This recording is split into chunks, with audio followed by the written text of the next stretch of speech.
60 miles per hour. That can knock down trees, branches, and also what can tell you that driving on some of these roads, frontage road, covered in tree debris such as branches, along with that Fraser Road, branches around there, some leaf debris, and also on Front Street, we had some flooded roads as well. So we're seeing those gusty winds can cause those trees to fall down, and that can cause some possible power outages. And so we'll keep you updated with the latest details with this family.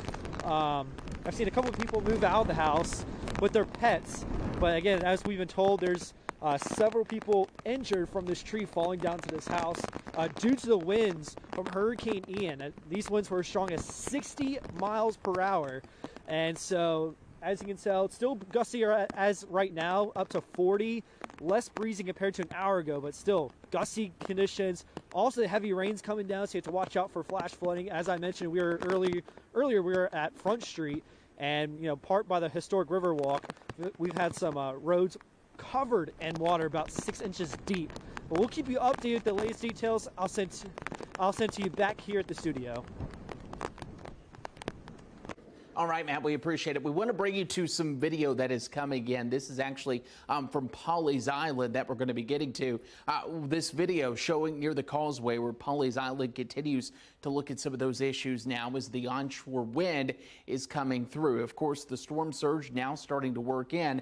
Do want to let you know right now we're at 8.1 feet. That will continue to climb. The bad part about this, we're just now reaching high tide, and the storm surge climb and climb. Do want to let you know, in case you missed it, high tide is going to be at around 11:30 here. Cherry Grove 11:58. As we go into Murrells Inlet 11:56. We'll continue to keep an eye on that as we go through. Of course, we're going to look at some of the photos and videos coming in. We'll get to those here in a second. For now, I want to send it over to Lauren Korn for a latest update.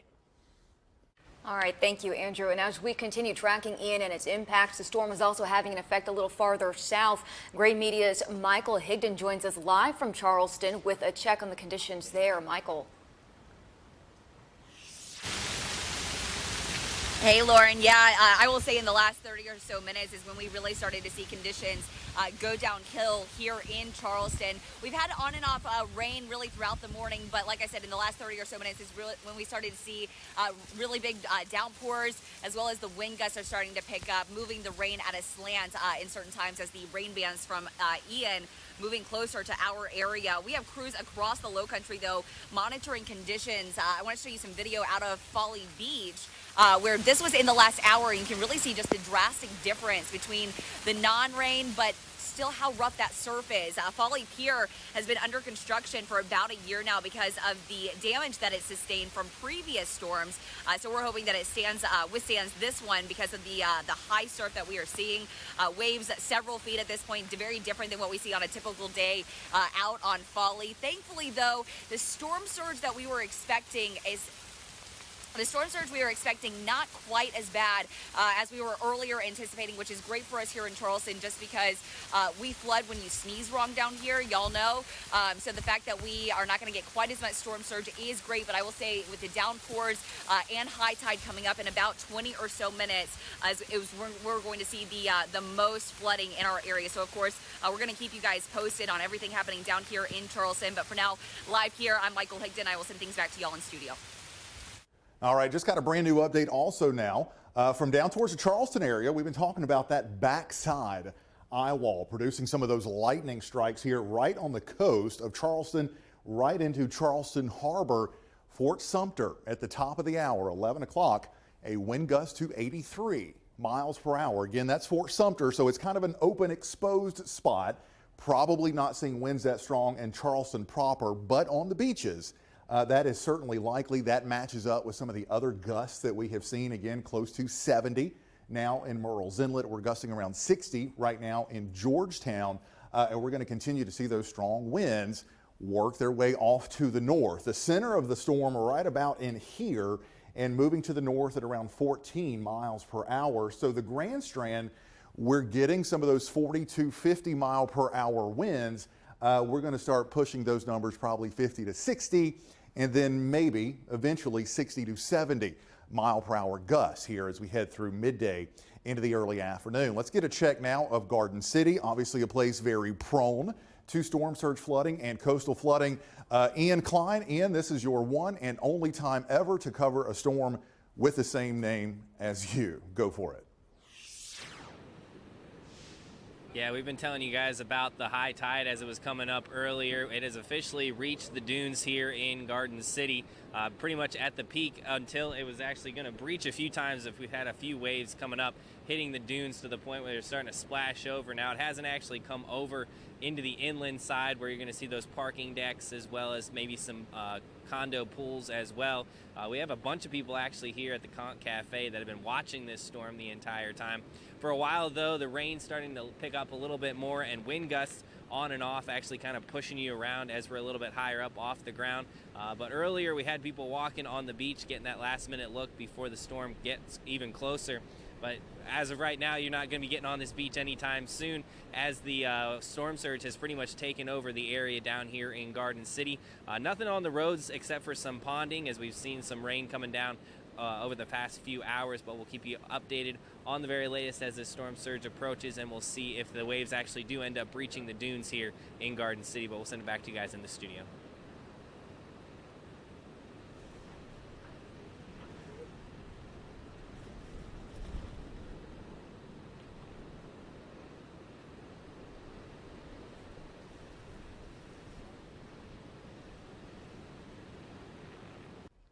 All right, and we're going to go ahead and show you some of the photos and videos that are coming in here. I do want to take you through some of the data here. Notice this is from Michaela Evans. This showing you not only the wind that is continuing to come through, but just the storm surge that is working through. The Pawleys Island Police Department has started to show that as we went throughout. The rain continues to come down. Blankets of rain at this point. You'll notice there is our reporter Eric Richards showcasing that stuff as well and taking video, and I'm sure some Facebook Lives. We just want to urge you that videos like this and photos like this go a long way for us here in the studio. But please, if you're going to do it, make sure you are safe as we go throughout the afternoon, because the winds are only going to ramp up and that storm surge is only going to increase here as we go into the forecast. You'll notice there's a look at the causeway. Notice some of the water now starting to work in, and over top of it, Pawleys Island has closed that. They are working away from the worst area at this point, so we'll continue to come through. Of course, our team coverage continues. Darion Henderson tracking the hurricane with us and some of the power outages and what we're seeing across the area. I want to send it over to Darion. Darion, what's the latest on your end? Yeah, Andrew, we're actually seeing widespread power outages in Horry County as of right now. A lot of them coming out of the Aner area, where we have more than 2,000 people are without power. Also seeing areas in and around Conway that's without power as well. As we told you guys before, if you guys lose power during any of these impacts from Hurricane Ian, you should not call 911. Our first responders want to reserve that number for extreme emergencies. You should definitely call a few numbers that we have on our WMBF News page here. We have Sandy Cooper. If you have Sandy Cooper, if they give you your electricity, you should call 1-888-769-7688. For Horry Electric, it's 843-369-2212, or you can text Outage, that's O-U-T-A-G-E, to 352-667. If you have Duke Energy, you can text OUT to 57801.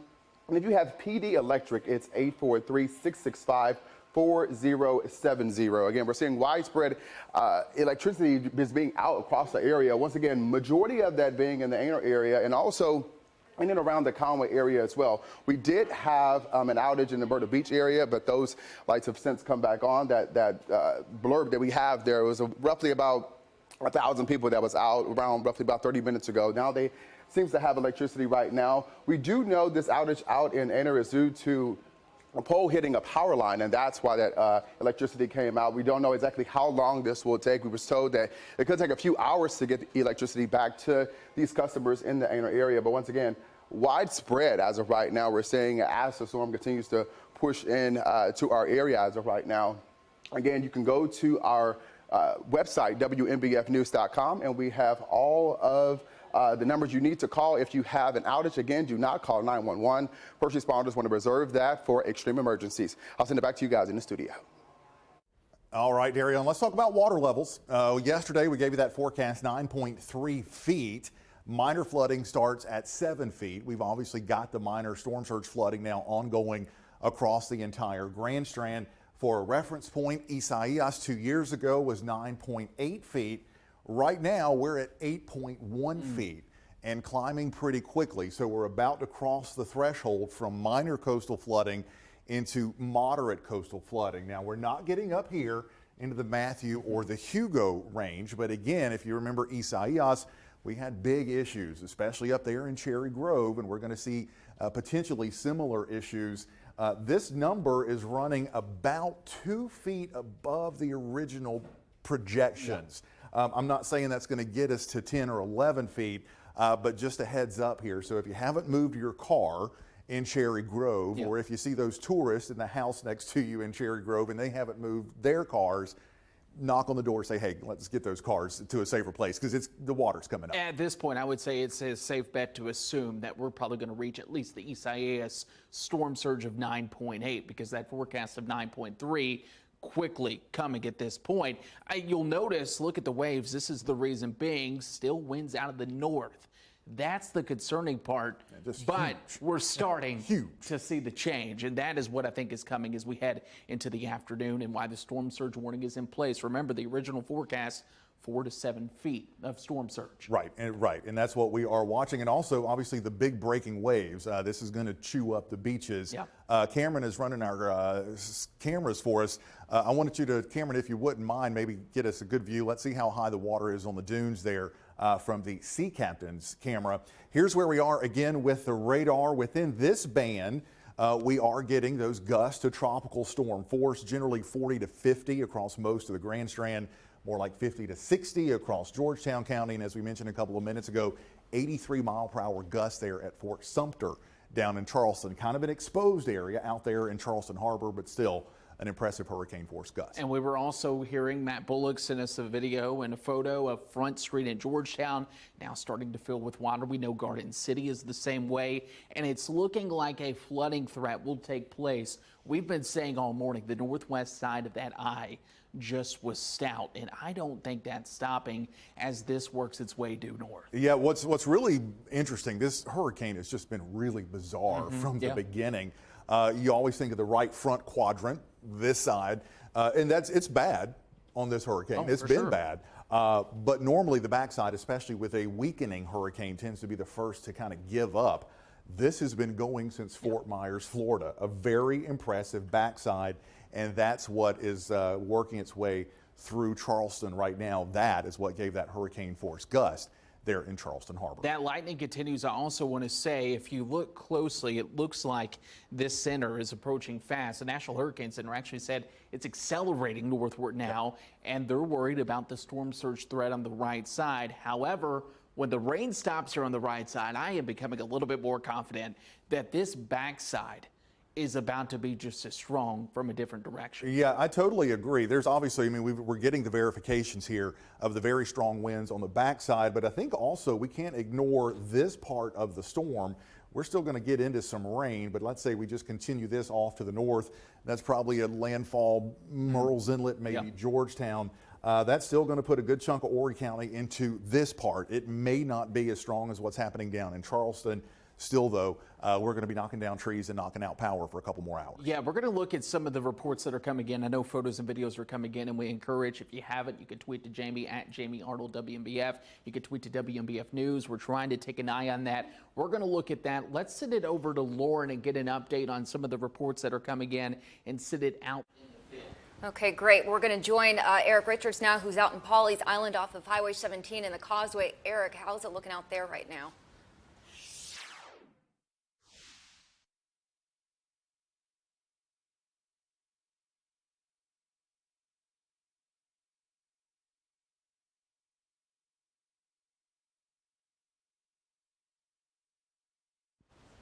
Okay, well, We're having some technical difficulties right now. We can't hear him, but we can see there's a lot of flooding over there in that area. We've been getting a lot of pictures and videos from you guys and from our reporters out on the field. You can see all the water right there, flooding in some areas, some trees as well. Hopefully we'll get back to him in just a little bit, but you can see that area again. This is in Pawleys Island off of Highway 17 and the Causeway. Andrew and Jamie's been talking about this all morning. Some of the areas there prone to flooding. So definitely it's a good idea if you're in those areas to stay inside until it's safe to be outside. But for right now, let's go back to meteorologist Andrew Dockery. Andrew. And I want to just keep an eye on that area too. And if we can get ready, I want to go to some power outages in the next couple of minutes. But first, I just want to show you what I think is going to start to be the big story here as we head toward noon, head toward 1, head toward 2. This is going to begin to work its way north. Remember, we were talking about that center of circulation starting to work into Georgetown. For all concerned, I think we've lost our power, or at least our sensor coming in from Georgetown. We don't have any data there.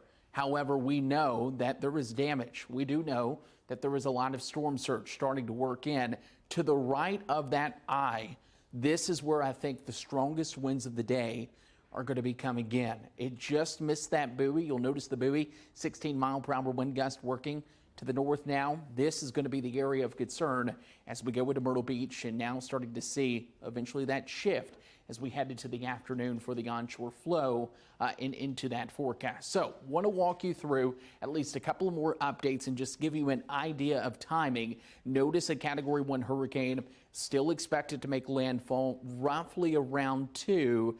I think based on some of the latest trends and the acceleration of this, we may see that a little bit earlier. Remember, storm surge continues to advance, and then by the time we get into the evening, we'll begin to see the rain taper off. The backside can still deliver a blow, which is we're going to have to watch. But I think as we head into the overnight, we'll begin to see the conditions improve, and we'll begin to see some major improvements for your weekend forecast.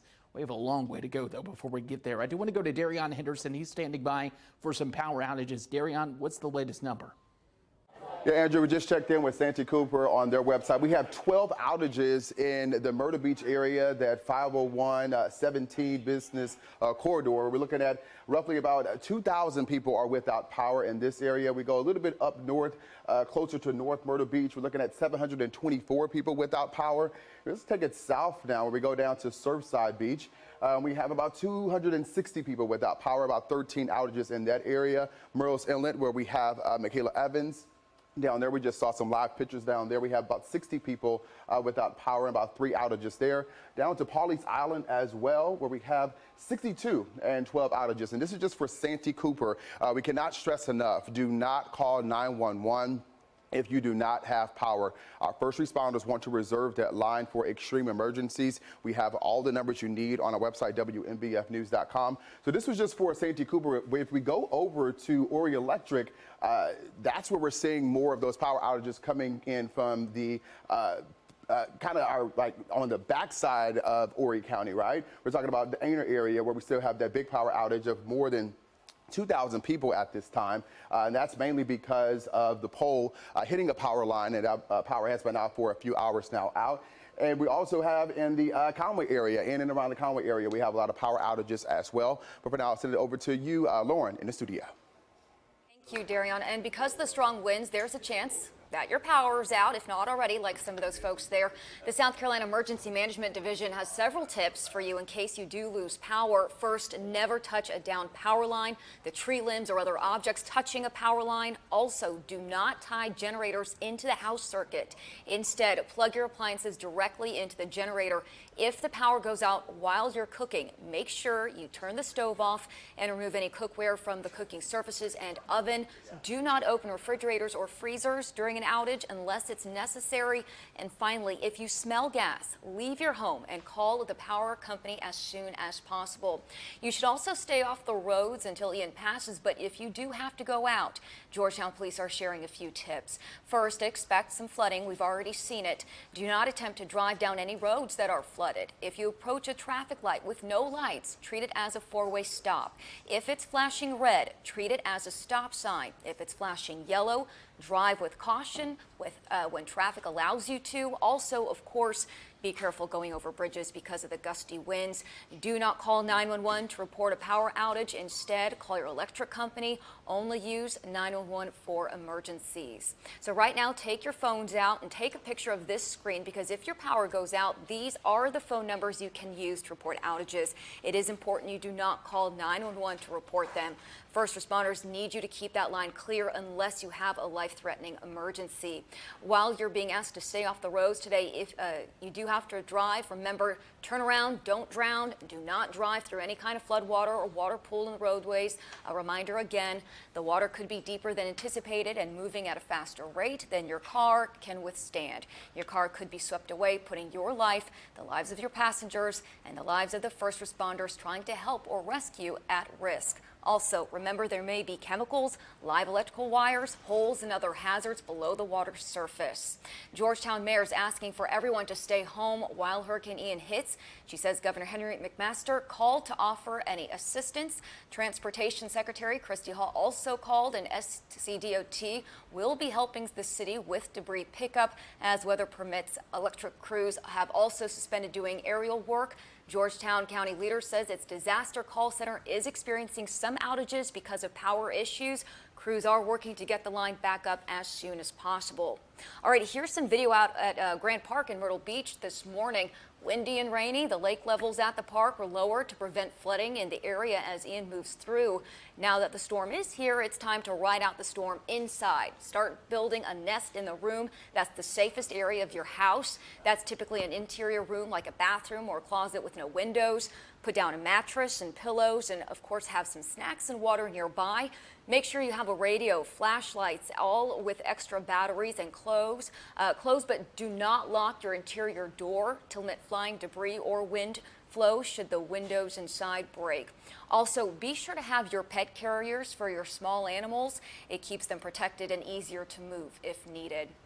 There's a few other things you can do as well. You can turn your fridge and freezer to the coldest settings and keep the doors closed to preserve food as long as possible. Limit your cell phone use in order to save your battery. Also, you can fill your bathtub with water so you can have clean water for cleaning and flushing toilets should you lose water access. Finally, do not try to move to another location in the height of the storm. Roads may be blocked. We've been seeing it already by water and some debris. Okay, this picture here showing the aftermath of a tree getting knocked down on Gardner-Lacey Road in the Carolina Forest area that came into our newsroom just moments ago. You see there the tree's been cleared to allow traffic through, but there's still leftover debris on the pavement. The wind causing damage this morning along Ocean Boulevard and Myrtle Beach. This is what you're seeing right now. The city tweeted out this picture showing the sign for South Seas knocked down on the sidewalk with the cones up around it. In the same tweet there, the city says there's also damage at the Bermuda Sands Resort. Allison Moore sent us this picture of a tree blown down in Murrells Inlet around 8 o'clock this morning. The wind from Ian also brought down a street sign at the entrance of River's Edge Plantation, as you can see in this picture sent in to us from Jordan Jones. Now, this happened in the Conway area off of Highway 90. You can always submit us your pictures of damage to us when it is safe to do so through our WMBF News app, weather app, and our website, WMBFnews.com. Okay, DHEC extended hours to help answer questions about health services and medical needs shelters during Hurricane Ian. The number is 1-855-472.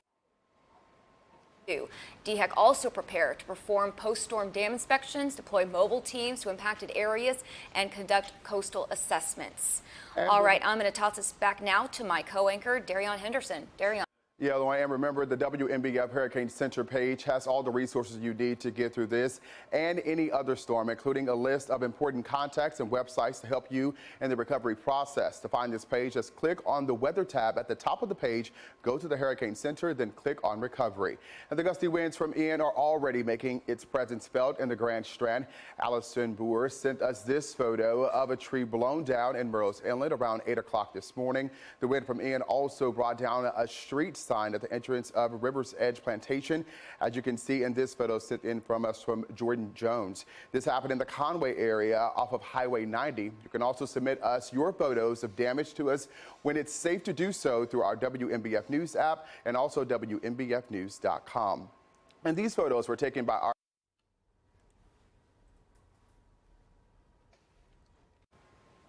These photos here were taken by our Natasha Laguerre along Ocean Boulevard. The damage shown here is from Bermuda Sands Hotel. You can always submit your photos once again of damage through WMBFnews.com and also the WMBF News app. Also, just make sure if you do send a photo that you do it as safely as possible. And police have closed down the north and south causeways of Pawleys Island around 10:30 this morning. Video here is from Michaela Evans of the Water Rising Disaster Call Center is set up. The number is 843-545-3273. And we're going to take it over here to a photo that's showing heavy rain flooding on Front Street in Georgetown. This was taken by our meteorologist, Matt Bullock. Once again, you can always submit photos to us. You can see the water is all over the road here. And once again, if you have any photos, submit it on WMBFnews.com. All right, thanks so much, Darion. I think, is that Allie out there? Okay, it's hard to see. We're going to go back to our reporter, Allie Espinoza, who's live in Myrtle Beach. Allie.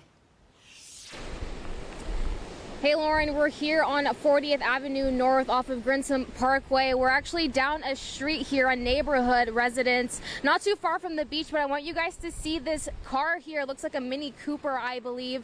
This area is flooding little by little. We've only been here for about 5 minutes and it's already risen pretty significantly. Also over here, further back to the back of the vehicle, this area here is continuously pooling with more water just by the minutes. It's rising. The wind over here is not as terrible as it was where we were earlier, but the rain is definitely coming down harder now. Again, we'll continue to provide you more details as Hurricane Ian approaches the Grand Strand. For now, live in Myrtle Beach, Allie Espinoza, WMBF News.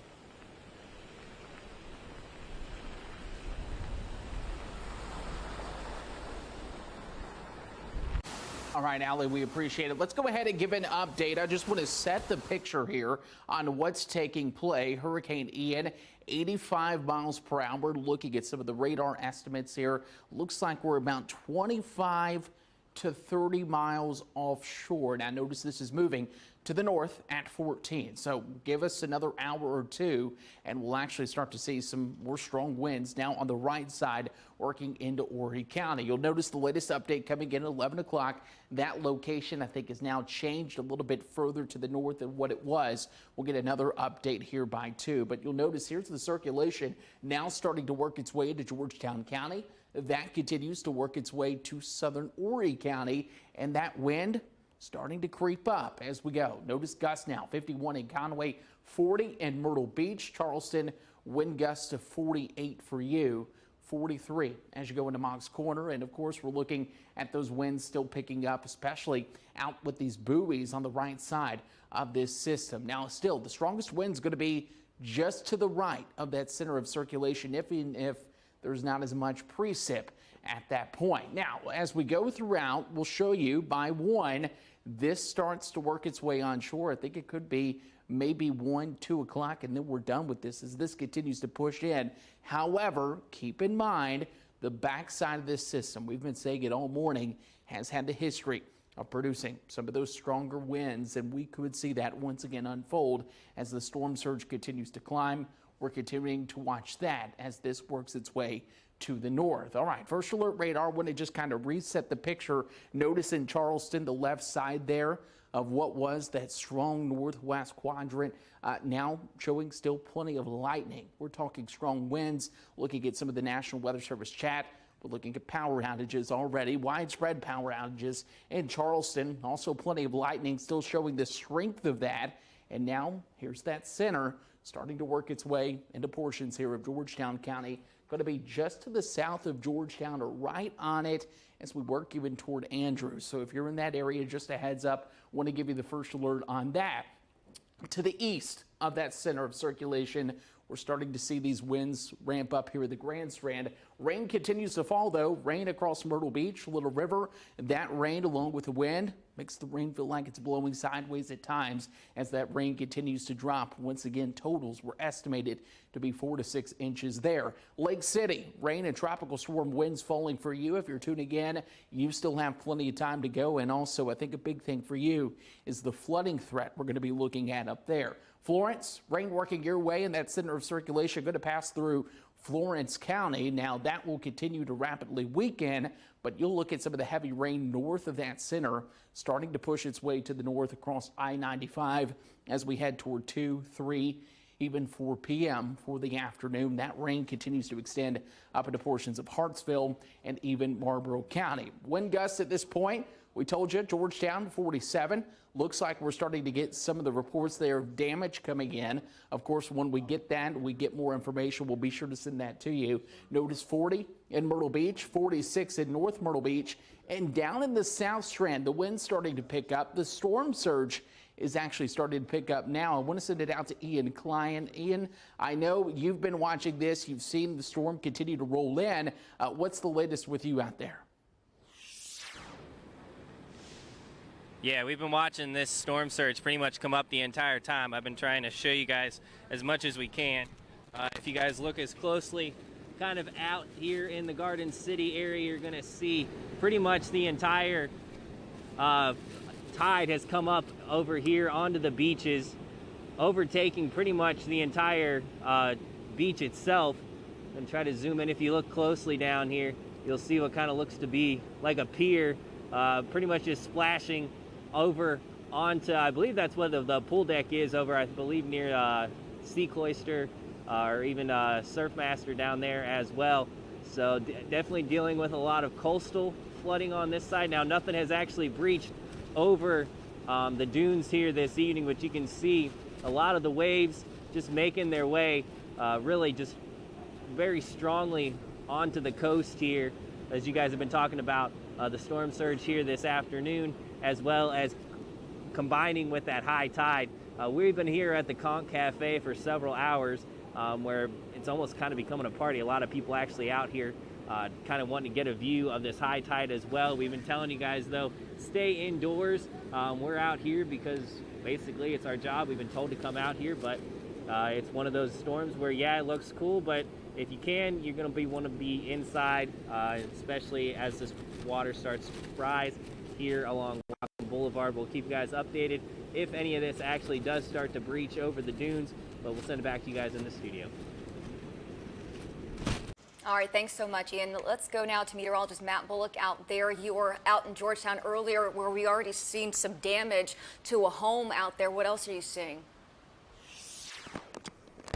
Well, Lauren, here's what I'm seeing. I'm right now here at the historic Riverwalk in Georgetown. And if you look behind me, I mean, just look at the water levels. To put this in perspective, many times I've been to the Riverwalk, you know, if you look down to like the surface where the water is, you know, it might be 2-3 feet deep. Now that's close to 6 to 7 feet due to that storm surge and also with the high tide coming in. And so let me show you, let me walk around.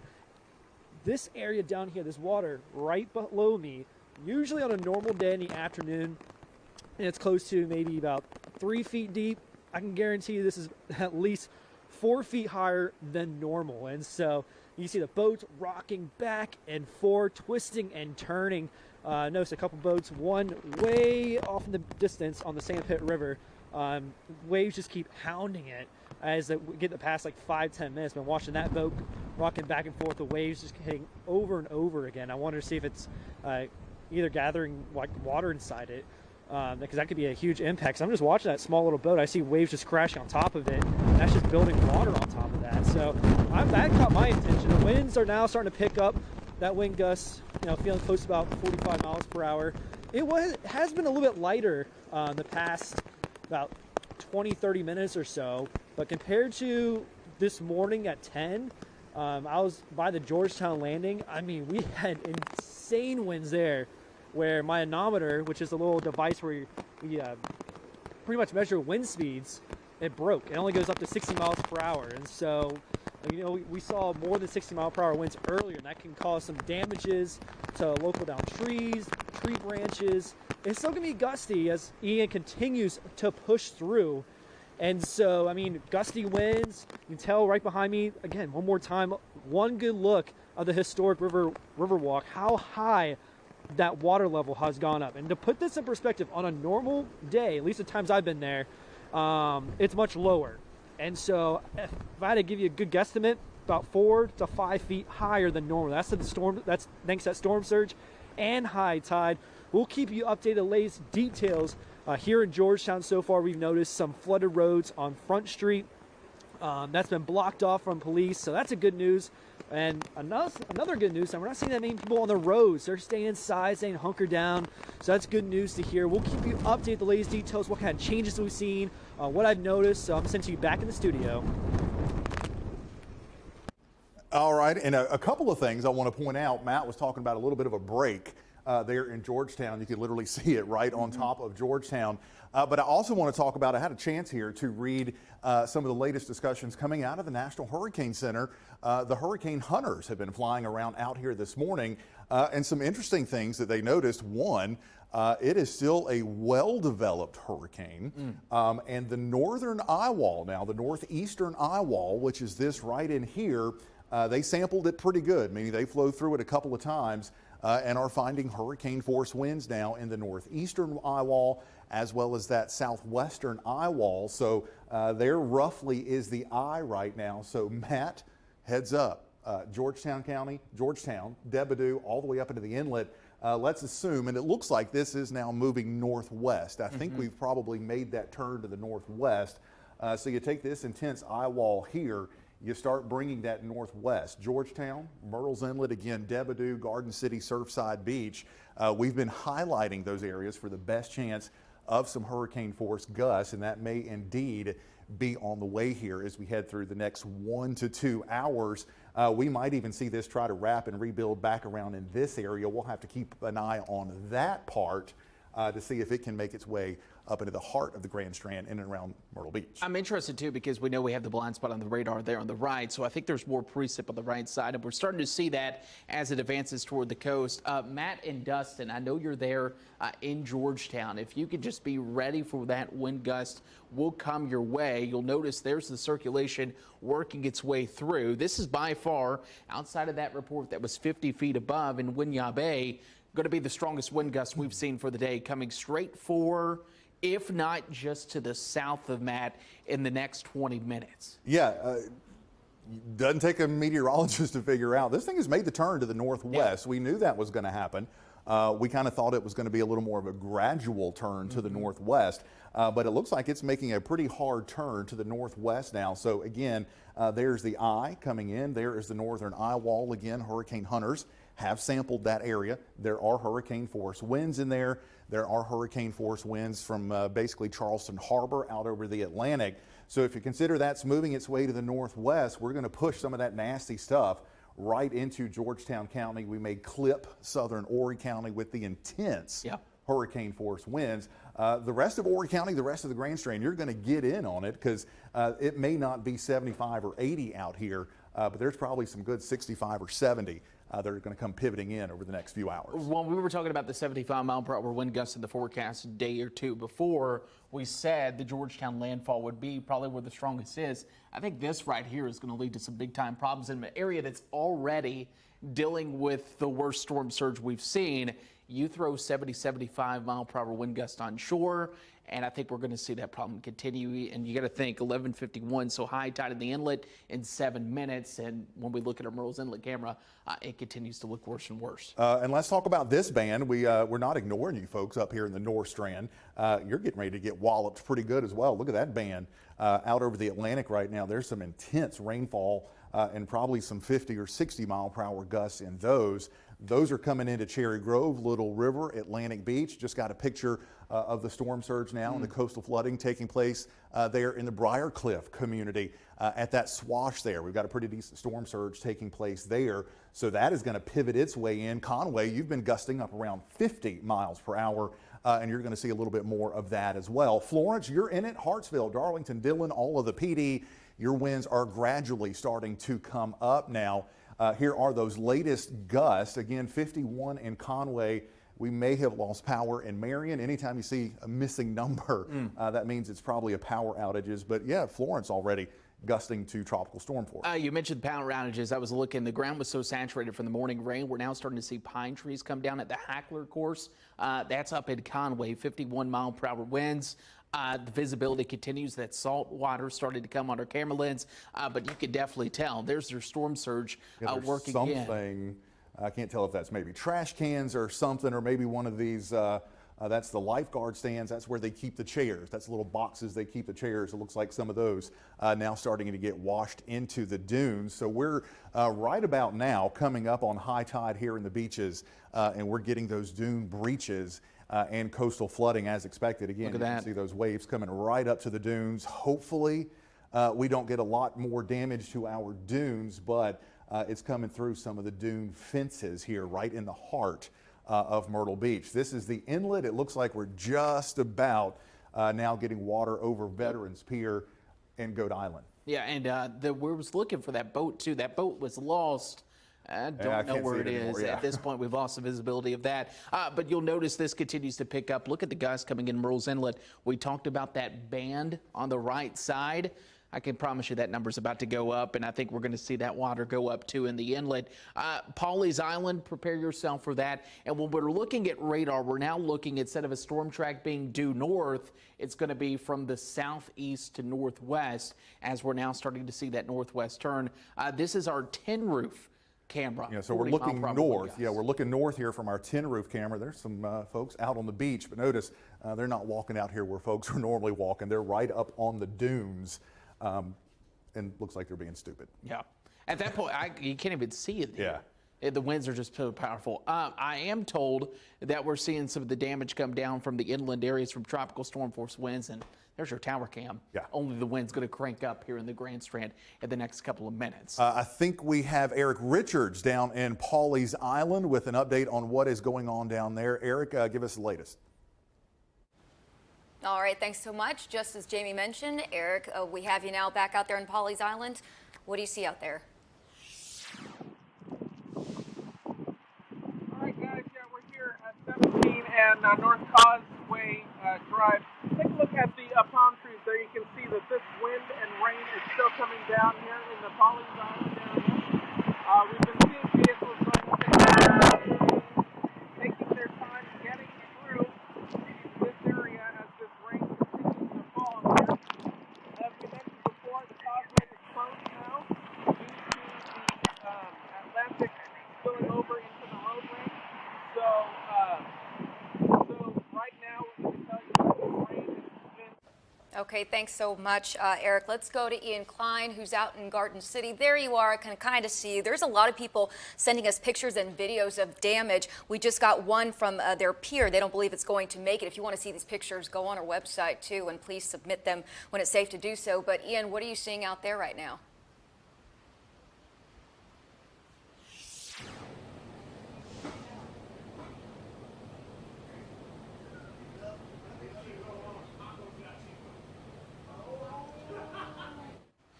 Okay, it looks like we're having some issues there. So let's go to Darion Henderson, who is in the studio right now to talk about power outages. What's the latest, Darion?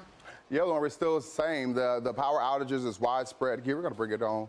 Back on over to me. The power outages across the Grand Strand and the PD are pretty widespread as of right now. Again, we're still dealing with that power outage from a few hours ago that's happened out in the Anor area.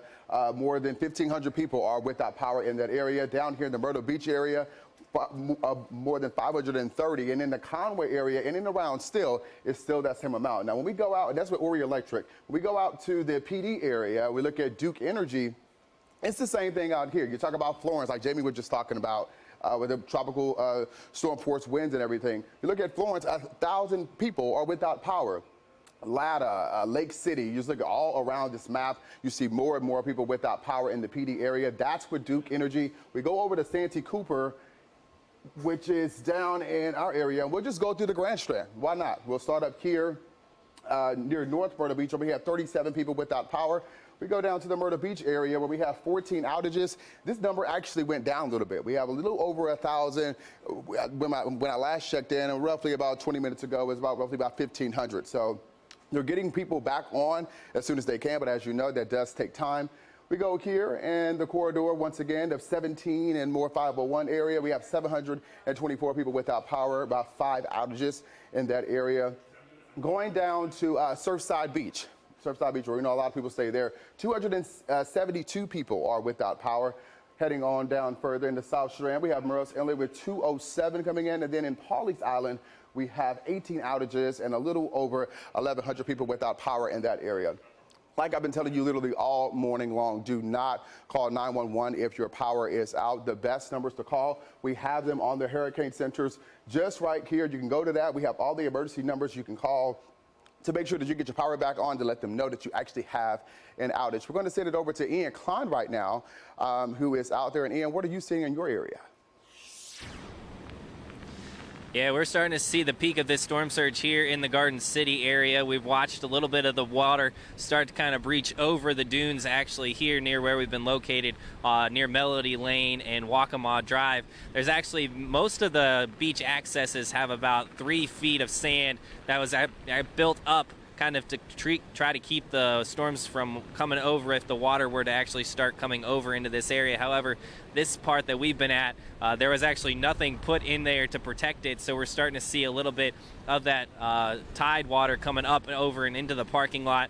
Now the side we're on is pretty good, but the other side is starting to fill up quickly with some of that storm surge we've been telling you guys a little about. You're also seeing a lot more rain and wind, probably the most we've seen here this afternoon since we got here around 10 o'clock.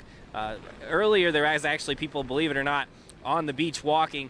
At this point, that's not going to be something you're going to be able to do as the tide is coming up completely over the beach. There's not a little bit of sand you're not going to see here this afternoon as the tides are coming up towards this peak surge with high tide as well. We've had quite a few people actually out here taking pictures, for the most part trying to stay safe, but a few of them in areas I probably would not want to be standing here this evening as the water levels have started to rise. But as far as major coastal flooding here in the Garden City area, haven't had any reports yet. We'll continue to keep you guys updated, try to head down towards Atlantic Avenue here in the next few hours as well, but we'll send it back to you guys in this studio.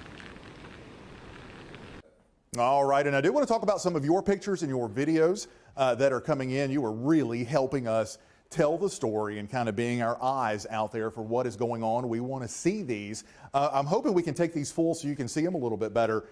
This one is coming in from Garden City, I believe. I can't see the name up here at the top, so forgive me. But you can see Betsy Barno. Yes, Garden City side of Murrells Inlet. She says, our pier isn't going to make it through this. I don't think so either. That pier is really moving around and rocking and rolling. Let's play that again since we have it full so you can see it. That's kind of the issues that we're dealing with some of this storm surge. Look at the size of the waves out there on the marsh. Now remember, this is the marsh side of Murrells Inlet. We're getting those big white caps out there. Again, that pier probably not going to make it through the rest of the day. Let's show you a couple more that we have. We're starting to see more and more in the way of down trees.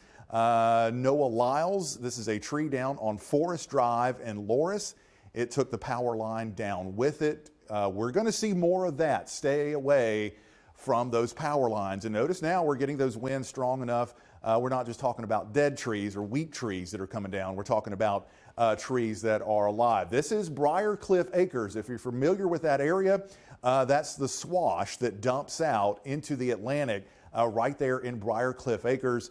And you can see the storm surge starting to push its way into that area. Laura Pendley, thank you so much for that one. And I think we have a few more here with some of the flooding as well as some of the wind damage that we are continuing to see coming in across our area. Let's scroll on down a little bit more, show you a few more of those pictures. And again, it's kind of the same site everywhere. This is coming in from 76th Avenue North in Myrtle Beach. You're seeing the rough seas, and you can see down there at the bottom how we're just about ready to send those waves in through the beach access points. That one right there at 76th down to 74th and 75th. Those are kind of some storm surge prone areas, so we may indeed see the water coming into the parking lots there at a lot of those beach accesses. Another point we're going to have to watch out for is there at Withers Swash at Family Kingdom. That's another area that's really sensitive to the storm surge. Let's go back to First Alert Doppler radar real quick, and then I want to talk about the storm surge and the numbers that we're looking at. We just got those updated. Let's show you, though, again, those numbers here. Sitting at 9.1 feet right now, so we're up into the moderate flood stage. The forecast has been bumped up a little bit more, now 9.4 is the forecast. We're 9.1 now. Isaias was 9.8. For you new folks in town, we're referencing Isaias because that was our last fairly significant storm surge event, especially on the north end of the Grand Strand, where we flooded a lot of cars and lost a lot of piers there in and around Cherry Grove. So that's what we're going to be watching. If we start getting close to 9.8, then we're going to start to see more and more in the way of issues creeping up. We're not heading into the Matthew or the Hugo storm surge levels, but we are heading into levels that are going to be causing some problems as we head through the afternoon. We were talking to Matt Bullock down in Georgetown earlier. He was talking about a little bit of a break. Matt, we've been telling you it's going to ramp up and going to ramp up probably pretty quickly. How are things looking down there right now? Yeah, Jamie, you're completely right. The winds have started to pick up the last 5-10 minutes, gusting up to 55, even 60 miles per hour. And at times we get that nice big breeze coming in. And luckily, I'm right behind the South Carolina Maritime Museum that's kind of blocking the wind, makes it easier to set the shot up. But look behind me as we look at the harbor, at the Riverwalk, you can see where the water level is. I mean, to put this in perspective, on a normal day, you know, the water would be about 3-4 feet lower. So thanks to that high tide and storm surge, I mean, that the water level just rose up about 4 feet, 3 to 4 feet. That's why I'll give a good guesstimate. We're continuing to see those heavy rains.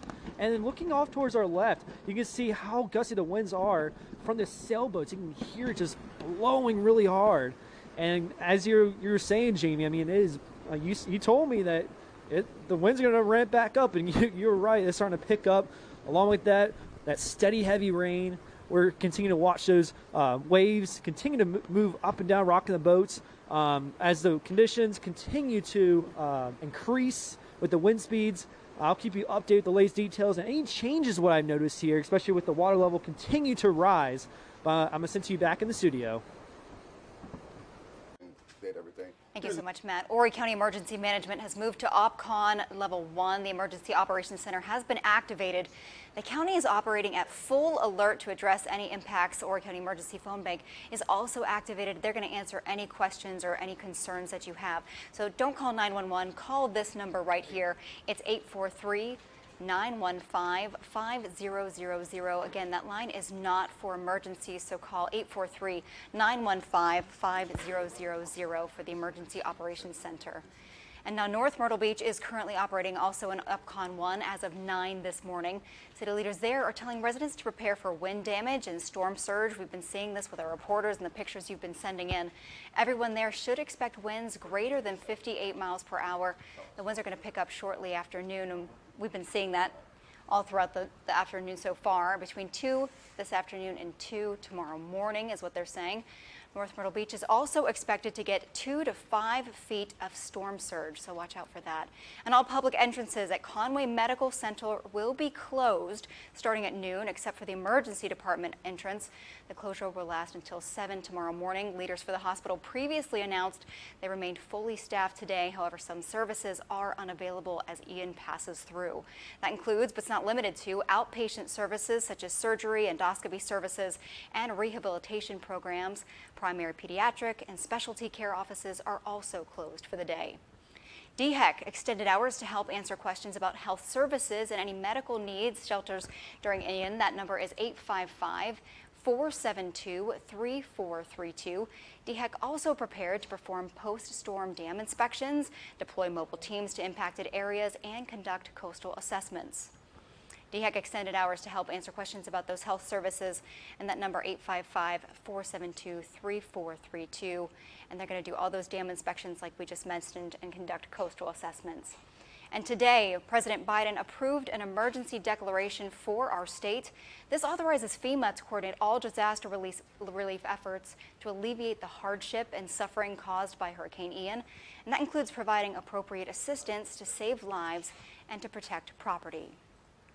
Because of the strong winds, there's a chance your power is going to go out. We've been seeing that all morning, some coming back on, going back off again. The South Carolina Emergency Management Division has several tips for you in case you do lose power.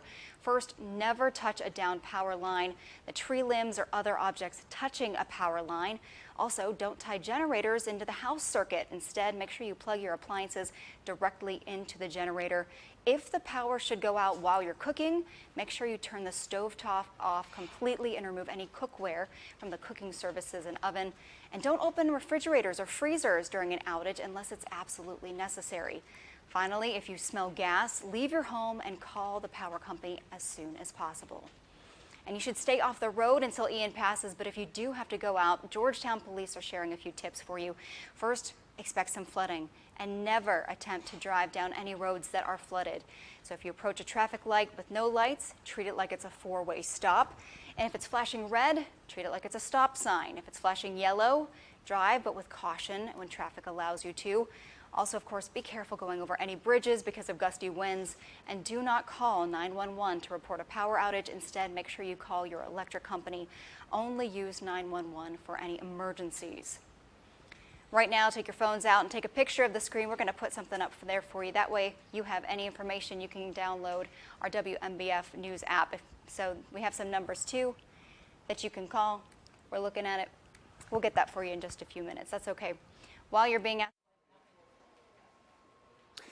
And welcome back. I'm Eric Weisfeld here to show you a little bit more about the power outages that we're receiving right now. And these are constantly fluctuating. One thing I want to show you here is with Santee Cooper, which is concentrated a lot in our area here at the Grand Strand. You can see as we go up the Grand Strand here from Myrtle's Inlet, where they have about 15 outages confirmed right now at this point, going up to Myrtle Beach, we're at about 14. And as we go a little higher to Arcadia Shores, they're about 3. So right now, this is not really the concentrated area. Unless you go a little down here to Pawleys Island, you can see there's 18 outages there. As we bring up Duke, which is a little more concentrated in the PD area, you can see they are significantly hit with power outages now.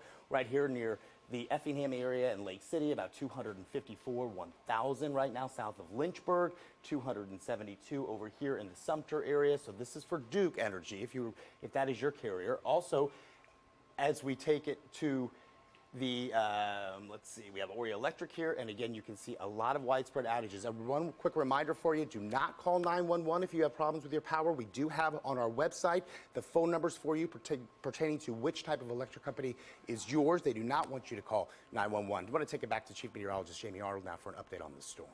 All right, Eric, a couple of little new bits of information I do want to share with you right now. One, we may be an hour or so from landfall. Andrew, if you wouldn't mind putting this into motion.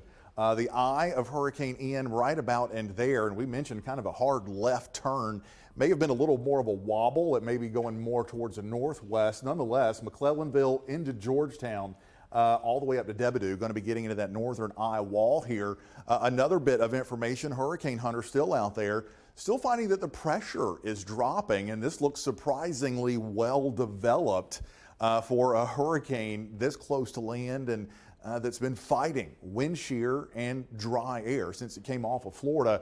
That's a well-developed and very powerful still hurricane, and still getting lightning strikes out here near the Charleston area. The mouth of Winyah Bay, that's right about there where you go into the harbor in the bay there into Georgetown. There's a sensor. It's about 50 feet up in the air. They've been consistently at or above hurricane force. The most recent gust, as they're starting to get into that eye wall now, coming in at 87 miles per hour. And again, that's at 50 feet, but that brings up an important point. If you're here in Garden City, or if you're in Surfside, or if you're in Myrtle Beach and you're watching me right now from way up high in one of the condos, one of the towers down there on the beaches, remember, that wind up there where you are is going to be a lot stronger than it is down here. So that is one thing we're going to keep an eye on. The next thing I want to show you, Andrew, if you could pull this up for me, is again, we're still updating that storm surge information. We're now getting really close to the Isaias. We're literally watching this minute by minute. So Isaias was 9.8. We're right now at 9.6. The forecast bumped up a little bit now to 10 feet. So coastal flooding and storm surge now going to put us on par with what we saw from Isaias. I think we also have some other breaking news that we need to get to in the middle of all this, apparently a fire. Let's go to the very latest on that right now with Ali Espinosa. Yeah, Jamie, thanks for that. We are here on 100 Cedar Street in Myrtle Beach, about 10 minutes away from Market Common. Horry County Fire is actually here to my left. Ambulance is here, as well as Myrtle Beach Fire Rescue. They're here. They responded to a structure fire in these apartment complexes here. I'm going to step out of frame so you guys can see this active scene here. Now, we tried getting past the first responders, but as you can see, it is blocked off. They are still responding here. Crews have also told us that they've evacuated the people inside of that residence. As of right now, no reported injuries. A lot of residents who live here in this apartment complex are actually outside on their front doors, just looking to see what's going on, checking to see essentially what went down. Now, again, we will be looking for more information as it's provided to us. We will be sure to update you. For now, live in Myrtle Beach, Ali Espinosa, WMBF News. Thank you so much, Allie. Well, you are being asked to stay off the roads today. If you do have to drive, an important reminder, remember, turn around, don't drown. We say it all the time. We say it every storm, every time it rains, turn around, don't drown. Do not drive through any kind of flood water or water pooled on the roadways. The water could be deeper than you think and moving at a faster rate than your vehicle can withstand. And your vehicle could be swept away, putting your life at risk and the lives of your passengers and the lives of the first responders who might be trying to help or need to rescue you. So also remember, there could be chemicals, live electrical wires, holes, other hazards below the water surface that you can't see. And don't forget, if you do lose power, you can still watch your certified most accurate weather team as Hurricane Ian passes through. We're streaming our coverage for you live on Facebook, Twitter, and even on YouTube.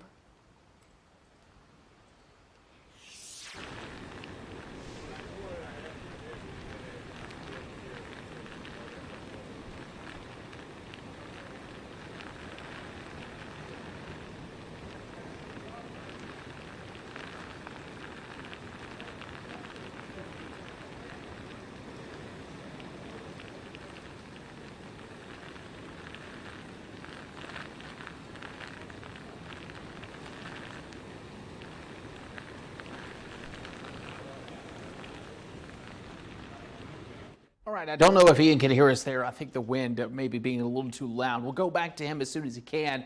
For now, I do want to show you some of the user-submitted photos, the viewer-submitted photos and videos coming from you. Notice this is Betsy. This is Garden City, the side of Merle's Inlet. We were showing that. Look at the dock from some of the storm surge that is starting to work through the area. Onshore winds, you can see that dock now completely submerged, and it's because of those winds continuing to work through the area. Notice wind speed still 40 miles per hour here in Myrtle Beach. We were talking about the left side of that storm.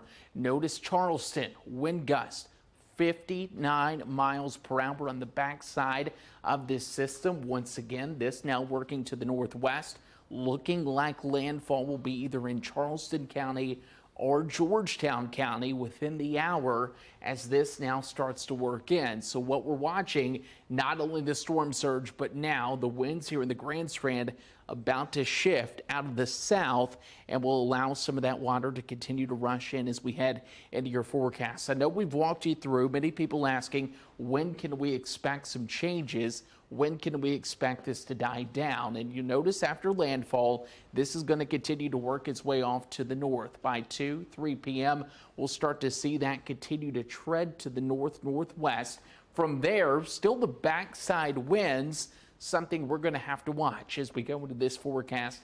This storm alone has had a history of producing tropical storm force, even hurricane force wind gusts on the backside. Hurricane hunters continue to investigate it at this time, and they're sampling some of the data. That way we know what can be expected as that Eyewall continues to work on shore. Wind gusts locally, Florence, we're not forgetting about you. We know that rain's coming down.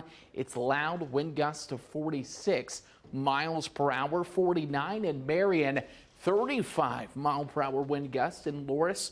Tropical storm force wind gusts happening in Conway, and you'll notice that continues across Briarcliff Acres, North Myrtle Beach, and Myrtle Beach as well. Georgetown, 49 miles per hour on Matt Bullock down there in the Harbor Walk. But first, I want to send it over to Erica here as we're getting more reports here as the winds continue to ramp up as we approach here at 12:30.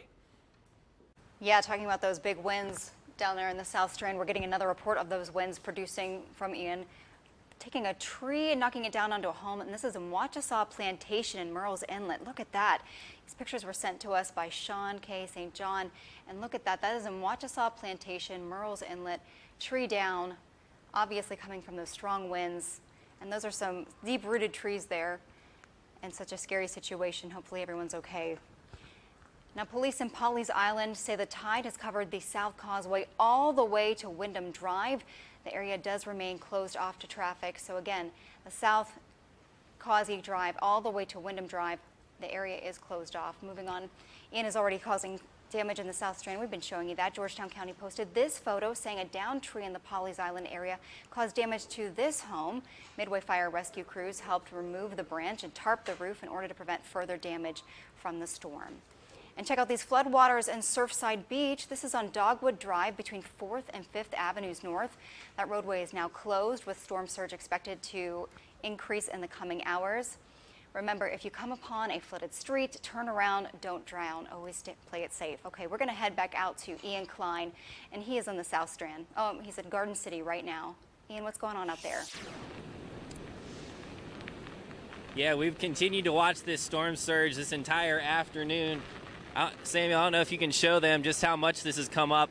We basically have what is the high tide and the storm surge coming together at once, coming over, basically just plowing over what is supposed to be that protective dunes in front of what now is the Conch Cafe. We've had several people actually coming out here to see just how massive these waves have gotten.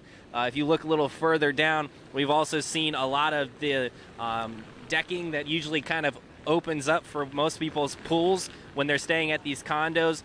The rain and wind has kind of really been pushing up over those. We're starting to see a lot more ponding on the roads as well. And as you can see, kind of obviously with the rain coming down, the most we've seen here this afternoon here in the Garden City area. We're also trying to keep tabs on the pier. We've seen that video that Jamie Arnold was showing you a little while ago of the pier shaking back and forth.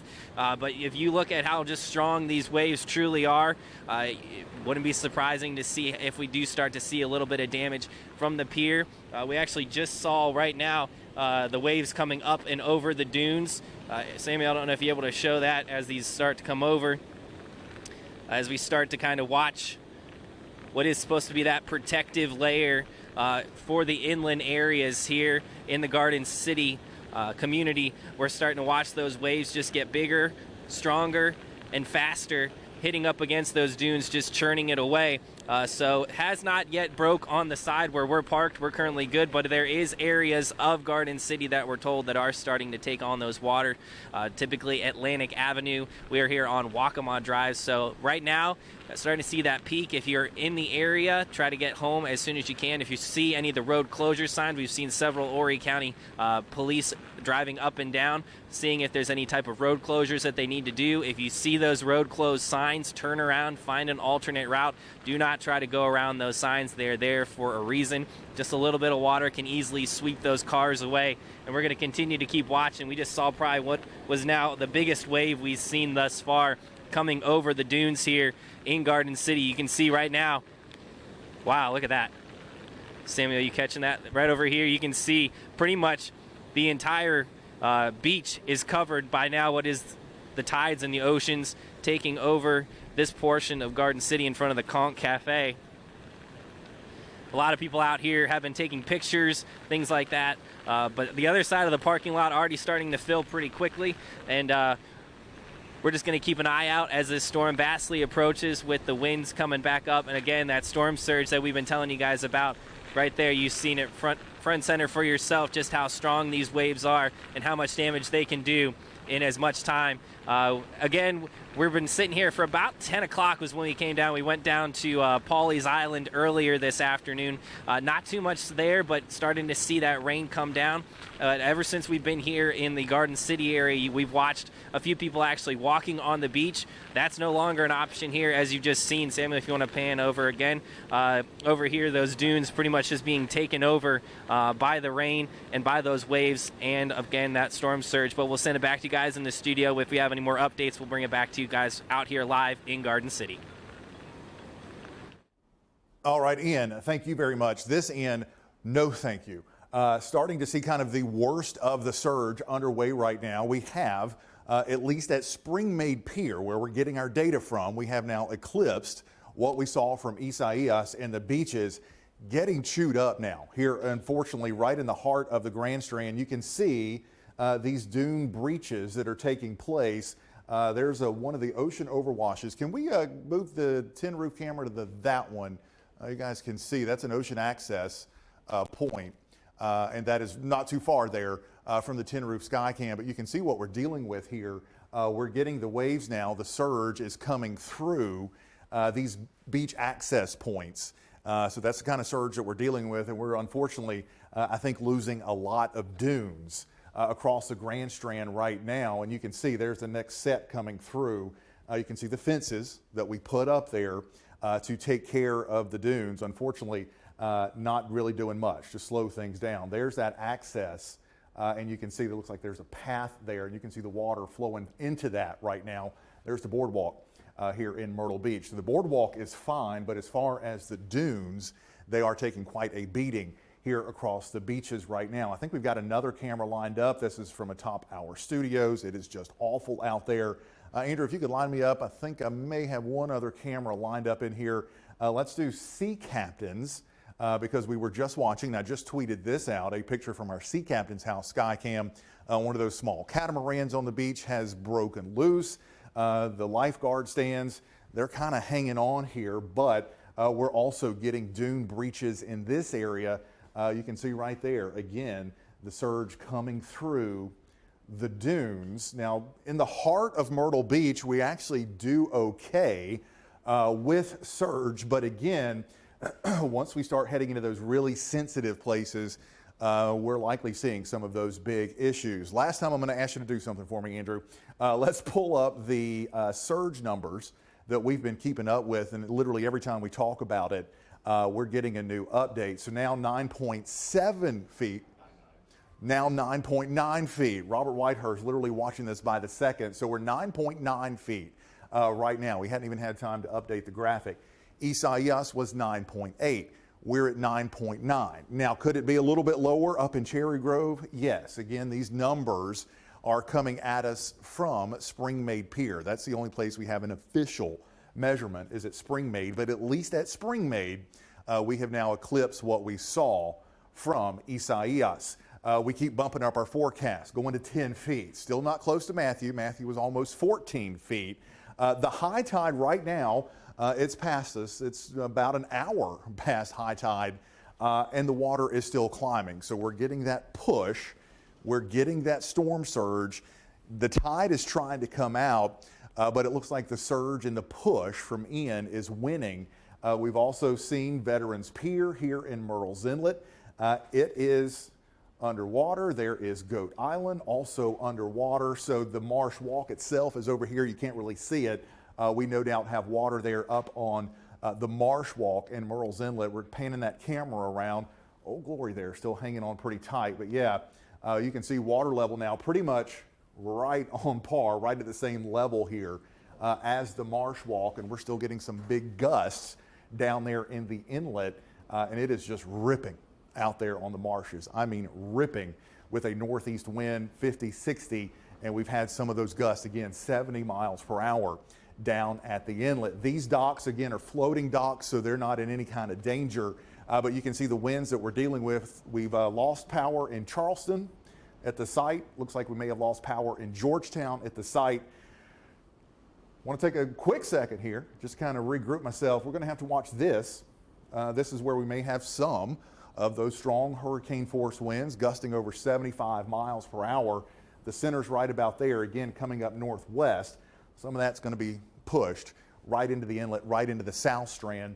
And we're still going to get that strong wind coming in here as well to the North Strand. So Cherry Grove, Little River, you still got water that's going to be coming up here for just a bit. You guys there in the back, remind me again who we are pitching to, and we'll get another look at some of those locations out in the field. I think we have Erica.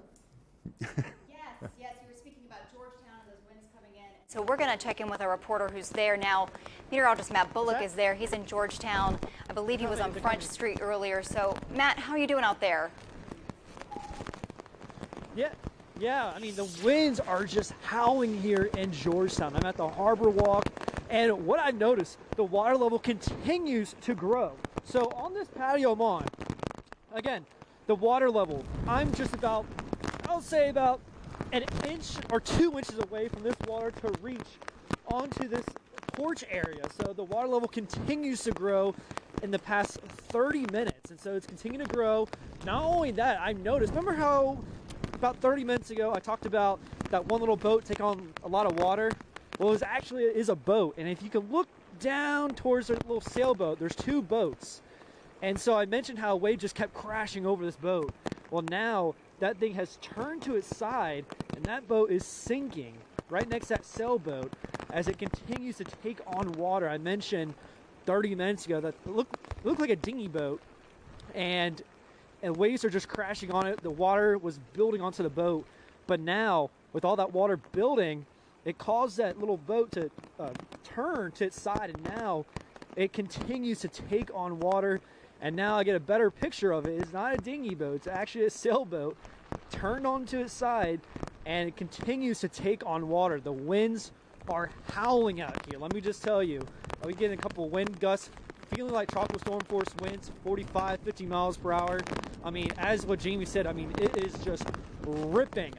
About 10 minutes ago, we had a sailboat towards our left, and I heard a loud pop. And now I look at it, and the whole sail is just ripped into shreds. And so it's because of these very strong gusty winds. And with all the rainfall we saw this morning, again, it won't take much to knock down trees since the water, the ground is already saturated from the rainwater. It won't take much, 50, 60 mile per hour wind gusts to knock down trees that will cause some power outages. So if you have it now, make sure your phones are charged, make sure your tablets, your iPads, everything you have is charged up just in case of those tree branches or trees were to fall down in power lines. And if you are outside, you do see, trees falling down in power lines, don't touch it because it could still be a live wire. Not only that, again, winds are starting to howl right now. This feels like tropical storm force winds, about 40, 50 miles per hour. But luckily, I'm right behind the South Carolina Maritime Museum, so it's kind of blocking most of the winds affecting us. But as you can tell, you can still feel it. The water level continues to rise here along the harbor. Again, I'm getting a better picture at this.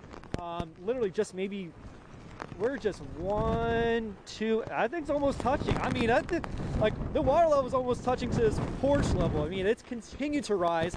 And as Ian continues to approach the South Carolina coastline, it's only going to grow. We passed high tide, but that storm surge, it's not stopping. And so we're going to continue to see this flood probably come to wind, continue to build across this porch area, this deck, probably in the next about 15, 20 minutes. I will not be shocked because I've just seen this water level continue to rise. And not only that, we're continuing to monitor that one boat way off out in the distance. How that turned over, still taking on water. Winds are howling. You see right across the harbor. Those really strong winds just ripping across the water. And so we'll continue to update about what this porch is once the water level continues to rise here at the harbor. But I'm gonna send it to you back in the studio, so I'll keep you updated with the latest details. Thank you so much, Matt. And really quickly, we're getting some reports from the National Weather Service about multiple trees down across Florence County and also a tree down on a house in Pawleys Island. But this video right here is a look at wind and rain in Cypress Keys. This was captured by George Giovanni, and you look at that, you can just see the wind blowing through, whipping through, winds picking up. And it is always a concern when there's trees because you're concerned that they're going to stay in the ground. So George, thank you so much for staying safe, but sending this video in to us. And that's in Cypress Keys. Okay, and these pictures were taken by our own Natasha Lagur along Ocean Boulevard. You can see damage shown here is from the Bermuda Sands Hotel, and you can always submit us your photos of damage to us, of course, when it is safe to do so. And if it is, do so through our WMBF News app, our weather app, and WMBFnews.com. And police closed the north and south causeways in Pawleys Island around 10:30 this morning. This is video from Michaela Evans of The Waters Rising. The disaster call center is set up there, so don't call 911. That number is 843-545-3273. And we're going to check in with Eric Weisfeld on power outages. We're actually able to keep a tab in real time of the power outages. We're focusing on the 3 different main areas in the Grand Strand and the PD. So Santee Cooper, Ori Electric, mainly in the Grand Strand here in the Myrtle Beach area. We also have Duke Power, which is Duke Energy, which is in the PD area. And right now I want to focus on, as we look at Santee Cooper, I've watched here in Pawleys Island, just north of that, Litchfield by the Sea. We have noticed we are now at 21 outages there. I've actually watched that jump. Started about 10 minutes ago. We had 16, then jumped up to 19. Now we are at 21 power outages in the Pawleys Island area, so an increase there. Surfside Beach has about 16, also high. Myrtle Beach is next up with about 13 outages there. So again, this is the Santee Cooper website in real time showing you the power outages. As we move over here to Duke, we can see a lot of, this is really where a lot of the power outage is. 1,000 outages reported here in the Turbyville area, also just north of Effingham. We have another one here, which is just south of, that's a big area there, south of Effingham and north. In the Marion area, look at that. We have about 2,000 reported outages in that area. And as we go over here into this is the Ori Electric area, so again, focus a lot on the Grand Strand, and some of the numbers that pop out here is due west of Conway. Look, just jumped up from 184 to 209, and then here, this is far west of Loris, and then south of Mullins, you have about 253 outages reported there. I do want to point out that if you have a power outage, we are asking that you do not, and officials are asking that you do not call 911. Reserve that for the emergencies in this time, but there are some numbers that you can call, and this is just pulled up from our website, WMBFnews.com. You can see right here, Santee Cooper, Ori Electric, Duke Energy, PD Electric, they are all listed there. And again, you will find those numbers as you scroll down on our webpage, WMBFnews.com. All right, now let's get to some of the pictures. Right now, if we go to Twitter, this is Andrew Dockery's page, and he has a lot of pictures that have been submitted in. Take a look at this. This is a tree down in Florence. This is on Gregg Avenue. This is the reason why you want to make sure your vehicles are secure, and you are secure as well, because this storm is not messing around. Look at that, ripped right off of that huge trunk and just burying that vehicle there. And if we go for a little further down, we can see some more pictures. This is video taken from the surge here from Tim. We appreciate that. And right here is the water coming up fast, they say, in Pawleys Island. Again, remember, Pawleys Island is the area that had so many power outages. That is the one I'm seeing increase at the fastest rate. Right now, we have 46-mile-an-hour wind gusts in Murrells Inlet.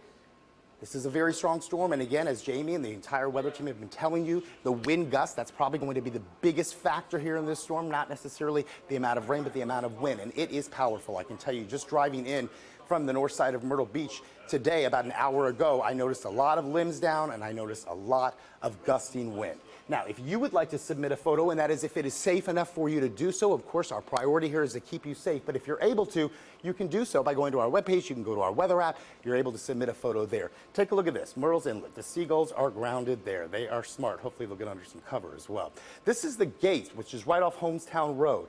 You can see the tree there is going over on top of the house. A lot of limbs down in the yard as well. And as you see, this tree house as well affected by this storm. A lot of damage we are going to see, mainly in the form of a lot of trees coming down because, again, of these gusting winds. Feeling it in Myrtle Beach, they say. And also, this is an impressive one right here. Tree house down. Look at that. Again, we're seeing a lot of trees that are hitting homes. This is the one we showed you just a little bit earlier. This is Myrtle Inlet. This is the Waukesha Plantation. She says, my tree just fell right on my home. We don't want you to have any injuries reported from the storm. We just, first and foremost, take this seriously. Stay indoors. Stay away from the windows. And Surfside Beach, another truck buried. If you can see right there, the tree is over on that truck. So again, if you have an emergency with your power outages, do not call 911. Rather, go to our website. Get those numbers there. They are all listed for you on our website, so you don't have to tie up those lines. And feel free to please submit video or pictures to us through our website or through our web weather app. That is when it is safe for you to do so. Please be safe out there. Let's send it back to Erica Edwards now, who is now in our studio. Thank you so much, Eric. We're going to check back in with Andrew Dockery with the latest information on Ian. Things that are coming through. Current wind gusts continue to show across the region. If we could get weather one up when we get a second, because I do want to start to show you a tornado threat that looks to be developing just across the border into North Carolina. Of course, we look at the wind gusts. You'll notice the winds gusting up to 40 miles per hour in Myrtle Beach, 49-mile-per-hour wind gusts there out in the Atlantic with that buoy, and even some 39-mile-per-hour wind gusts showing up in Moncks Corner, 46 in Conway, and 32 in Kingstree, 32 in Oak Island, 54 at the buoy. If we could pull up weather one, we do want to take you to a tornado warning that is in Brunswick County. And the only reason I want to show you this is because now storm motion starting to work to the northwest. This is going to be a storm we need to keep an eye on just closely. Tornado warning now issued for Brunswick County until 1 p.m. The National Weather Service and also the Storm Prediction Center now talking about issuing a tornado watch just to the northeast of us at this point. I don't think it will include our area. I think it's going to be just across the border, but that's something we're going to be watching. I just want to kind of reset this. Robert Whitehurst is in as well. We'll go to him in a couple of minutes, but let's just take a look at the bigger picture where some of the rain is starting to fall. And I know many of you reading some of the comments have continued to look at some of the loud wind moving through and that heavy rain across the region. Don't want to lose sight that as we're taking a look at Ian close, even closer now to making landfall. That landfall looks like it's going to be in Charleston County now with a northwest motion as that continues to push to the area. Heavy rain extending across 17 bypass, across 501. Blankets of rain coming down from Conway to Myrtle Beach, and that wind continues to ramp up. Pawleys Island now starting to catch that outer band of the center of circulation working its way into Georgetown. That's where Matt Bullock is. We continue to see the water rise there at the Harbor Walk. We continue to look at the onshore winds now starting to create that storm surge and continuing to cause the issues in the rising water levels. In Florence, we haven't forgot about you. Tropical storm conditions continue with some of the heavy rain coming down across portions there in Florence, in Quinby, in Pamplico, in Lake City, in Johnsonville, Hartsville, Darlington. That rain continues to fall. Might be light now, but you have some heavier bands to the south that are going to be working in. Marion, that rain now starting to work in across portions, soon to be right along 501 in Marion, and that continues to push through. Want to kind of just take a look at some of the cameras that are showing up. We continue to see these dunes being breached by some of the storm surge that is moving in right now. Wind gusts of 40 miles per hour at the Marsh Walk. Same story. Notice rough conditions. Wind gusts now 54 miles per hour. Wind down to the northeast at 31. This is just an idea of the conditions outside as we continue to look at that. We've been watching the storm surge work its way over the dunes. You can see that continuing to happen here as that continues to climb through the area. That is also starting to see some of the water running over top of the dunes and into the area. Of course, coming up, we'll go to Robert here with a look at that storm surge across the region. And then notice in Florence, like I said, we haven't forgot about you. Check this out.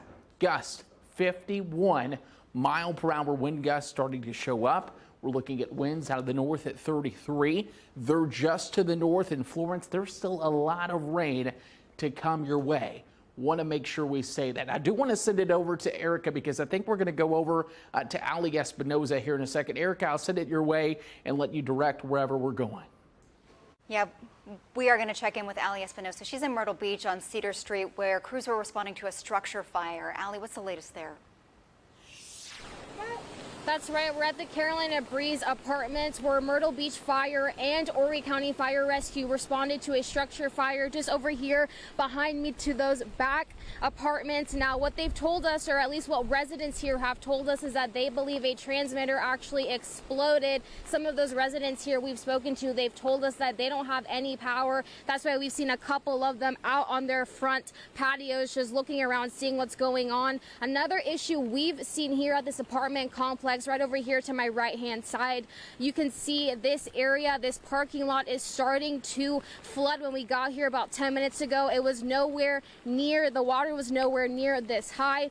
So just be aware if you do live here in these apartment complexes that this area is definitely starting to flood. As of right now, Myrtle Beach Fire has not put out any additional information about this structure fire. We do know, though, that those people who lived in that apartment complex were evacuated. As of right now, no injuries have been reported. For now, live in Myrtle Beach, Ali Espinoza, WMBF News. We're continuing to watch those winds switch back on shore here this afternoon, this morning, and we'll continue to see the warmer weather moving in. Temperatures have been in the cooler side, but now that the winds are turning back on shore, it's going to help to bump the temperatures up here a bit. over the next couple of hours. What that will allow is a little more fuel to roll in. And we've started to see a few storms with some signs of rotation up through North Carolina, far southeastern North Carolina. Brunswick County had a tornado warning earlier. The tornado watch has now been issued for a good chunk of southeastern North Carolina, but also including Horry County. And we'll likely see the threat there continue at least for the next couple of hours as you continue to bring those rain bands in and the temperatures start to climb. Wind gusts, they are still pushing well into the 50s at times here along the Grand Strand and just offshore, and with the winds also moving back on shore, it's helping to continue to bump up those surge values. We've seen those numbers increasing as those winds are now switching. They were coming back out of the north, so kind of running parallel to the coast, now starting to switch onshore. So while the tide is starting to go out, the wind switching back onshore, helping to keep it in and not really allowing it to drop. I do think we're getting close to the top end of those surge numbers, so we should hopefully see some improvements over the next hour or so, but it will be a slower drop despite the tide now heading towards low tide as we go for the next hour or so. And it's these onshore winds and these gusts that are pushing 30, sustained, gusting into the mid-50s in Murrells Inlet. You can see some breakers. This is the marsh. This is not the ocean. You can see how high the marsh is. And with the winds out there, actually getting some waves going. And it's now covering here the pier as those water levels had continued to increase. The high tide in Murrells Inlet coming up in the last 5 or 10 minutes. So we're nearing the peak here, hopefully, although, as I mentioned, the onshore winds are helping to keep the water in there, having a tough time getting out. A live look here along the Grand Strand. We've been seeing the surf getting through some of these walkways in the dunes and flooding the kind of pathway here in between the two dune lines. This has continued to cause some erosion issues here with the onshore winds helping to push the surf in. And here comes one of those waves now starting to push over the dunes here. And that will continue to be an issue until the levels begin to drop a bit. We are currently sitting at 10.1, very close to major flood stage. These are recorded at Spring-Made Pier. 10.1 puts us still a couple feet below Matthew, but Isaias, we're now above that level. We'll probably see a little bit of a climb here to continue. We've been pushing these numbers up as the surges continue to increase. Now, as we head through the next, let's say, 1 to 2 hours, despite the onshore winds, we'll start to see some improvements here as the winds and the tide start to go down. We've also seen those issues down in Pawleys Island. Again, same issues. It's not from the rainwater, it's from the surge, the flooding across the island. The causeway is flooded, and it's pretty well in line here. What our surge forecasts have been showing those issues. That high tide, 11:24, so about an hour and a half ago, hour 15 minutes. We're continuing to see those issues here as well. Hopefully, as I mentioned, as the tide starts to accelerate downward, hopefully that will start to overcome those onshore winds, and we'll start to see some improvements. Erica. All right, we're getting some information just into the newsroom that traffic lights in downtown Myrtle Beach are out, and so keep an eye out for that. And also getting lots of reports from the National Weather Service right now. Midway Fire Rescue reporting about a rescue from a house on the 300 block of Myrtle Avenue in Pawleys Island, saying water is in the first floor of the house, and then also in Georgetown, and we've been seeing Matt Bullock there all morning. Part of Front Street is now closed because of water on the road in Belle Isle. There's also been some issues there, wind damage reports, and a neighborhood near Georgetown with trees and power poles down. So we're going to continue to keep you updated as soon as we get any more information for you about those. Horry County Emergency Management has moved to OPCON 1, Level 1. The Emergency Operations Center has been activated. The county is operating at full alert to address the impacts of Ian, and Horry County Emergency Phone Bank is also activated. That's to answer any of your questions and concerns. Instead of calling 911, make sure to call them. This number is 843-915-5000. And again, do not call 911. This is not for emergencies, so you can call the emergency operation line at 915-5000. And North Myrtle Beach is currently operating at OPCON 1 as well. As of 9 this morning, city leaders there are telling residents to prepare for wind damage, storm surge. Everyone needs to expect winds greater than 58 miles per hour. And the winds already picking up even more so in between 2 and 3 this afternoon and 2 tomorrow morning. North Myrtle Beach also expected to get 2 to 5 feet of storm surge. And Georgetown County Emergency Operations Center is fully activated. All emergency response personnel activated as well. And Georgetown's mayor is also asking for everyone to stay home while Hurricane Ian hits. And she says Governor Henry McMaster called to offer any assistance. And you know what? We're going to actually hear from the governor right now. Let's go ahead and listen in.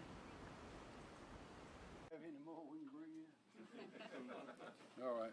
Thank you very much. We have Holly May signing again. Larissa Martin is here with us. Chaplain Davis.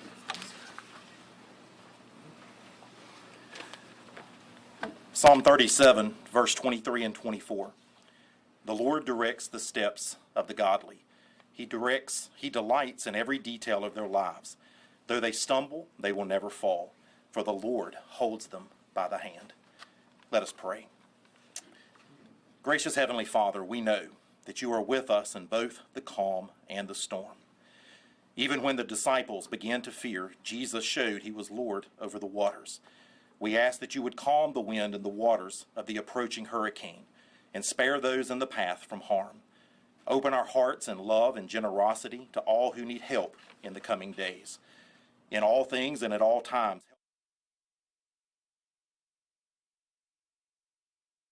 with us, guiding us to safety.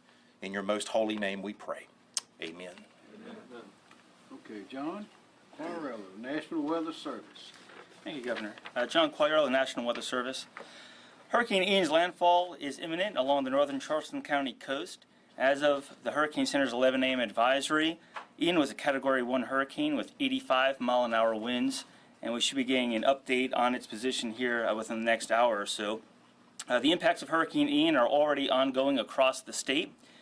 Peak wind gusts as of noon have reached 83 miles an hour at Fort Sumter, 73 miles an hour at Folly Beach, 68 miles an hour at Myrtle's Inlet, 58 miles an hour at the Charleston Airport, 55 miles an hour at Georgetown, and 53 miles an hour at North Myrtle Beach.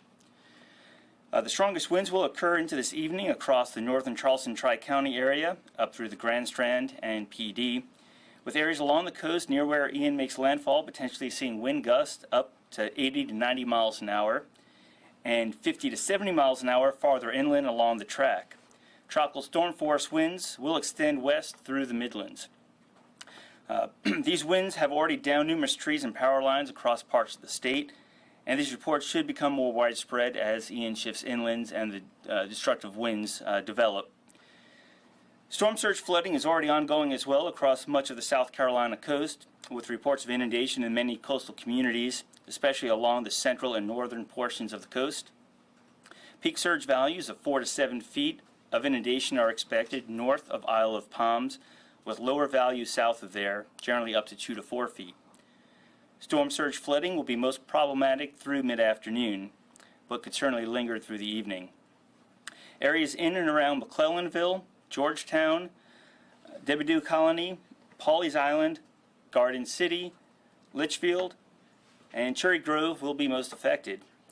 The storm surge will occur along the ocean front, the back bays, and tidal creeks. Coastal roadways could temporarily become impassable. Heavy rain is also ongoing, with many flash flood warnings right now in the Charleston Tri-County area. The flooding threat will continue into this evening, especially with the torrential rainfall, the high rainfall rates that we're seeing right now with Ian. Everyone's reminded that if you encounter a flooded roadway to turn around, don't drown. And finally, there's an increasing threat of isolated tornadoes, mainly in the far northeast part of the state where a tornado watch has now been issued. Conditions should improve across the state late tonight as Ian weakens and lifts to the north. So again, please seek higher ground if you're in a flood-prone location along the coast, and do not drive through flooded roadways. Thank you. Thank you. We'll answer questions as we go through the team. As I speak, the center of Hurricane Ian is approaching the coast of South Carolina, just above Charleston, mainly from Bulls Bay up through Myrtle Beach. I've spoken to a number of the mayors in those areas, and they are well prepared. The Grand Strand, particularly right now, is seeing very rough seas. Also, behind the Grand Strand, the water is backing up because it can't get out, but behind the beaches and behind the creeks. But this is not as bad as it could have been. A lot of prayers have been answered, but I would ask people don't quit yet because it's still coming. We are not out of the woods. I remind people, as John Quagliarella just said, there's water on the roads. We've seen photographs of it. The people have been sending us, the mayors and others. and it's still very dangerous, and there's still winds even where there's not much water in other parts of the state. So if you don't need to go outside in the wind right now, stay inside. If you don't need to drive anywhere, don't drive. Be careful and be smart.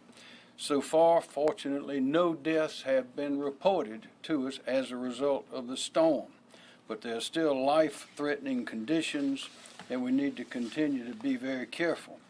I note that in Charleston, they have, according to Mayor Tecklenburg a little while ago, they have about 6 to 12 inches of water in the hospital district.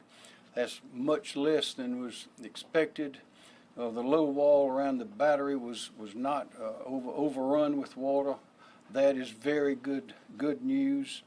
High tide in Myrtle Beach was at about 12:30, and so we know the water is high there. The winds are high, and as I said before, a lot of water is being trapped inland and can't get out because of the winds and because of the currents. But right now, when the storm seems to be receding in certain parts of the state and is moving on to others at hurricane speeds, this is when people normally get careless, get hurt, and unfortunately often lose their lives. So don't forget that human error is the deadliest thing that we have. Misjudgments, miscalculations, carelessness. So be careful and be smart. I spoke to President Biden this morning. He was fully aware of our situation. He promised whatever help we needed, and you would like to know, of course, he's been here before, and he says South Carolina is a beautiful place, and of course, I agreed 100% with that. So that is our situation so far, and we have a number of people to speak and provide details, and we'll start with General Jeff Jones. Thank you, Governor. Major General Jeff Jones, the Deputy Adjutant General. Right now, the South Carolina Military Department, which comprises our Army Guardsmen, our Air Guardsmen, and our State Guardsmen, and our civilian employees, they are poised to continue to respond to our state and local partners and the people of South Carolina.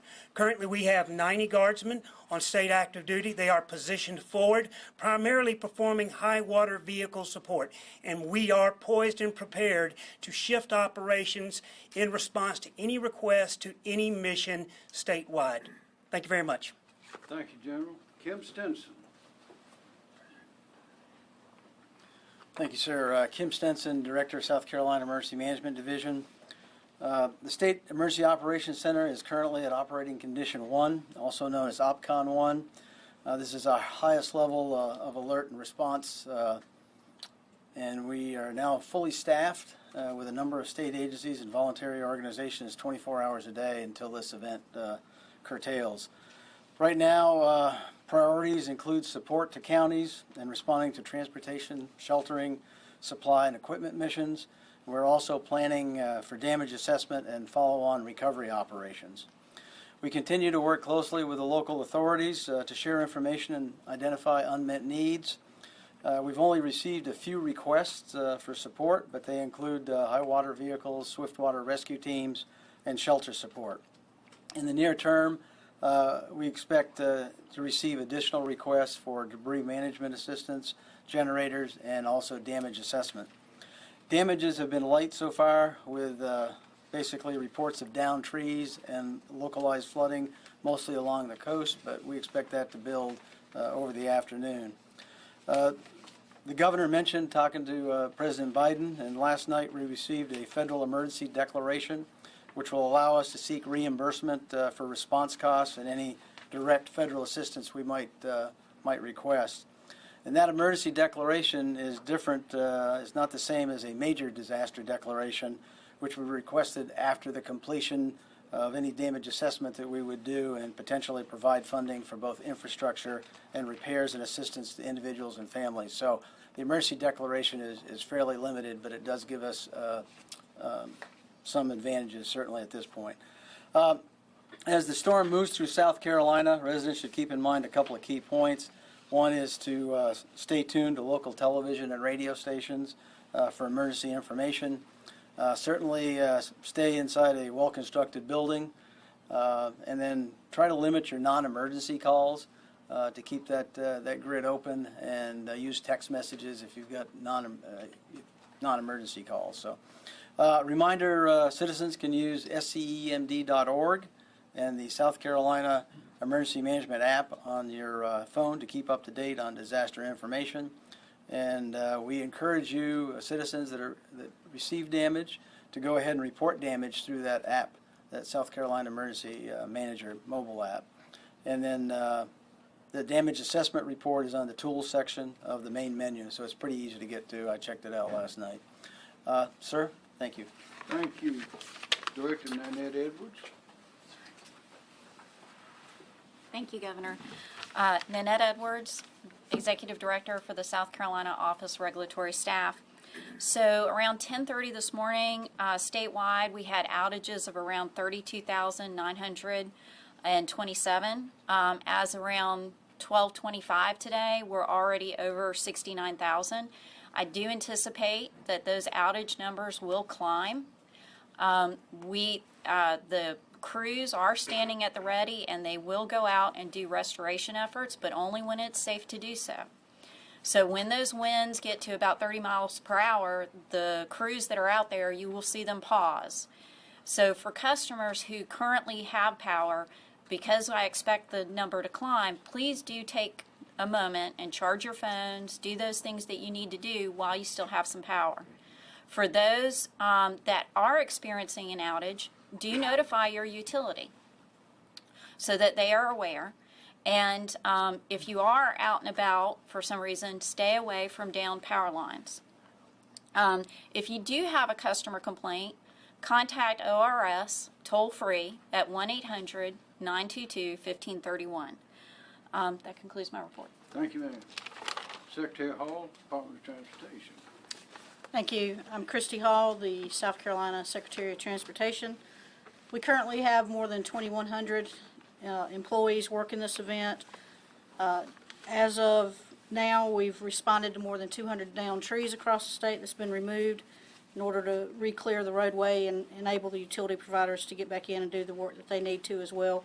We will continue to do that as the storm passes through the state. We are also aware of water on some of the roadways across the state. There are currently no major closures that we are aware of. However, we are closely watching with the local officials some of the causeways in the areas that John Q mentioned, really north of Charleston all the way up to Myrtle Beach area. As mentioned earlier, we urge people to avoid travel if at all possible today as the storm works its way through the state. And Governor, that completes my report. Thank you. Thank you, ma'am. Director Ben Duncan. Thank you, Governor. Ben Duncan, Chief Resilience Officer, South Carolina Office of Resilience. We are staying ready at this time to assist citizens who may have damage or may have some need for assistance from the hurricane. We help with short-term problems, we help with long-term problems, and we are here until we take care of those problems for you. We're here to assist the governor, we're here to help citizens, and we provide information that you may need in the short term or long term. Thank you. Thank you. Director Emily Farr. Thank you, sir. Emily Farr, Director of the Department of Labor Licensing and Regulation. Throughout this event, the agency, through its division State Fire, has been prepared should any search and rescue efforts be needed. Earlier this week, we mobilized Task Force 1 with collapse and water rescue capability at the State Fire campus here in Columbia, so that we were prepared to back up the regional search and rescue teams that are located in Charleston, Hilton Head, and Myrtle Beach. Last night, North Charleston did request 2 boat teams, so we did deploy Task Force 1, and they arrived there at about 10 p.m. last night. We backfilled those teams by requesting 2 boat teams through firefighter mobilization, and Anderson County and Oconee County answered that call, and their boat teams are now here in Columbia, ready to deploy if needed. As well, the State Fire Marshal, Chief Jonathan Jones, continues to make contact with the fire chiefs along the coast to make sure that they do not have any unmet needs.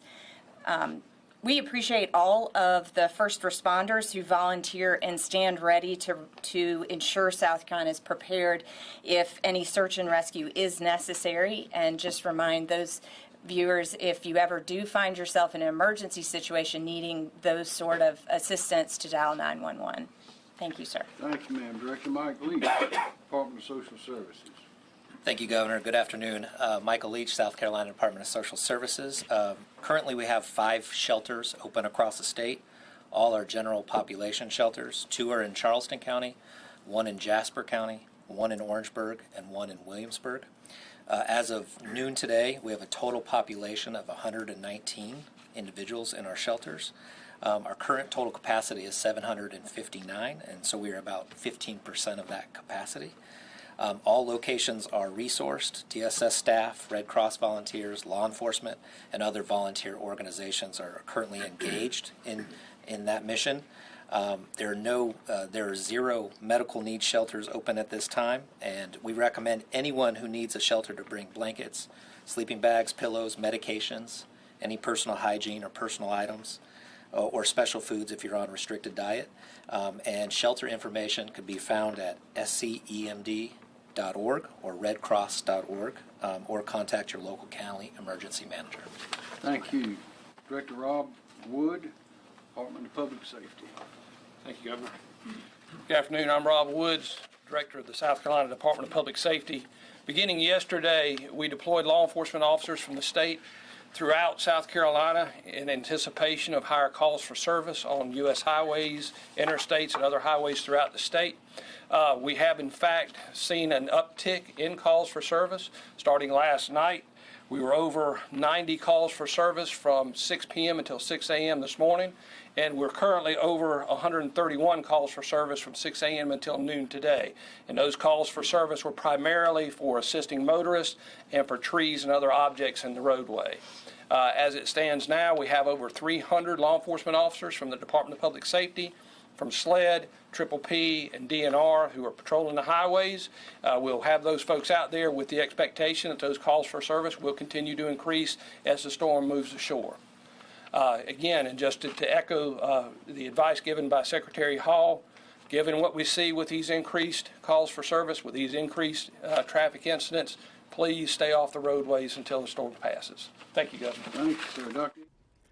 All right, that was the latest information coming in from Governor McMaster and the state. I do want to kind of reset where we are right now with Hurricane Ian. Brand new tornado watch now in effect for Horry County, Marion County, Dillon County, into Robeson County. That's kind of where the dirty right front quadrant of the storm is going to work its way through here over the next few hours.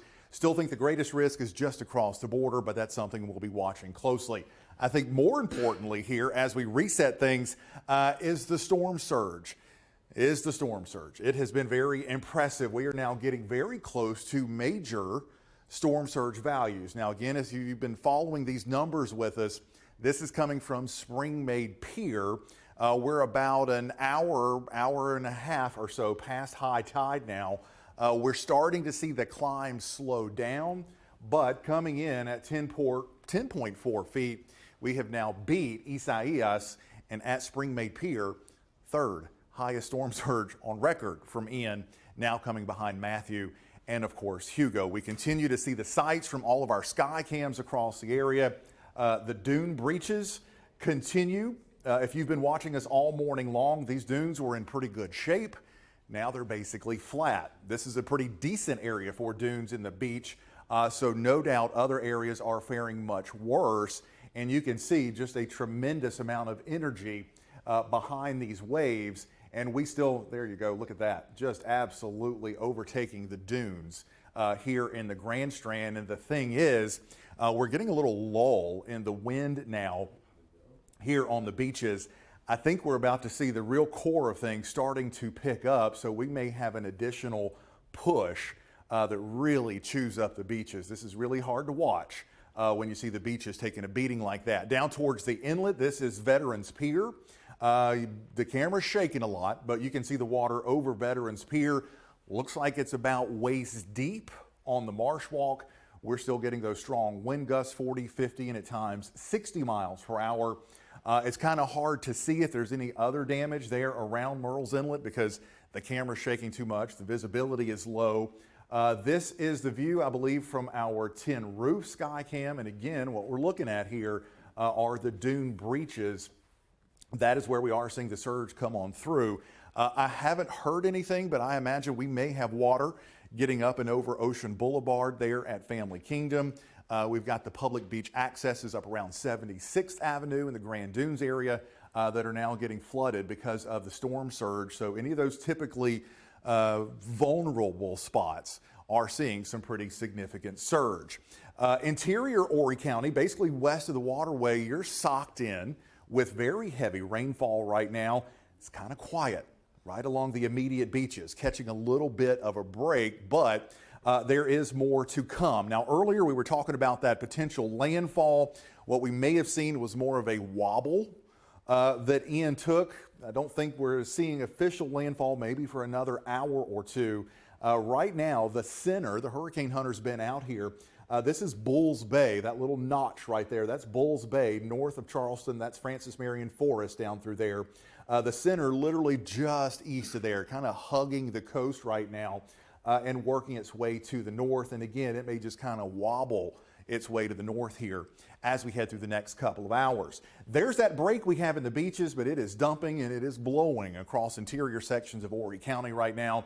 It is also dumping and blowing in Florence. We're getting more and more reports of damage now across the PD with trees coming down and those power outages beginning to ramp up. I think we have a couple of crews out and about in the area. You guys in the back, if you can, let me know. Who's next? Ian. Let's go to Ian, inappropriately named today as we cover Hurricane Ian down there in Garden City. Ian, I'm not sure if you can hear me.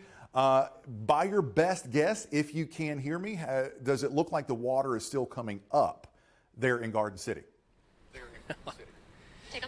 Oh yes, yes it is still coming up. As you can see this truck turning around here. They have blocked off Atlantic Avenue. Now Samuel, if you're able to shoot down, this is quite impressive. Since the storms we've covered in the past year, Jamie, I've never seen the storm surge actually overtake Atlantic Avenue and that entire bridge. So basically the two sides of the marsh are essentially have become one as the water's completely coming over it, heading into the side basically where the Garden City Pier sits. We've seen several trucks attempt to go around, but I think making their best judgment to quickly turn around. We actually were parked over here by this Sarah J's sign not even 10 minutes ago. You could see the parking lot, you could see the grass. We actually had to move our car very frantically and very fast because of how quickly the water was moving. Even where we're parked now, there was pretty much dry ground on here, and it has risen just from basically nothing to now my ankles within just a matter of 5 minutes. So this shows you just how fast this water is rising and how powerful this water is. If you look at really how that current is coming across what at one point was the Atlantic Avenue Bridge heading towards the Garden City Pier, it's just a massive current basically heading towards the inlet right now. And basically behind Sarah J's is another marsh itself. The parking lot of Sarah J's, which when we arrived here, I'd say no more than 10 to 5 minutes ago, was not submerged. It's now submerged underwater. You can see right here the stop sign as well, Atlantic Seacrest. There's about a foot of that stop sign that's currently underwater right now. So just to show you how fast this water is moving and how fast this water is rising, we're actually going to have to move our car here within the next few minutes as it's starting to rise here fast. So we're going to send it back to you in the studio while we get to a safer location. All right, Ian, be safe out there. Good afternoon to you. Eric Weisfeld here alongside my co-anchor, Rachel Bogle. As we continue our team coverage here, we are really starting to see things ramp up. Yeah, absolutely. As we just saw there with Ian preparing to move the vehicle because that water is rising so quickly there in Atlantic Avenue. Absolutely. Sometimes it's too late for that, so that's why we ask you to move those vehicles ahead of time, right? That's absolutely right. All right, now we want to get right over to Ali Espinosa in Myrtle Beach. She's right near Sea Captain's house. Now, Ali, what are you seeing there? Yeah, we're here in downtown Myrtle Beach. We're right next to Duffy's. Now, the first thing I want you guys to take a look at is the ocean here. The waves have gotten really crazy since we first got here. We actually walked down to those steps right over there where you see those two people actually taking photos of the area. And the water is actually right at those bottom steps when you approach them. The dunes are completely washed away from those waves as well. Now, one thing we've also noticed is that the rain has actually stopped, at least in this area that we're in right now. The wind is still picking up every so often. It kind of comes in sporadic periods, but it's still extremely windy. That's all I have for now. Reporting in Myrtle Beach, Ali Espinosa, WMBF News. All right, Allie, from Myrtle Beach, we are going to go to Georgetown now. That's right, yeah, heading down south, our Matt Bullock is reporting for us live there. Matt, so if you can hear us, what are you seeing down there to our south now in Georgetown? Well, let me tell you guys, the water level is continue to rise. About 45 minutes ago, literally, the water was not even at this deck, all right? As of right now, if I step my foot in, again, I don't have good boots, but look at this. Like, look how deep that is. And that is just the past 45 minutes. The water level is continuing to rise. You have flash flood warnings in effect here in Georgetown. And as I mentioned, look over, the harbor walk. Again, that's starting to be covered with water as the storm surge continues to build as Ian moves closer and closer and closer before it makes landfall. Not only that, I'm not sure if you can kind of see it. If you look off the distance, you can kind of see it. We had a sailboat about an hour ago. It kind of looked like it was tilting. Then waves started continuing to crash on top of it and started taking in water. And then now it's turned over. You kind of see where the masts hang on the other boat. That's what we noticed in the past about 45 minutes to an hour. And then not only that, right before I was doing a live shot, I heard a loud pop. And if you look towards our left, come with me, Justin, you see kind of a sailboat with ripped sails. And so I heard a loud pop and the sails ripped. And then about 20 minutes later, the owner of the boat came by to tie up the sails. I talked to him for a little bit, helped him tie it up. He told me he's only had that boat for 1 year. He told me that he lived in Myrtle Beach for about 25 years and he's not seen a storm like this impacting him this significantly since this storm with Ian. Again, it's bringing those gusty winds. I'm talking about right now, we're seeing winds gusting up to 45, 50 miles per hour, but it's going to continue to ramp up as Ian continues to move closer. Rain is steadily come down. If you're at home still, make sure, your phones are charged, your iPads, your tablets, make sure that's charged, because if you were to lose power, getting these gusty winds, the ground's saturated, it doesn't take much for these trees to fall down on power lines, cause those power outages. So make sure you have that installed, make sure everything's charged up. And another thing I want to show you is we're going to go down this way. So look towards the right. This tells you how deep the water is. And so if you look at the benches right before you get into the harbor walk, you can see how deep that water is. And this water is continuing to rise. So for us, this will probably be my last live shot here at the harbor walk.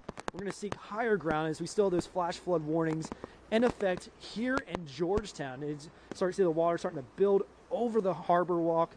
And then off in the harbor, there's that sailboat still taking on water, turned to its side into another boat. And pretty much, besides that, the gusty winds, the water continues to come up. We're going to get to higher ground. We'll let you know with the latest details what we're seeing here in Georgetown. But Ian continues to approach making landfall probably the next 20, 30 minutes. But I'm going to send you back in the studio. And if you need any updates, you guys let me know, and I'll keep you guys updated. That's some good visuals from you down there. We are seeing at least some good news that we are now past high tide. The bad news is now the winds are pushing on shore, so they're kind of counteracting each other a bit. We would expect to see a bit of a drop, but now that the winds are on shore, it's holding the water back, and we're still seeing some slow rises. Now it is slowing down, and as that low tide starts to accelerate a bit, we should see some falls here over the next hour or so. I think we're getting towards the top end of the water levels that we'll see. But you can certainly see now that the center of that storm is starting to approach land to our south, just south of Georgetown County. Those winds are now switching more onshore rather than out of the north. I'm going to do a couple things for us. It actually bumps the temperatures up. It's been awfully cool for a tropical storm and hurricane rolling through. We've seen temperatures in the 60s. Now, as soon as those winds switch onshore, they begin to quickly warm back into the 70s. It's one of the reasons we have that isolated tornado threat. The warmer the temperatures, a little more instability for those tornadoes to develop. That's still a greater threat to our north, but as we mentioned earlier, Horry County now included in that watch as well. Wind gusts starting to pick up inland as well, gusting into the mid-40s through inland Horry County. Whiteville gusting to 45. We're still seeing wind gusts offshore close to 70 on some buoys. And there's an area of some stronger winds offshore as well. There's actually some drier air filtering in. That drier air starting to eliminate some of the rain, but it can actually help to push down some of these stronger wind gusts. So we may end up with something like what we saw with Hurricane Matthew, where the rain started to end, but the winds still were picking up and turned very gusty despite the rain ending. So that may be something we'll watch here along the Grand Strand as we head into the afternoon. You can see the edge of the rain, and what's happening here is we have the cold front sitting here, and as soon as the cold front moves by you, you start to end the rain. The warm air is running over top that cooler air and dropping this heavy, steady rain. Now, this has been situated on top of the entire area, but now that we're seeing that cold front push inland, that heavier rain is also pushing inland with it. So we're catching a break along the immediate Grand Strand. Got some steadier rain across the rest of Georgetown County and Horry County. There's the center of the storm. There's those onshore winds, and notice there's not a lot of rain out here, but there are some very strong winds that will still try to pivot in here as we head through this afternoon. Landfall likely here over the next hour or so south of Georgetown. Live look at Murrells Inlet, still gusting 45. There's Veterans Pier, and it's under a couple feet of water now. And we've seen several videos and photos, the Marsh Walk underwater as well, going into the parking lots down there. And you can see some of the whitecaps and waves on here. Goat Island is somewhere underwater right here. This is typically pointed towards Goat Island. Luckily, they took the goats off the island because it is completely underwater at this point. And this will likely top out here shortly with some falls hopefully arriving over the next hour or so. We've seen some of these dune over breaches in Myrtle Beach, getting some of that water onto Ocean Boulevard in a few spots. It kind of makes its way in to some of these beach access points. That's kind of an area where the water can funnel in and make its way all the way to Ocean Boulevard. It's certainly covering the dunes now. We're seeing quite a bit of beach erosion. The waves are upwards of 8 to 10 feet on top of this surge. They are big time waves, a lot of energy, and unfortunately likely taking a lot of sand with it as well. The numbers now, we are now into major flood stage at Spring May Pier. We're up to 10.6 feet. Major flood stage starts at 10.5. We've seen that steady increase here throughout the morning and early afternoon. I think we may see maybe another half foot of rise or so before we start to level off. That high tide at Myrtle Beach was at 11:30 a.m. So we'll start to see the lunar tide begin to drop, and it's an offset with those onshore winds. So we should see some steady improvements as that low tide starts to accelerate a bit. The next couple of high tides not near as much of an issue. Our typical trouble spots could see some minor flooding for that high tide late tonight, but certainly not as widespread as we're seeing up and down the Grand Strand here this afternoon. Pawleys Island has been a big trouble spot with that surge today.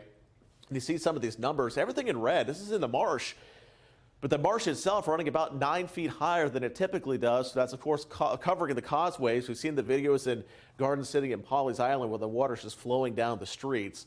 This was going to take some time for it to go down, maybe another hour or two before we start to see some improvements there. Again, the winds continue to gust, and that heavy rain will continue. We'll likely continue with some strong wind gusts.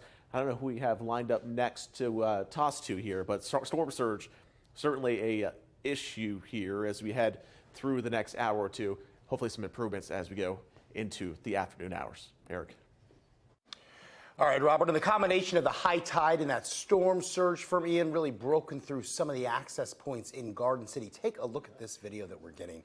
Pam McElveen-Fagan sending us these videos from ocean towns of the water. You can see rushing in from the ocean there over the dunes, actually spilling into the parking lot there. This is the reason why we asked you to take advance notice and precautions and get your vehicles to safety before this happens. In Surfside Beach, we have more areas starting to flood as Ian moves in there. The intersection of 3rd Avenue South and Yopon Drive, as well as the area surrounding River City Cafe and the pier now underwater, a very popular spot there.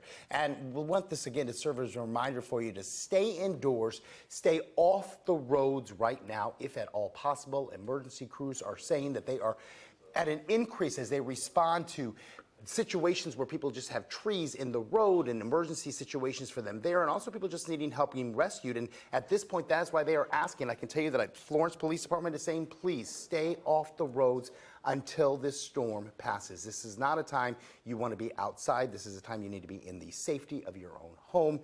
And just wait until the storm passes. Again, later on, late this afternoon, early this evening, as the weather team has told you, this should clear out relatively quickly once it passes, so you can enjoy the rest of your weekend. But right now, this is not a time to take any chances. Stay away from the water. Stay off the 911 line unless you have an emergency. If you do have power outages, they are asking you to call your particular power entity, Ori Electric, Santee Cooper, Duke if you're in the PD area, but please reserve 911 for emergencies. Also remember that we are getting so many pictures and so much video from you, and we so appreciate that. If from the safety of your home or the safety of your shelter you are able to do so, please submit those to us through our website. You can also do it through our weather app. But again, we'd love to see them. We'd love to show them to all of our viewers, but the biggest priority that we have here is keeping you safe. Let's head it over to Chief Meteorologist Jamie Arnold to find out where Ian is right now. All right, Eric, and the center, the eye of Ian now, still just kind of drifting its way just east of Bulls Bay, maybe just east of McClellanville. Right there, there's 17 that goes down. Again, that's Bulls Bay. That's where the record highest storm surge on the East Coast occurred with Hurricane Hugo at 18 feet. I want to take you into the heart of the Grand Strand, though. I just kind of poked my head out to see what was going on. It got real quiet. I was like, well, let's see what's going on. This is not the eye in Myrtle Beach. It's not the eye. It's gotten quite calm, but it's also gotten very, very warm. We have finally gotten the push of tropical air that has worked its way onto the beaches. We're still cool into the 60s here in Conway, but it now feels much more like a typical hurricane across the Grand Strand now. It is warm and it is muggy. We're catching a little bit of a break here in the steadier and heavier rain. What we're going to have to watch for, though, is as the eye, again, down here by Bulls Bay, kind of works its way off to the north, we're going to start to pivot this area back into the Grand Strand. And I think out here over the water, there are likely some very strong winds. As we were reporting earlier, the hurricane hunters, not too long ago, a couple hours, here in the northeastern Eyewall, again, there's the eye, this is the Eyewall, were reporting some hurricane force wind gusts at the surface. And you can see that Eyewall, again, starting to creep its way towards Winyah Bay. That's right there when you're taking the boat into Georgetown. Winyah Bay, there's a platform there. We have consistently measured winds over 80 miles per hour. The backside of the eye, the back eye wall, continues here over Charleston, and a 92 mile per hour gust was recorded there in Charleston Harbor. Now that was about 40 feet off the ground, but still a very powerful wind gust even here on the backside. So this backside is something we're going to have to watch as it also continues to lift its way off to the north. So again, just to recap, if you're here in Myrtle Beach and you're like, okay, everything's over with, there's nothing going on, that's not the eye. We're getting a little bit of a break, but I do think there is some big wind out here. And if some of this thunderstorm activity starts to wrap its way back around, that's probably going to tap in to some of those big winds that are still blowing down just to our south into Georgetown County. So that's what we'll be watching out for. So maybe you need to let the dog out. Okay, you got a little while, at least a little temporary break to get that done before things start to go downhill a little bit more. Who are we going to next as we take another look at the radar? There again is that break here from Myrtle Beach northward up to Little River. That's where you're seeing that break. There's those winds. Notice the break here, only 28 miles per hour in Myrtle Beach and North Myrtle Beach. Blowing good in Conway, Marion, Florence, blowing good down at Georgetown. But again, that's that little break, but it's all the action down in here that we're going to have to be watching out for, all the way up into Laurinburg and Lumberton now, seeing those tropical storm force wind gusts. And wow, look at this. This is happening as we speak right now. Significant storm surge does continue here in the Grand Strand. If you've been following along with us, what we've been talking about is following those water levels. And Ian is now coming in at number 3 for storm surge at Spring-Made Pier. We have knocked out Isaias. We're not up to Matthew, and I don't think we're going to get there. We're certainly not heading to Hugo levels, but we are currently in major flood stage, major storm surge underway at Spring-Made Pier. We may go up a couple of more inches. There's the old record, 9.8. That was coming in from Isaias. 13.6 is what we had with Matthew. Let's take a look. I was talking two things. One, I want to show you the storm surge down in Murrells Inlet. This is from the Marsh Walk. Goat Island completely submerged right now. But also notice something else down here at the South Strand, the wind. Two things I want you to notice. One, it is still blowing very strong down in the South Strand, including Murrells Inlet. But also, if you can make it out between the shakes, notice which way those whitecaps are moving now.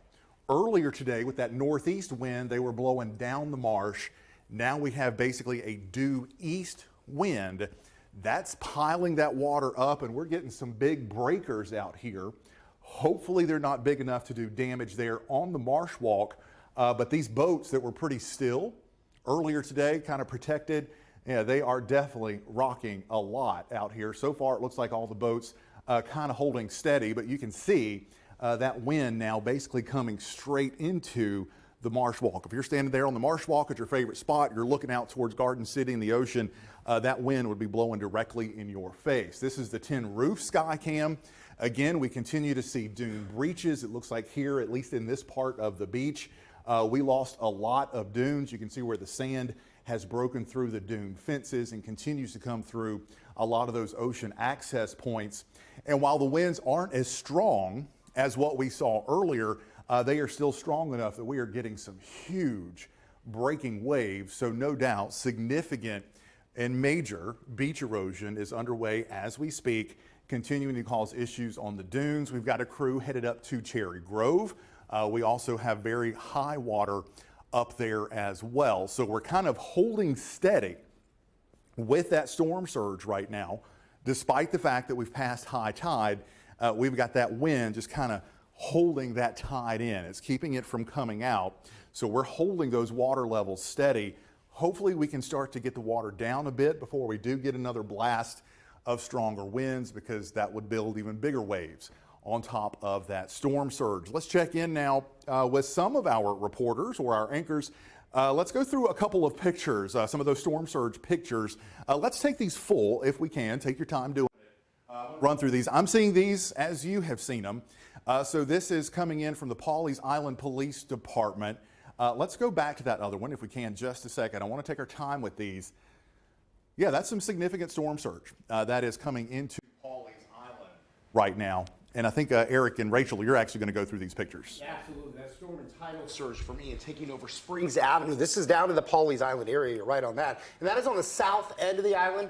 Police there in Pawleys Island posting these photos on social media. They're showing the layer of that water, looking at making its way onto the road, coming right up to those homes. This is no joke, folks. This photo of a tree down right there on Chinner's Creek. This is in Gallivan's Ferry.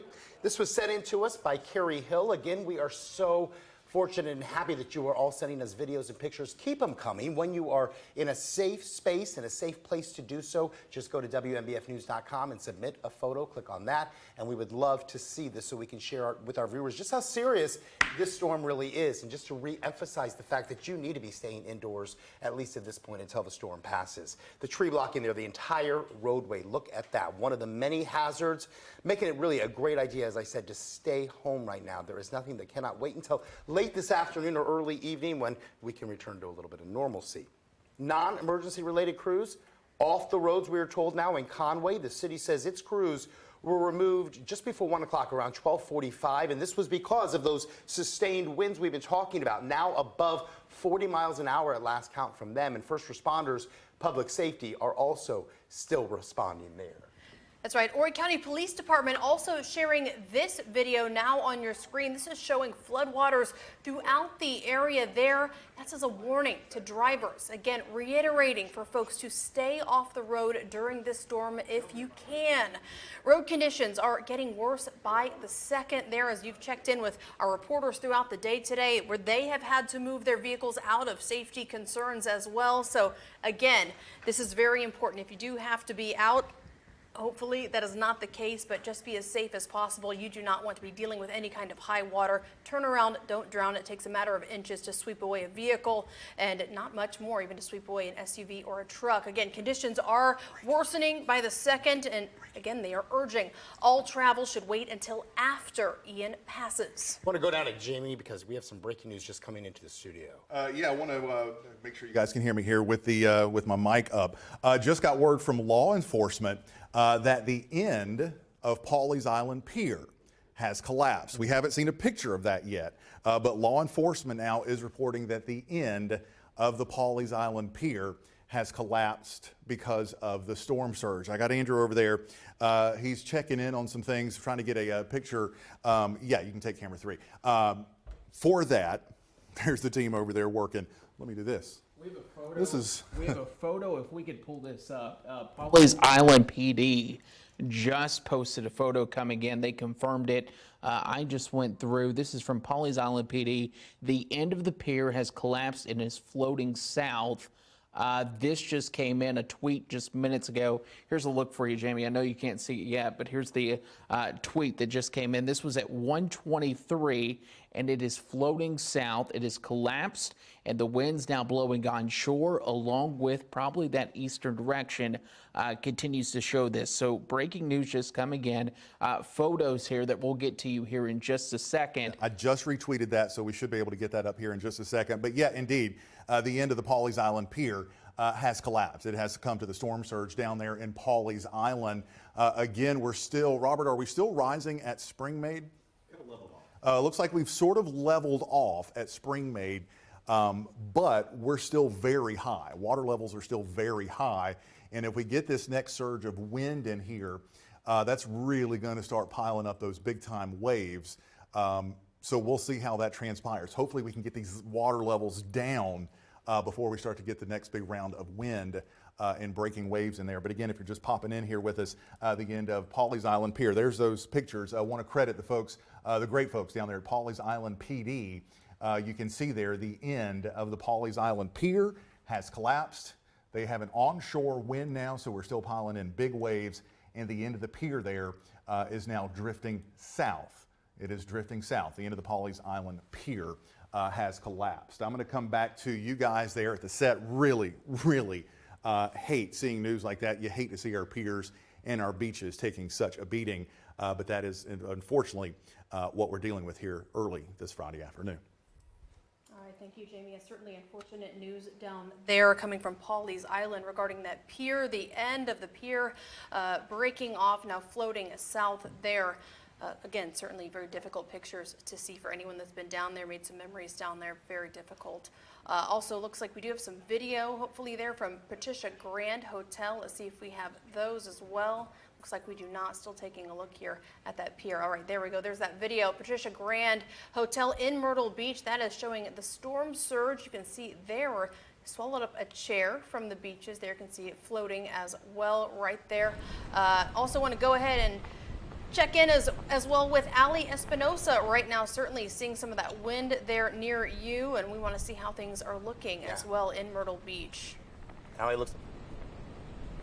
That's right, we're here on 3rd Avenue and Ocean Boulevard, that intersection. We parked right near a motel. Now, right now, Public Works, Myrtle Beach Public Works is currently working on this scene right here. The ocean actually came over these first few steps here and overflowed into this parking lot here by the motel I said we were at. Now, as of right now, we have seen some flooding in the areas. We've also seen quite a few tree limbs and branches falling off of the trees and coming onto the roads and sidewalks. But again, we're still monitoring the situation. We're still looking around to see what's going on. For now, reporting in Myrtle Beach, Ali Espinosa, WMBF News. All right, thank you so much, Ellie. Stay safe out there. Thank you so much for that report. Taking a look now, this is a tree on top of a house in Pine Lakes in Myrtle Beach. I want to say thank you to Carly Powell for sending in this photo there. You can clearly see some of the damage being dealt with in that area. Also in Florence, a toppled tree struck a power line and ended up on top of a car. As we were hearing in Governor McMaster's earlier press conference, crews had responded to over 200 downed trees so far in in our state. So certainly a big issue that we are watching as well. This photo here, this is on Gregg Avenue. These photos sent in to us by Chad Patterson. And again, we do want to remind you, avoid any down or damaged power lines. Again, everyone reiterating today from law enforcement and everyone looking out for folks' safety to stay indoors if you can. Do not travel. Santee Cooper saying some of its crews are having to stand down and head indoors themselves in certain areas for their safety. Again, that's because of the increasing wind speeds. Crews have been out working, trying to restore power all morning. Santee Cooper says it will be back out in all areas trying to restore power as soon as it is safe for them to do so. In the meantime, though, you can still report outages to 888-769-7688. Again, something we've been reiterating all day. Do not call 911 with any power outage issues. You can head on over to our website or use our WMBF News app or weather app. And if you go into the Hurricane Center, we have a whole page there full of the phone numbers that you can call if you're dealing with an outage or any other important calls you need to make in order to free up that very important 911 line for those emergencies. Also taking a look, a tree on top of a power line from Rybolt Road and Pawleys Island there. That picture sent in to us by Patty Younts. Remember, fallen power lines are extremely dangerous, so make sure you avoid any areas. If you see something like this, do not risk it. And as long as it is safe to do so, feel free to share any storm damage videos or photos that you can see again and safely take and share with us. You can share those through the WMBF First Alert weather app. Also want to get a bird's eye view now of the rising floodwaters in Myrtle Beach. This is how it looks from Ocean Creek Resort on Ocean Boulevard there. Pawleys Island police say that Midway Fire Rescue had to send in its water vehicle to the 300 block of Myrtle Avenue. Their residents and pets had to be rescued. We are happy to report, though, that everyone is okay, but obviously a very scary situation. This is what we're trying to get you to avoid. Right after that rescue, take a look at the waters on Myrtle Avenue near the causeway. Look at how high that water is. This is video from North Waccamaw Drive now in Garden City. The surge broken through at the dunes there at Ocean Towns. The Myrtle Beach police are at the intersection also of Kings Highway. We're told in 3rd Avenue South, a traffic light is out there. But hopefully that shouldn't affect you because you shouldn't be on the roads, right? Authorities are telling us to wait until the storm passes before we get out and about. Just have several hours from now, but by late afternoon and early evening, you should be back to a normal conditions now as we're seeing our lights flicker right here in the studio. Officers continuing to stress the importance of using caution on the road if you do have to get out, and I would say just for an emergency. Again, just flickering lights back on in the studio, but you can see this is really widespread all through the Myrtle Beach Grand Strand area at this point. And another thing I also wanted to add too, obviously you should not be out if you can help it, but if you do come to an intersection where the stoplights are out, remember, treat that like a 4-way stop. That is what is being suggested with any kind of outages when it comes to those stoplights. Also taking a look here, it looks like heavy wind and rain, of course, at the Waccamaw River near Highway 905. That is in Conway. And right now we do actually want to head back out to see Ian Klein. I know that last time we checked in, you were about ready to move your location out of safety concerns. So can you tell us a little bit more about where you are now and now what are you seeing there, Ian?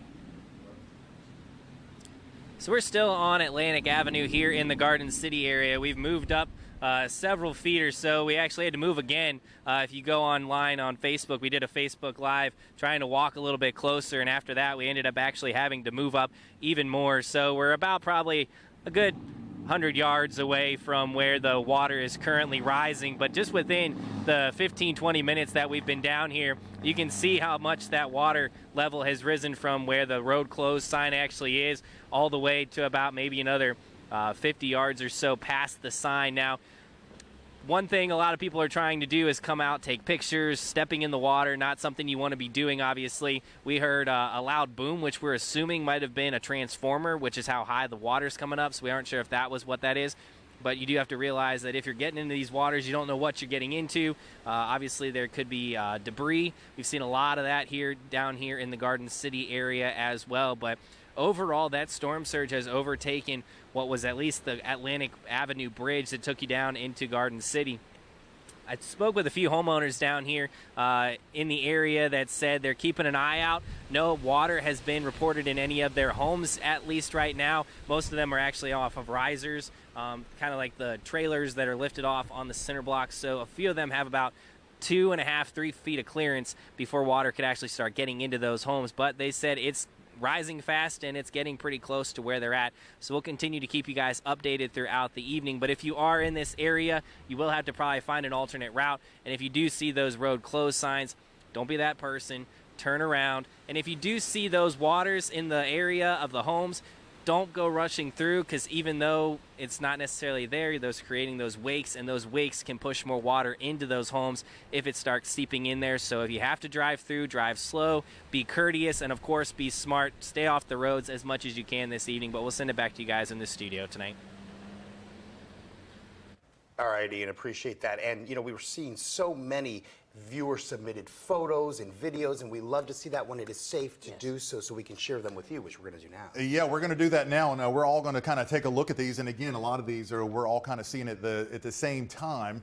I can't see any of that. I know. That is Cherry Grove, and you can see that's up at the north end of Cherry Grove, where we do have the significant storm surge. You can kind of get a feel for the scope of that storm surge. Now, if you're new, if this is your first hurricane, Cherry Grove floods, okay? It floods. But this is significant by Cherry Grove standards. So again, we do have that storm surge, which is up in Cherry Grove. We had the big issues in Cherry Grove from Isaias. Based on that picture, it looks like we're getting big issues up there from Ian. Let's go through these next couple ones. I just want to point out real quickly before you do, what bothers me about that picture is that there is someone standing there right by.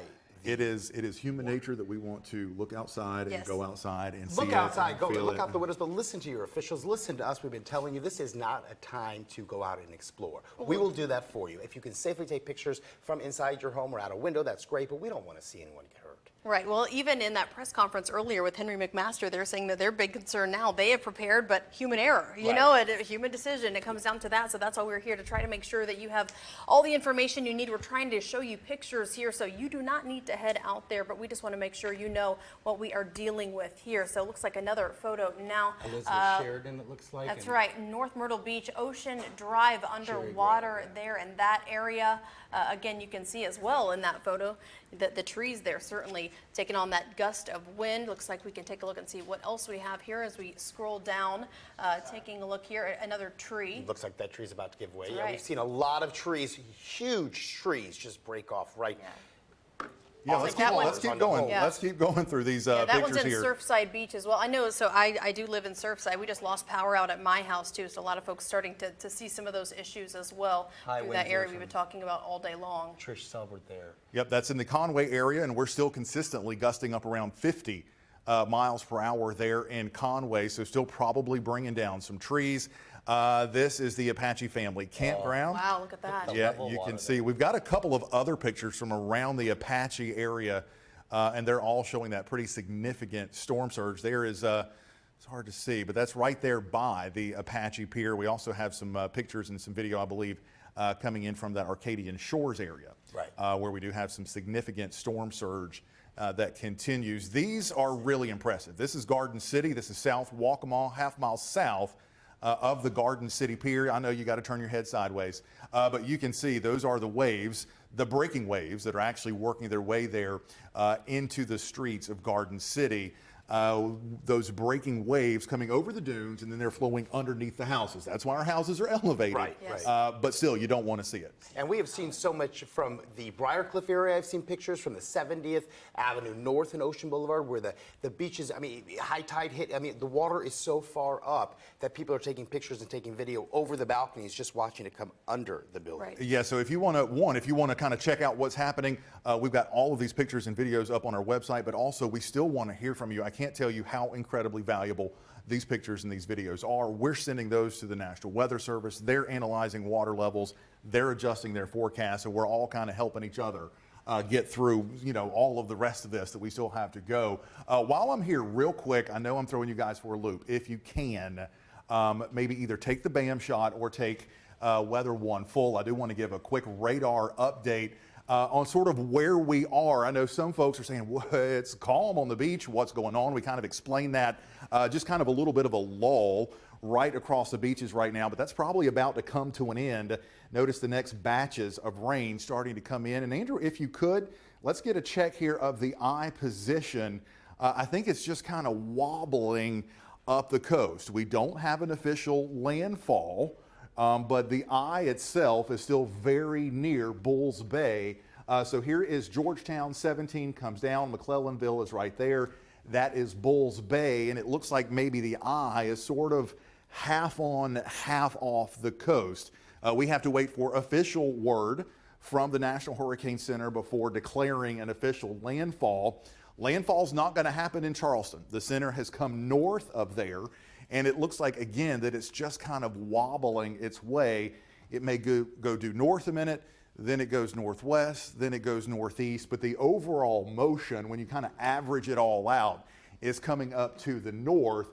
So there's probably some really intense action going on, about to come into Murrells Inlet, about to come into Georgetown. So if you're watching from those areas, send me a tweet. Let me know what's going on there. The fellas there in the Weather Center just said that we've unfortunately lost power at our Murrells Inlet camera. So they're obviously probably getting into some strong winds, and that is an intense band that is coming into Garden City and Murrells Inlet right now. I forgot where you told me that we are going next.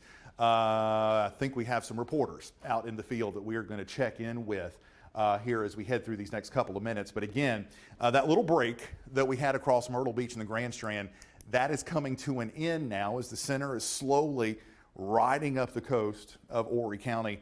We're going to get back into it. So Myrtle Beach northward, enjoy that little calm. Like I said a few minutes ago, you got a couple of dry minutes. Maybe let the dog out. It's had a long day. And then after that, we're going to go back downhill and start to get back into some things. And we're going to have to watch this. See how that's kind of refiring a little bit. It's also coming a little more into focus in the radar as it's getting closer. Nonetheless, there's probably some really nasty squalls in here, and those are blowing on shore. And also, as I mentioned a few minutes ago, it finally, at least on the beaches, it finally feels like a tropical storm or hurricane. We've gotten the really warm and tropical air that has finally moved in here, and that's going to really start to give us that tropical feel as those squalls start to work their way through. Just checking in real quick on some of the observations. We've been talking about the backside of this eye. Charleston has been consistently gusting into the 60s and still gusting to 63 miles per hour there on the backside of that eye. Georgetown, we've lost data coming in from the reporting site at Georgetown. We haven't lost Matt Bullock. He is down there in Georgetown right now. Matt, tell me what's going on down there specifically. Again, not sure if you can hear me.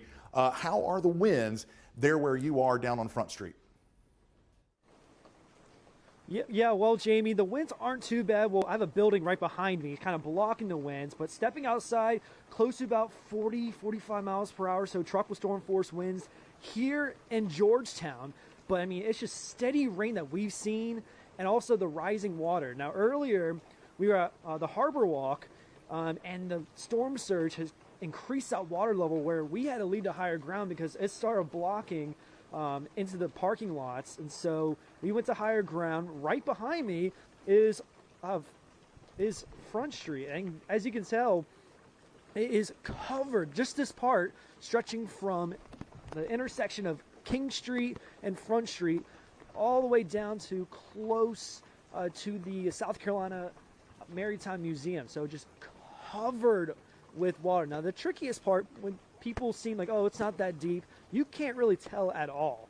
And so I've seen one truck that had a snorkel on it that was just plowing through the water. Not the smartest decision to do. But again, if you don't have to be at home, stay at home. Flash flood warnings remain in effect for Georgetown. So it's always important to get in that higher ground. And it's also hard to tell how deep the water is when you look at this ground, because I'm not sure if you can see it. Doesn't. Oh, no, it's kind of blocking the way. But there's a construction cone that's placed down further down, and it's almost fully submerged. A construction cone. I mean, that's like close to 3-4 feet. And so it's really hard to tell how deep this water is. And sometimes for those people trying to plow through the waters, it's not the best decision. this road is still blocked off by police. And so we have a few businesses that have sandbags, one towards the right of me. But the business where I'm at right now, the name of it is City Trends, on Front Street. You can tell that where the sidewalks and the roads are underwater. This is all from the steady rainfall that Ian has brought. We've seen. Look at the sidewalks too. It's deep water, continues to fall down. Winds are a little gusty here, not too bad. But with this building right behind me, it's oh, you see a person standing in the water way off in the distance. I'm not sure that's the best thing. That just tells you how deep the water is down that street. See the person in the orange with his phone out. Not the best thing to do, but some people not doing the smartest decisions. But most of you I've seen have been at home. But you don't want to be that person that's standing in water, because there's also debris in it. It's not the cleanest water. It's a runoff, little raw sewage. That's not the prettiest sight to be in. I don't want to be in there. But pretty much what we're seeing on Front Street is just this part of the section from City Trends, right off the intersection of King Street, all the way down close to the South Carolina Maritime Museum. It's completely submerged. Again, most people are at home. Flash flood warnings remain in effect. And actually, notice this building right over here. Kind of see like the orangish, brownish color. Look how the water's like close to where the windows are. And that just tells you how deep that water is. And again, rainfall continues to steady fall down here. And Georgetown, flash flood warnings remain in effect. So if you're on these low areas and want to get to that higher ground, we'll keep you updated with the latest details, what we've seen, what we've heard, as Ian continues to approach closer and closer to us. But I'll send to you back in the studio. All right, Matt, appreciate that. And boy, it's definitely disturbing to see someone wading through that water. Because you don't know what's going to be going through that water. Right. You can have limbs, you can fish, Absolutely. you don't know, right? Let's go right now to Corinne McGrath, who is in Cherry Grove, to see what the situation is there. I know it's hard for you to hear us, Corinne. Can you give us an update? Hey Rachel, hey Eric. Yeah, this is a pretty crazy scene if you've ever been out here on 4th of July for the fireworks. This is the large beach where people would usually sit out. It's completely, ocean is completely up there. There's no beach left, all the way up to the restaurants and to the hotels. This is where you would normally park your car, and as you can see, a lot of flooding going on there. Actually, as you can see, waves coming over as we're talking to you all right now. We have seen a couple pieces of furniture floating through the water, and police have decided to close some of the roads. So not that I don't think you would be planning on coming to this area, but if you do, police will probably turn you around. So wind's definitely picking up. My hat flew off, so we're going to continue to bringing you coverage. We're going to check out Cherry Grove throughout the next couple of hours. For now, we're going to send things back to you guys in the studio.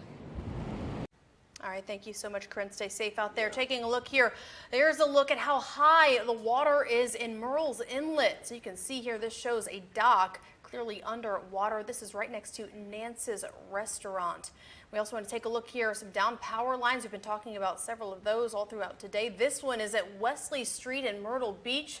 Cameron sending this photo in for us. Thank you for that. Again, we cannot stress enough how important it is to avoid any and all down or damaged power lines at this time. Again, all authorities advising folks to stay indoors if you can. If you have to travel, again, if you're driving up to a down power line, just turn around. Same story there when it comes to high water. Or better yet, stay off the roads. You won't have to deal with any of this, Absolutely, right? yes. That's the main theme that they're trying to urge folks to stay home if you can. We're also getting another report of a tree down from Ian, this time in the Conway area. Taking a look here, this is right in the Barron's Bluff community. You can see right in front of that home there. This photo was sent to us by Amanda Tawney, showing that damage there right in front of her home. And let's show you David in Cherry Grove sharing this image with us. This is showing, look at that, the rising waters up there again in Cherry Grove. A number of docks underwater, some fences, we are told, are submerged there as well. In fact, someone's dock is blowing the North Causeway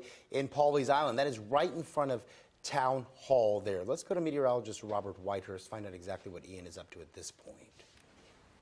And those wind gusts continuing to increase. You notice some of these buoys offshore well away from the heavy rain in the center of the storm, which is sitting off to the south of Georgetown, still gusting close to 70 miles per hour. So we'll continue to see these wind gusts roll in. There may not be a lot of rain with these. We saw a pretty similar situation actually with Hurricane Matthew, where the heavy rain arrived first, the rain exited, some dry air filters in, and that dry air actually allows some stronger winds to push down to the surface. And you can see some of these stronger winds lingering just offshore. Those will start to push in here. We had that roll through Myrtle's Inlet a couple of minutes ago. Actually took power out for our camera that is sitting on the marsh walk in Myrtle's Inlet. And it's likely with this little batch right here, likely some very strong winds. Seeing some stations, weather stations in here reporting gusts upwards of 50 to 55 with this band that's rolling through, trying to pivot up the Grand Strand a bit. So we're getting those strong winds, made their way through Myrtle's Inlet, now getting into Garden City. If they can continue to move northward, would eventually make their way into Surfside Beach, Market Commons in here, and then to Myrtle Beach. And areas inland still dealing with that heavier rain. Now what we had is that marine layers pushed farther inland. You'll notice the temperatures this morning are only in the low 60s. Certainly didn't feel like a hurricane was coming. And it's still on the cooler side inland, but we're starting to bring that warmer air farther inland, and that's kind of the edge of the heavy rain. So while it is warmer now for those first couple of miles, there's not as much rain. All that steadier rain is out ahead of it. And whenever we see these little stronger downpours that try to develop, those do help to bring down some of the stronger winds and wind gusts area-wide into tropical storm strength. We've seen some wind gusts 45, 50 miles per hour all the way into Florence and Darlington counties. So continuing to add on to those power outage issues. A live look along the Grand Strand. We're starting to bring the tide back a bit, at least leveling it out. It continued to climb despite us moving into low tide because of those onshore winds. Gusting 37 right now onshore. And you'll notice the dunes here, it's certainly still getting over there, although it's not getting as far as it was just 15, 20 minutes ago. So hopefully we'll see some improvements here with the water levels starting to dip. But we did manage to hit a top 3 record water level at Springmaid Pier, 10.8. The only two higher, Hurricane Matthew and Hurricane Hugo. We beat Isaias, which was 9.8, beat that one by a foot. We are moving past low tide, or past high tide. That was at 11:30, moving towards low tide. So hopefully start to see some improvements there over the next couple of hours. Erica?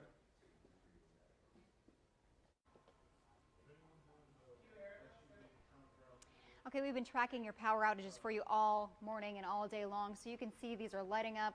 We've seen some turn red, turn orange. If you're wondering, the confirmed outages are the ones in red. So the biggest one we're seeing right here is in the Conway area, 729 outages, and this is for Ori Electric. And then up near Longs, 340, Mullins area, 431. So we're seeing these numbers light up, go up and down. They're changing literally by the minute. And then Santee Cooper, most of the outages we're seeing are right here along the coast. So if we look up near Little River, 485 people without power there. And just going right down the coast, you can see about 100 people affected there.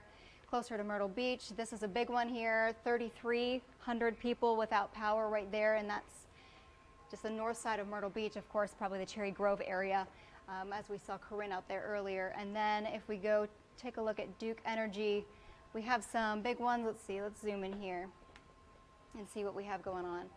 So on and off, these numbers have been changing. And at last checked, I saw there was a big outage in Florence County. And the whole time, always make sure to call your power outage company as soon as you have an outage. So Florence County, 5,000 people without power there. Darlington, 1,200 people. Looking through that. And then also, we have these numbers for you on the WMBF website. If you go here, you can see here's Santee Cooper's number, Ori Electric's number, Duke Energy, PD. So even if you are without power, use your smartphone, download the WMBF News app. You can also find those numbers here, and here's on our website as well. But we want to look at some pictures too. We love seeing your pictures. Please share them with us if you can do so safely. I know we looked at a few earlier. So if you go to the Submit a Photo page, you can add your media here. We were looking at some of these pictures that you're sending in.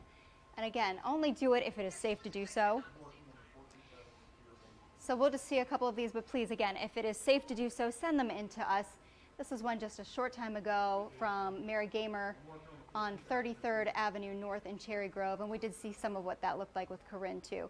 But for now, we'll keep monitoring these. We're going to send it back to you in the studio.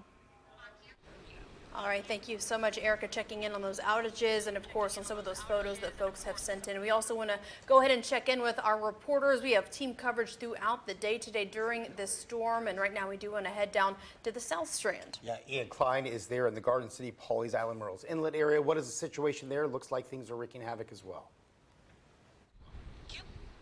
Yeah, we've actually made our way down here to Surfside Beach, where you can see the wind definitely picking up. But this back here, if you guys are familiar with the Surfside Beach pier construction site, you guys can see here Pizza Hyena, the new barbecue place, Chimichanga Llama that they have all opened up here recently, sitting in about a foot to 2 feet of water here from that storm surge. We actually just had a few people from the Surfside Fire Department come this way, and they have blocked off this part of the roadway. They're starting to close off this area of the parking lot as well, trying to get people turned around. Several people were actually here trying to get some pictures, just stand in the water, things like that. They have since actually roped off the entire roadway. They have a few crews over here. Samuel, if you look over here too, you can see the water basically coming off of Ocean Boulevard and down Surfside Drive, and even down off to the road that we're off past Dogwood and down into some of these homes here. Now again, as we talked earlier, a lot of these are actually lifted off of the ground, so not too much water getting into these houses right now.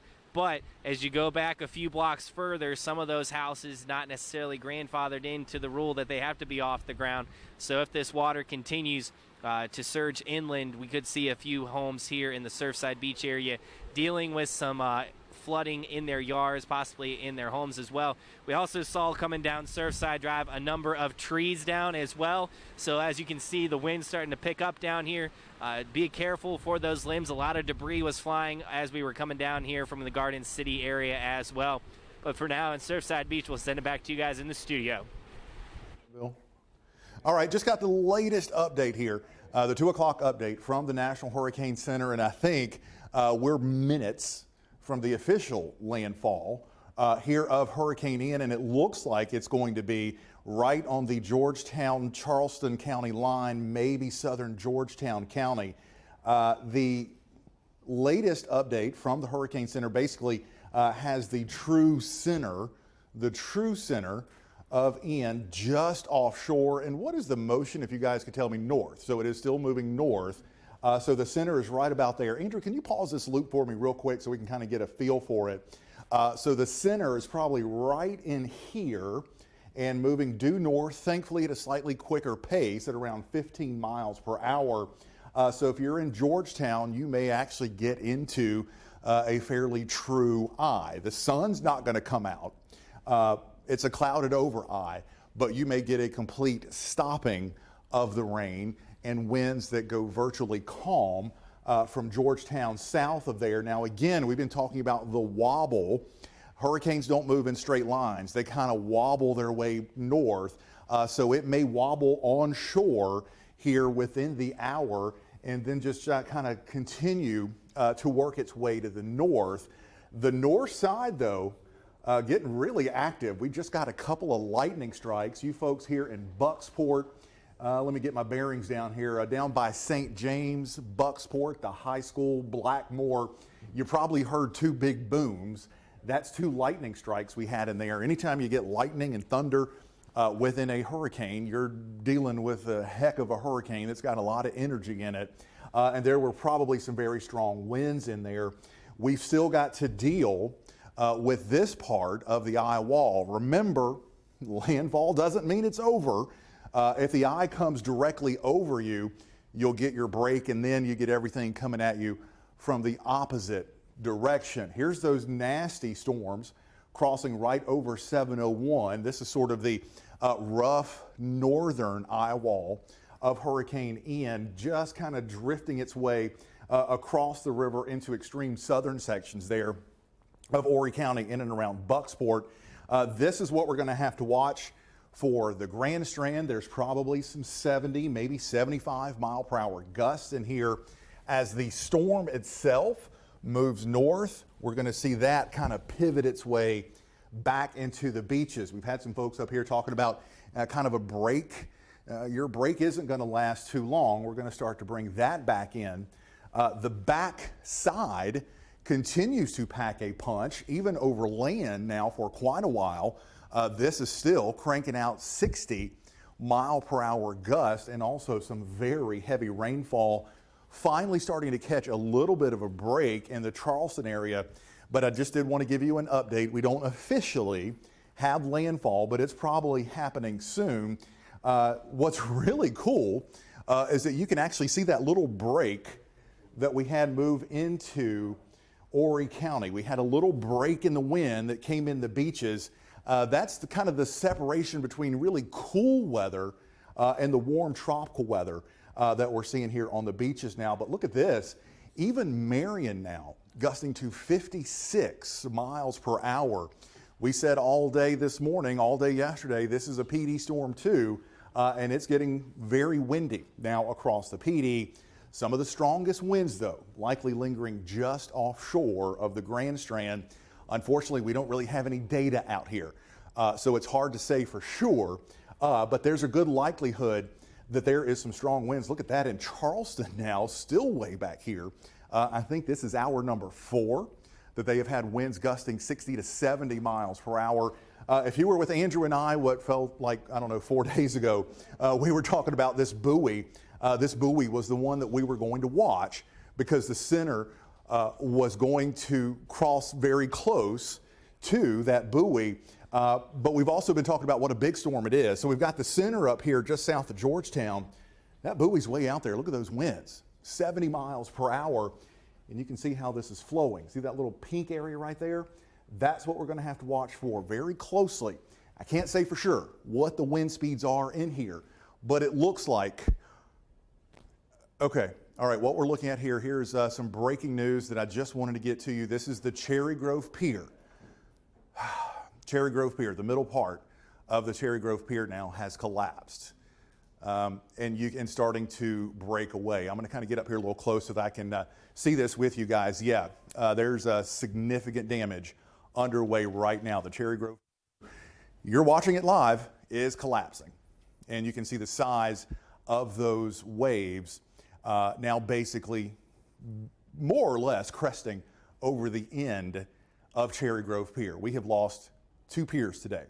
Pawleys and now Cherry Grove Pier is collapsing. I just hate to see this here in our backyard. But yeah, Cherry Grove Pier, you're watching live right now as the Cherry Grove Pier is being torn apart by the storm surge from Hurricane Ian. So many of us have spent so many amazing 4th of Julys and summer afternoons there at that Cherry Grove Pier. We're still dealing with the storm surge that is really not coming down. Robert, where are we? Have we come down any? Maybe a couple inches. All right, yeah, so the water level has come down a couple of inches from our peak surge, which if you're just joining in, is now the 3rd highest on record. And now that 3rd highest record is currently in the process of destroying the Cherry Grove Pier.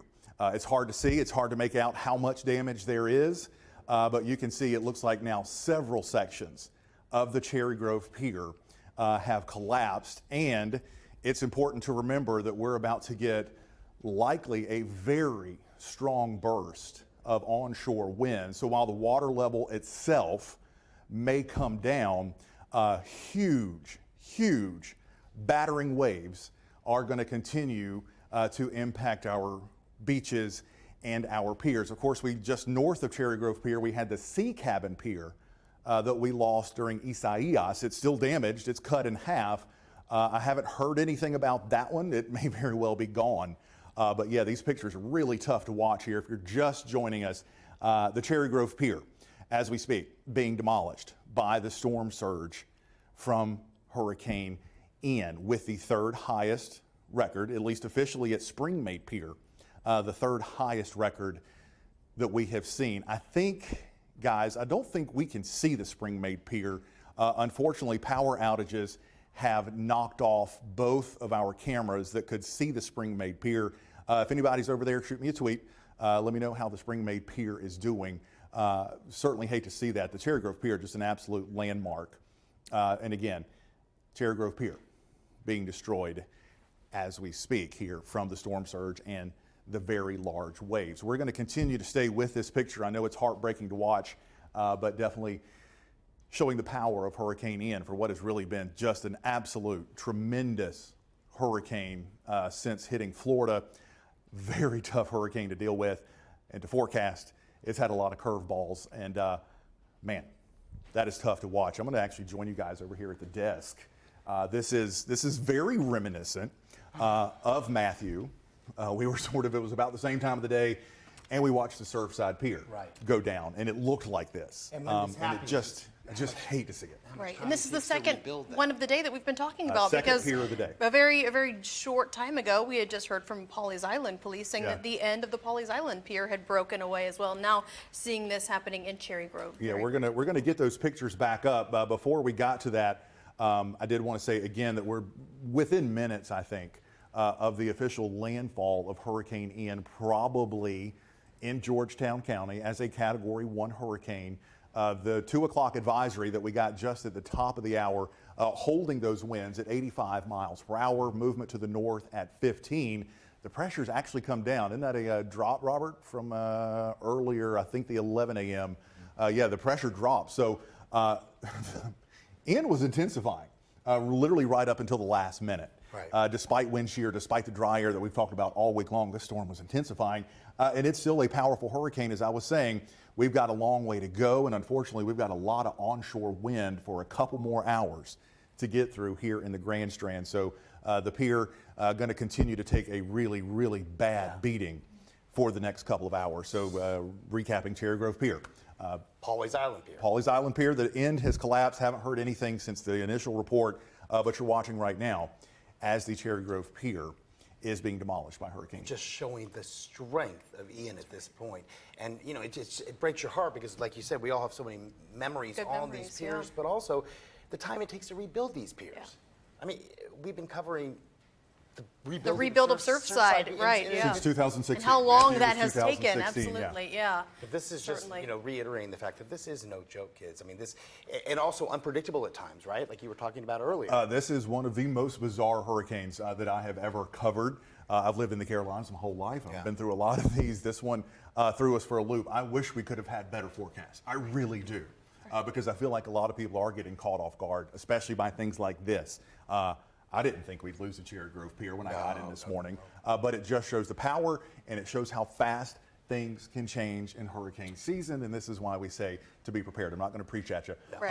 I wish it could have been a better forecast. I do. Right. And the fortunate part about it is that it's unfortunate that we're not done yet, right? So we're not done yet. We've still got the backside. We've still got onshore winds that are going to be coming on the beaches. We're just now kind of starting to hear the wind again here outside of our studio after that little bit of a lull. And I think that's going to pick up. As we've been saying, there's probably some very strong winds. What I want to do, I'm just going to pop back over here and show you again the winds that are lingering not too far offshore and also lingering, excuse me, out on the backside.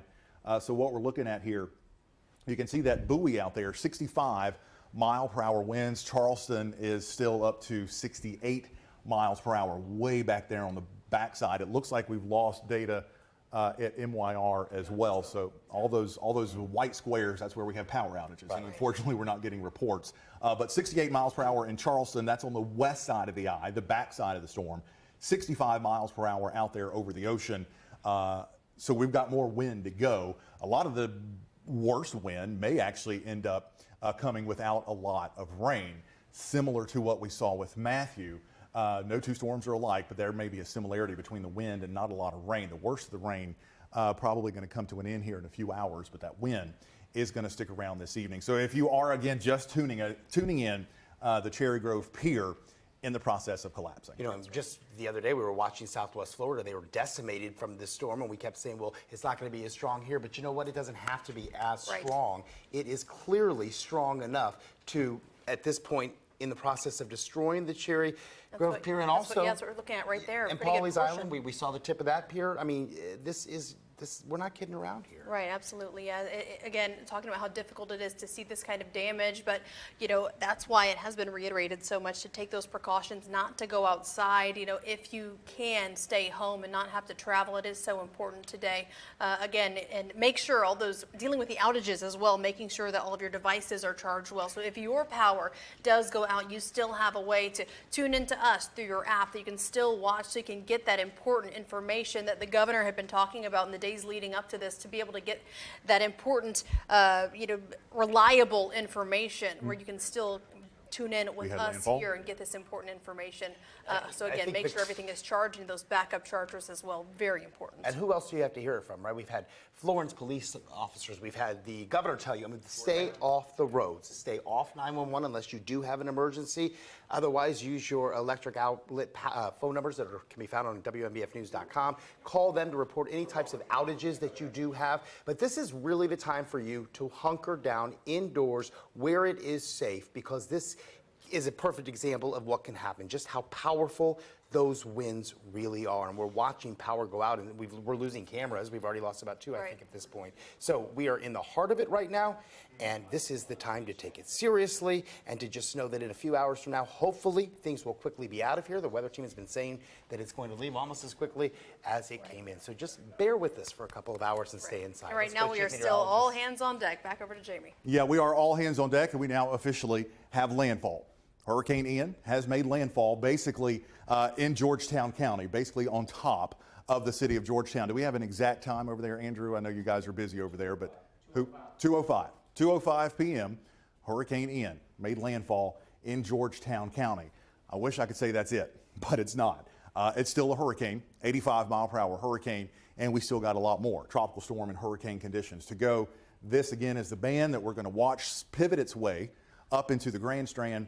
As we've been saying, the back edge is still awfully nasty, gusting to 70 miles per hour in Charleston, gusting to 65 miles per hour not too far offshore. But we do now officially have the landfall of Hurricane Ian going down in the books, 2:05 p.m. in Georgetown County as a Category 1, 85-mile-per-hour hurricane. I'm going to send it back to you guys there at the desk, but I did want to let you know that, yes, we do have officially landfall, but we do still have a long way to go before it is over and done, and we can finally get rid of this storm that has just been a beast. It is no joke, and hopefully the quicker we make landfall, the quicker we can get it out of our area. Again, we want to remind you when it is safe for you to do so.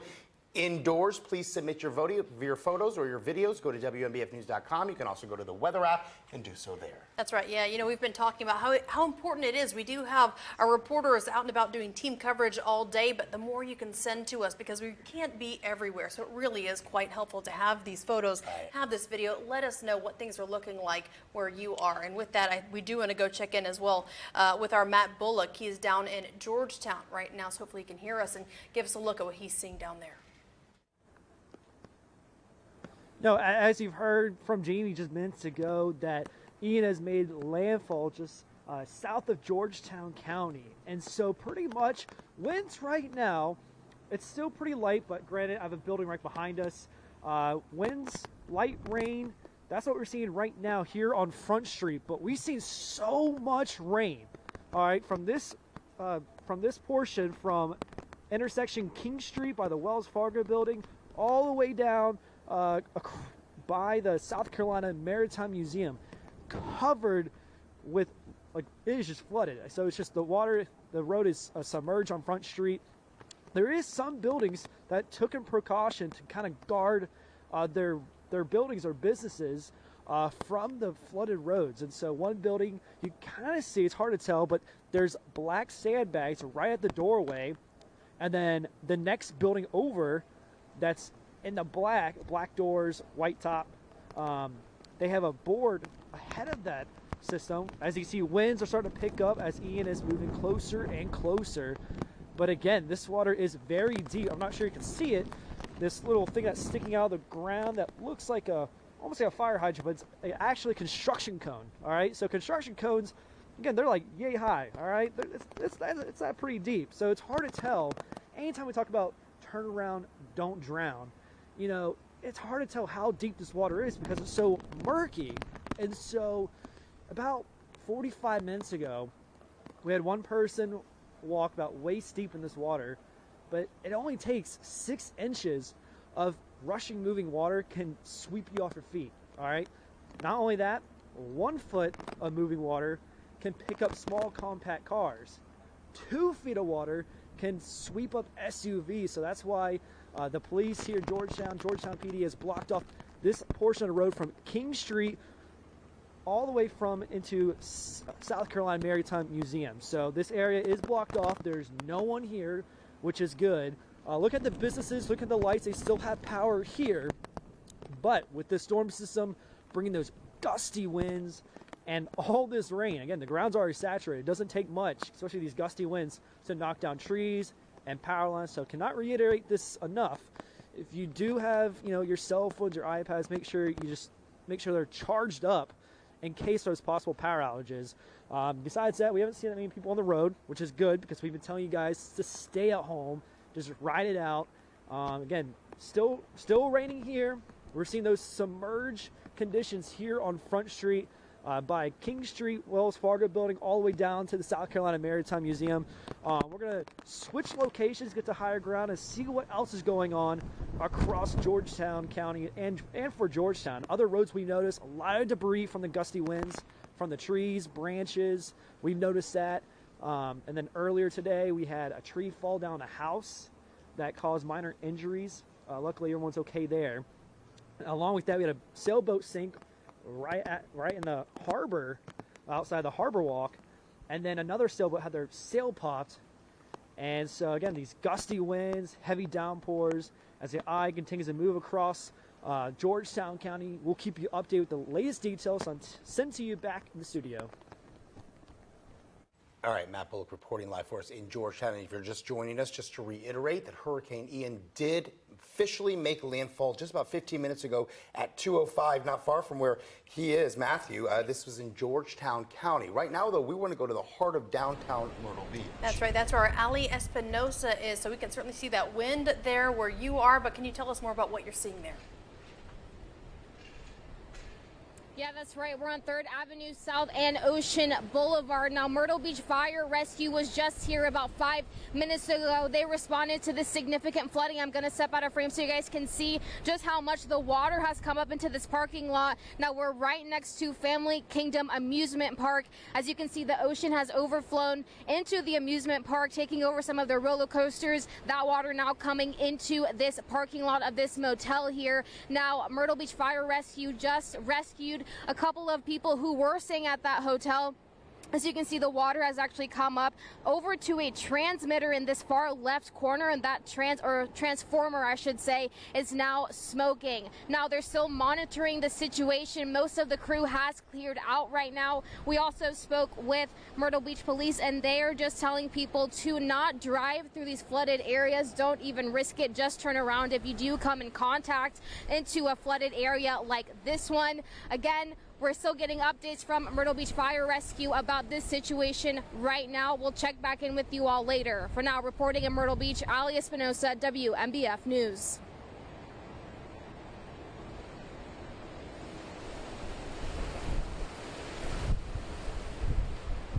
Thank you so much to our Ali Espinosa checking in there in Myrtle Beach. Again, she was over near Family Kingdom, near 3rd Avenue. I believe we do have Erica Edwards right now checking in on some more power outages over in Studio A. Hopefully we have her. We can get an update. Yeah, we are constantly. Yes. Just waiting for technology to work with me here, but we are loving all the pictures that you're sending in to us, of course. Always, when we've been saying it all day, stay safe first before you send anything to us. But let's take a look at some of these pictures here that we're just getting in. If technology, again, will work with me. All right, so this is 32 minutes ago. This is Little River, Carolina Shores. You can see this playing. This is from Riley Stiers in Little River. And you can see, look, it's tilted, so but if you can see how high the water is there, coming up on the grill. And then this was a little bit longer ago. We're going to go to Twitter and see what we can pull up there. All right, so we've seen, this is from Myrtle Beach Police. Take a look at this. This was less than an hour ago. Warning, don't drive through flooded roadways. See if we can make it a little bit bigger for you. 3rd Avenue South. And you can see a black SUV trying to drive through floodwaters. And we've said it before, we'll say it again, turn around, don't drown. And so we're going to keep an eye on pictures for you and everything that we get in. We'll keep sharing them as well. So again, if you can safely get them, please send them to us. For now, back to you in the studio. Appreciate it, Erica. And remember, the WMBF Hurricane Center page has all the resources you need to get through this and any other storm in the future. This includes a list of those important contacts, websites to help you in the recovery process, and it really is so easy to find that page. All you have to do is click on the Weather tab. It's at the top of the page. Go to Hurricane Center, and then just click on Recovery. All right, a Midlands driver recovering in the hospital. Now you can see that photo there on your screen of how much damage that car had. This is after strong winds knocked a tree down onto this woman's vehicle. Irmo firefighters say that downed pine tree crushed the car, trapping the driver inside. This happened earlier this morning. Crews were able to get her out and take her to the hospital. Fortunately, she is expected to be okay. That certainly is some good news there, taking a look at all of the damage to that car, again, in the way that that pine tree fell earlier this morning. So especially right there under the windshield, you can see how much it was crushed by that. So again, certainly good news there for that driver in the Midlands, now recovering in the hospital, but they're assuring us that she should be okay. Again, this photo from the Irmo Fire District showing what they were dealing with there this morning with that rescue, getting her out of that vehicle after that tree went down. That's a big issue that we've been talking about through today. Down trees, down power lines, Happening a lot everywhere. of things to deal with this kind of wind that we are seeing. Hard to really believe across that our she area. is okay. I mean, look at that Yeah, car. that's what I was saying. You can see right where the driver would be. Again, was taken to the hospital.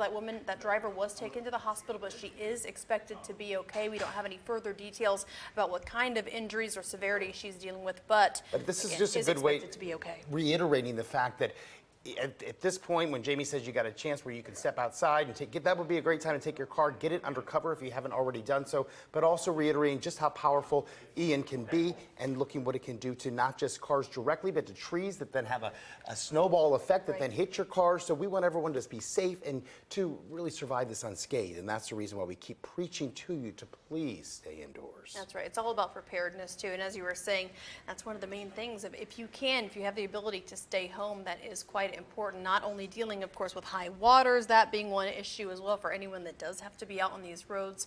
The fallen power lines, the trees like this that this woman had dealt with there.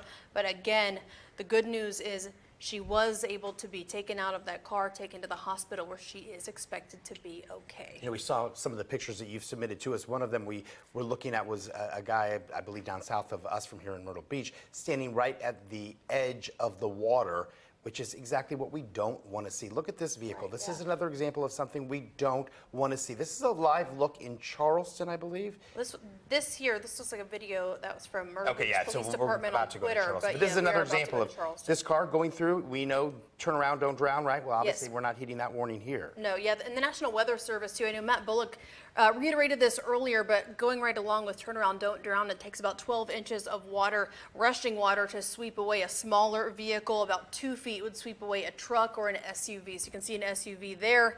Risking it, again, not suggested. Turn around, don't drown. It does not take much water to cause some big, big problems for you. And you don't know what's floating in that water. We've seen all these trees going down around us, so that could be in the water as well. So don't damage your vehicle, don't damage yourself, and just stay away from this water. Better yet, stay inside. Yes, absolutely. So there is that live view we were talking about just a moment ago in Charleston, taking a look at some of the flooding they are dealing with down in that area as well. Yeah, and if you've been to Charleston, you know that that area is filled with those beautiful, historic, old homes there. So let's just hope that those homes survive and everyone inside them are keeping safe there as well.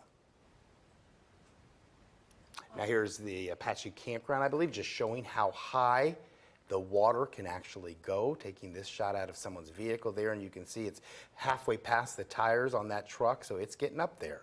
This is a very popular area for people to camp obviously they won't be doing any camping for the time being, at least. Right, yeah, and you could see in one of those photos, there it is, where you can see the picnic tables, where you can see the height of where that water is right now, and obviously throughout that entire campground area. And really a theme we've been talking about today, unfortunately, is a lot of these places, whether it be piers or here at a campground, places people have made memories. Oh, yeah. You know, now you're seeing flooding or destruction in those areas too. It is very difficult to see. Yeah, I mean, that's what our area is, right? We're all about making memories, and that's why it's so heartfelt when we see the Pawleys Island pier, the tip of that we saw coming down, and then we see the Cherry Grove pier, which was collapsing from the middle. I mean, we can only assume what's going to happen in the future with that storm, with that pier, because the storm isn't over yet. And you just think of all the memories we've made and how long it takes to rebuild and get back to the point where we'll be able to make those memories again. Right, absolutely. You know, but our people, we are very resilient too, but again, it is very difficult right now to look at those, but just see the might of Ian as he has reached our area now, again, making landfall in Georgetown County at 2:05 earlier this afternoon. We do want to get right over to Robert Whitehurst right now for our latest check. Hey, Robert. And it's that storm surge that's caused a lot of these problems here along the Grand Strand. This is a live look. We have power back now at our Sea Captain's camera. You can see the water now completely over the dune lines here. It's that first dune line, the pathway here, then the second dune line. We're getting water over both of those now. Not only is the surf running extremely high, we have 8 to 10 foot surf out here. That's on top of the very high water level. See it? Just comes right over top of the dunes. Significant beach erosion, obviously, here is a concern, and those strong waves, what it's causing all the damage to the piers that we've seen. That's a lot of energy in those waves. We still have no power in City of Georgetown and Myrtle Beach Airport, where we have the 2 reporting stations. That's why those are blank. And notice the wind gusts offshore are still into that 60 range, and there's a big area, some strong winds sitting just offshore that will start to pivot in here. We've started to see some strong wind gusts pick up over the last hour or so for areas along the Grand Strand. Inland areas also seeing quite a bit of wind gusts in that 40 to even 50 range. We have lost that reading in Florence. That one's been down. But notice Charleston is still gusting to 60, well away from the center. This is a very large storm, and that does mean the winds will remain gusty here and damaging isolated wind gusts here, continuing in that 60, 70 range, at least for the next 3 to 4 hours before they start to wind down as we head through this evening. There's the center of the storm making landfall near Georgetown. We are watching this band right here. This one is swinging its way on shore, and this is the one that's been producing some strong wind gusts. The storm lifting to the north, so it will continue to pivot this in here over the next couple of hours. And we've seen some strong wind gusts in Murrells Inlet when that line came through.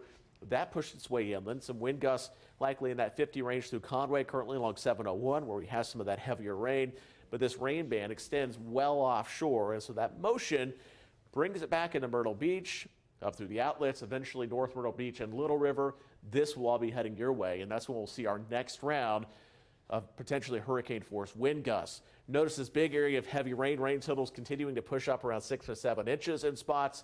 This heavy rain is also dropping those wind gusts well inland and helping to elevate, unfortunately, some of these power outage issues through Darlington County, Florence, Marion, Dillon, continuing to push wind gusts into the 50 range, and we'll keep it there. Well, we are losing power here. I think we're still on the air, but we have lost our lights in the studio. So can we take weather graphics full, maybe? There we go. So here is the radar. So we lost our lights in here, and it looks like they're coming back on. Our generator kicks on, takes a couple seconds to get everything back up and running. So that's those wind gusts that's helping to knock out the power here, not only along the Grand Strand, but kind of area-wide. We'll continue to see those issues here as we head through this evening. I think maybe that may have locked up our weather system as well. So I think we're kind of stuck here on this radar. We're going to have to troubleshoot this stuff here for a couple minutes, get it back running, and we'll have another update on the weather here in a few more minutes. I think we have it running here. Okay, so maybe it's just a clicker system that is down for now. Every once in a while, when these power outages come through, it can mess with our equipment a little bit.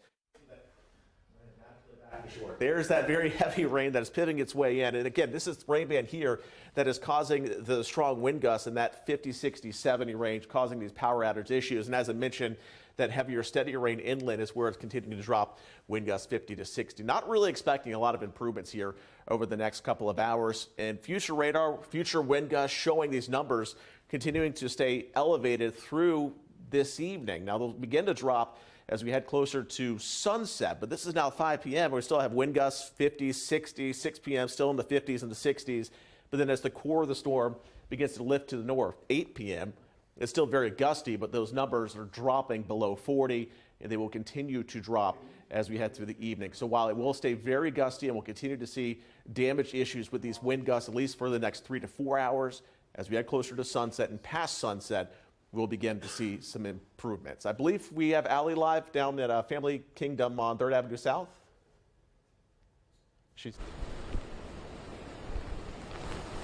Yeah, that's right. We're on 3rd Avenue South and Ocean Boulevard. We're right next to Family Kingdom Amusement Park. Now, the wind and the rain are really starting to pick up right now. We can actually hear the wind howling from this area right now. Now, what first happened here, Myrtle Beach Fire Rescue came to the scene here. They took some people out of this hotel that's just back behind these trees next to the amusement park. They rescued a couple people out of there, out of those units. Another thing we noticed is that a transformer right to the left of that hotel is actually smoking. As of right now, the fire department has not provided us any additional information. They are still monitoring the situation. Right now, to the further left of this area, they actually closed it off. Again, some really significant flooding. That water came all the way into the amusement park, taking over some of the roller coasters. It came over into this parking lot and just continues to keep overflowing. Officials are telling people to not even bother driving through it or even going near it. Some people here are just taking photos of just how crazy this scene is right now. Again, that wind is really starting to pick up, and so is the rain. So for right now, reporting in Myrtle Beach, Allie Espinosa, WMBF News. All right, Allie, please be careful out there. I want to remind you that DHEC has extended hours now to help answer questions about health services and medical needs shelters during Ian, the Department of Health and Environmental Control. That number, 855-472-3432. It is on your screen right now. Again, 855-472-3432. And DHEC also prepared to perform post-storm damage inspections, we are told, to deploy mobile teams to impacted areas, and also they will be conducting coastal assessments as well. The storm raising tides really, as we've been showing you, all across the Grand Strand, overflowing rivers, pushing high waters. Look at this, against people's homes. Check out these photos. This is from viewer Jennifer Tischler. This is in the Little River area. That area right around the Loris area as well. A lot of power outages we've reported there. Let's head over now to Chief Meteorologist Jamie Arnold for an update on Ian. Yeah, and the update is we got power back a little bit from our Sea Captain's House Skycam. This allows us to give you a live view of what's going on at the beaches. The first thing to notice, the dunes are gone. We've lost the dunes here for most of the Grand Strand, and you can see how the waves are continuing to flatten out those dunes. We did so much work to get them back after Matthew and Dorian and Isaias and Florence, and Ian has taken them out. Also notice the huge size of these waves now. We're really getting a big push of onshore winds. We have dropped the water level at Springmaid Pier down a foot. We've come down a foot, but now we're getting ready to get into the strongest onshore winds from Ian, and that is providing with just a tremendous amount of energy in these waves. We're kind of beyond dune breaches now to where most of the dunes, as you can see here, you get an idea, there's one of the little walkover ramps, the water coming right up and under and over those in a lot of cases. We can't really see a whole lot more, but I did want to give you a live view of our beaches. We're going to pan down now. Again, this camera is on top of Sea Captain's house. There's the view basically right outside of Sea Captain's, and you can see as we're watching it, the surge that continues to come through down a foot at Springmaid Pier, but you can see how far up it made it here into the yards. Let's go up a little bit more. It looks like some more damage. We can't see all the way down because the visibility is so bad, but you can see basically the entire area here has pretty much lost the dunes, and this was a pretty decent, pretty stable area of the Grand Strand, so I imagine we've got some really bad erosion up at Cherry Grove and have lost even a lot more down at Garden City and Surfside Beach. So again, I did just want to give you an update on where we stand now that we do have the live picture back temporarily, the power back here from our Sea Captain's House Skycam. What we're getting ready for next is what Robert was talking about, and that's the big wind. Now that we're watching the center of Ian work its way onshore through Georgetown County, we're turning those winds around onshore. and starting to get into the Eyewall. It looks like we've actually got tin roof back as well, and you can see the same picture here from the tin roof sky cam where the water just continues. Let's check on the pier there at tin roof while we're here, and while we have the camera, Andrew's getting the adjustments here just to check on it, make sure things are doing okay there at tin roof. So this is the tin roof camera. We're basically in the heart of Myrtle Beach, and here as well. We have virtually lost all of our dunes with the waves continuing to come over. Despite the fact the water level overall has come down a foot, we're still dealing with these huge breaking waves. We're still dealing with water levels up around the major coastal flooding threshold. And now we're adding on top of it the strongest onshore winds and the biggest waves of the day that are just really going to chew things up. You can see even as we're talking, you can almost see the conditions going downhill with those very strong winds. We're turning the camera, looks like the pier there, doing okay. It's doing all right. But man, those waves, they are tremendous. Let's kind of just hold on this shot for you guys in the back. May do a double box on this. This gives people an idea, kind of a reference point of just how huge these waves are. Some of these getting close to breaking there at the tip of the pier with just a tremendous amount of energy in these waves that are coming on shore here across the Grand Strand. We have Ian, I believe, Ian Klein. People aren't going to like your name when this is done. Ian, I apologize. I don't know where you are. Tell me where you are and what's going on there. Oh, you're by the airport. Ian, yes, so by the airport now in Myrtle Beach. Tell me what's going on there. Yeah, so we're on the back side of the airport, just off of Ocean Boulevard, kind of on the back entrance as well as the Market Common. Now, if you look behind me, they actually have Ocean Boulevard already shut down pretty far off. A lot of cars are sitting here. I don't really know what they're waiting for, because by the looks of it, they aren't going to be going through this water anytime soon. We have one officer out here blocking the roadway, but we were actually on our way trying to get close to the Springmaid Pier, but as you can see, we aren't even anywhere close to it because of how much this storm surge has overtaken Ocean Boulevard. One kind of eerie thing, though, unlike in Surfside where they took down the crane, they're doing some construction over here on what's going to be a new hotel, and you can see the peak of the crane actually still up there, kind of enough. I don't think it's up too high to the point where it's wobbling, but still, with the amount of gusts and wind, definitely something we're keeping our eye on over here. Again, most of the flights, we have not seen too many coming in and out of MYR this afternoon. However, a lot of cars have been trying to come down this area of Ocean Boulevard, trying to make their way down. However, they are going to most likely be turned around from the officers here as well. But you can see just with the wind itself picking back up, the rain as well. We were also down in Surfside Beach where they had shut down portions of their portion of Ocean Boulevard and Surfside Drive just because of how much that storm surge has overtaken most of the roadways here, at least a foot and a half sitting on those roadways. So if you are coming through or in that area, do be careful. If you do have to come down this way of Ocean Boulevard, do expect delays, and most likely you're going to be having to find an alternate route until this water eventually can hopefully recede in the next coming hours or so. But we'll send it back to you guys in the studio. We have some breaking news just into our newsroom with this tweet from Horry County PD with its high water operations vehicle. You can see it there. It's saying when necessary and when possible, it's being used. So if you see this vehicle out on the roadways, stay out of its way, specifically stating please steer clear, and going on to say better yet, go home and stay home until Ian passes. That's from Horry County Police Department. And then another one for you from Horry County Fire Rescue. Take a look at this. Some flash flooding. This is off a shore drive off of Lake Arrowhead Road. And so they're saying hunker down, stay in, stay safe until this severe weather event passes. So we're going to keep monitoring these tweets coming in from our fire rescue officials in Horry County and police departments. But for now, back to you.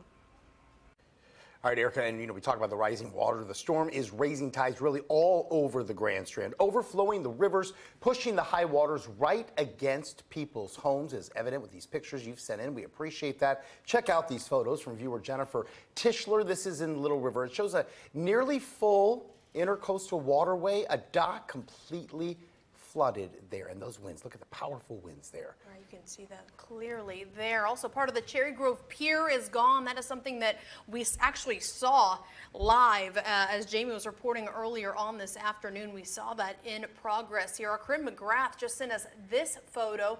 looking at the Cherry Grove Pier. Of course, you're going to keep checking in with our team in the North Strand over the next several minutes as well, just to see how things there are progressing with some of that destruction. This is a similar situation to the damage we saw during Hurricane Isaias back in 2020 when the storm that ripped through that huge portion of the Sea Cabin Pier, also in Cherry Grove. Taking a look there at that footage. Yeah, wow. And a look at Crescent Sand Condos. This is in North Myrtle Beach. You can see the roof coming up there from the high winds. Just look at that on the left side. That is so impressive there, of those palm trees that are just nearly, I mean, and we've seen so many of these trees over the course of the afternoon that have just snapped. Are not able to handle the pressure of Hurricane Ian, which is another reason why it is so important to stay indoors. Also, we want to take a look at some of the flooding that's happening right now in the South Strand. So this is, oh, and our power has just gone off. We just heard one of those big gusts too. Coming right back on. The good news is it flickers, it comes back on at this point. We're right now on South Waccamaw Drive. This is about half a mile south of the Garden City Pier. Those of you who have lived here for some time know that this is an area that is no stranger to flooding. They are consistent with the flooding when we have just normal storms. So at this point, we kind of expected that this would happen there near the Garden City Pier. That's right. And then also heading down to Pawleys Island. This is video showing the rising floodwaters. This is on the creek side of Pawleys Island. Sent in this video from Liza Mackey. Again, this is at the base of a building on North Atlantic Avenue. And of course, the other big thing we've been talking about in Pawleys as well is the end of the Pawleys Island Pier broke away just a couple of hours ago, and it was then floating south from that area. So a lot of damage, a lot of impact being seen down there in the Pawleys Island area. The edge of the pier we saw with Pawleys Island, at this point we have not checked back for about 15 minutes, but we know at least the end point of that pier did give way. That's right. And then we also have another look at the Ocean Creek Resort on Ocean Boulevard in Myrtle Beach. You can see it's a bird's eye view of how high those waters have risen in that area. You really can't see where that resort ends and the ocean begins. You know, so many people here come to the campgrounds, right? We have Ocean Lakes, which you're seeing right now, Apache. Well, this is the pond at the Myrtle Beach Resort and Ocean Lakes Campground, now spilling over into the parking lot near some of those RV campers. And boy, it's just amazing to watch how quickly these waters have risen in so many parts of our area. At the rising waters of the Marsh Walk, you're going to see the waters almost reaching the windows at the Tuna Shack there. That's right next to that Wicked Tuna restaurant. So it's a popular outdoor area. Absolutely. With so many restaurants there, most of us have been there. Didn't look anything like this though, did it? No.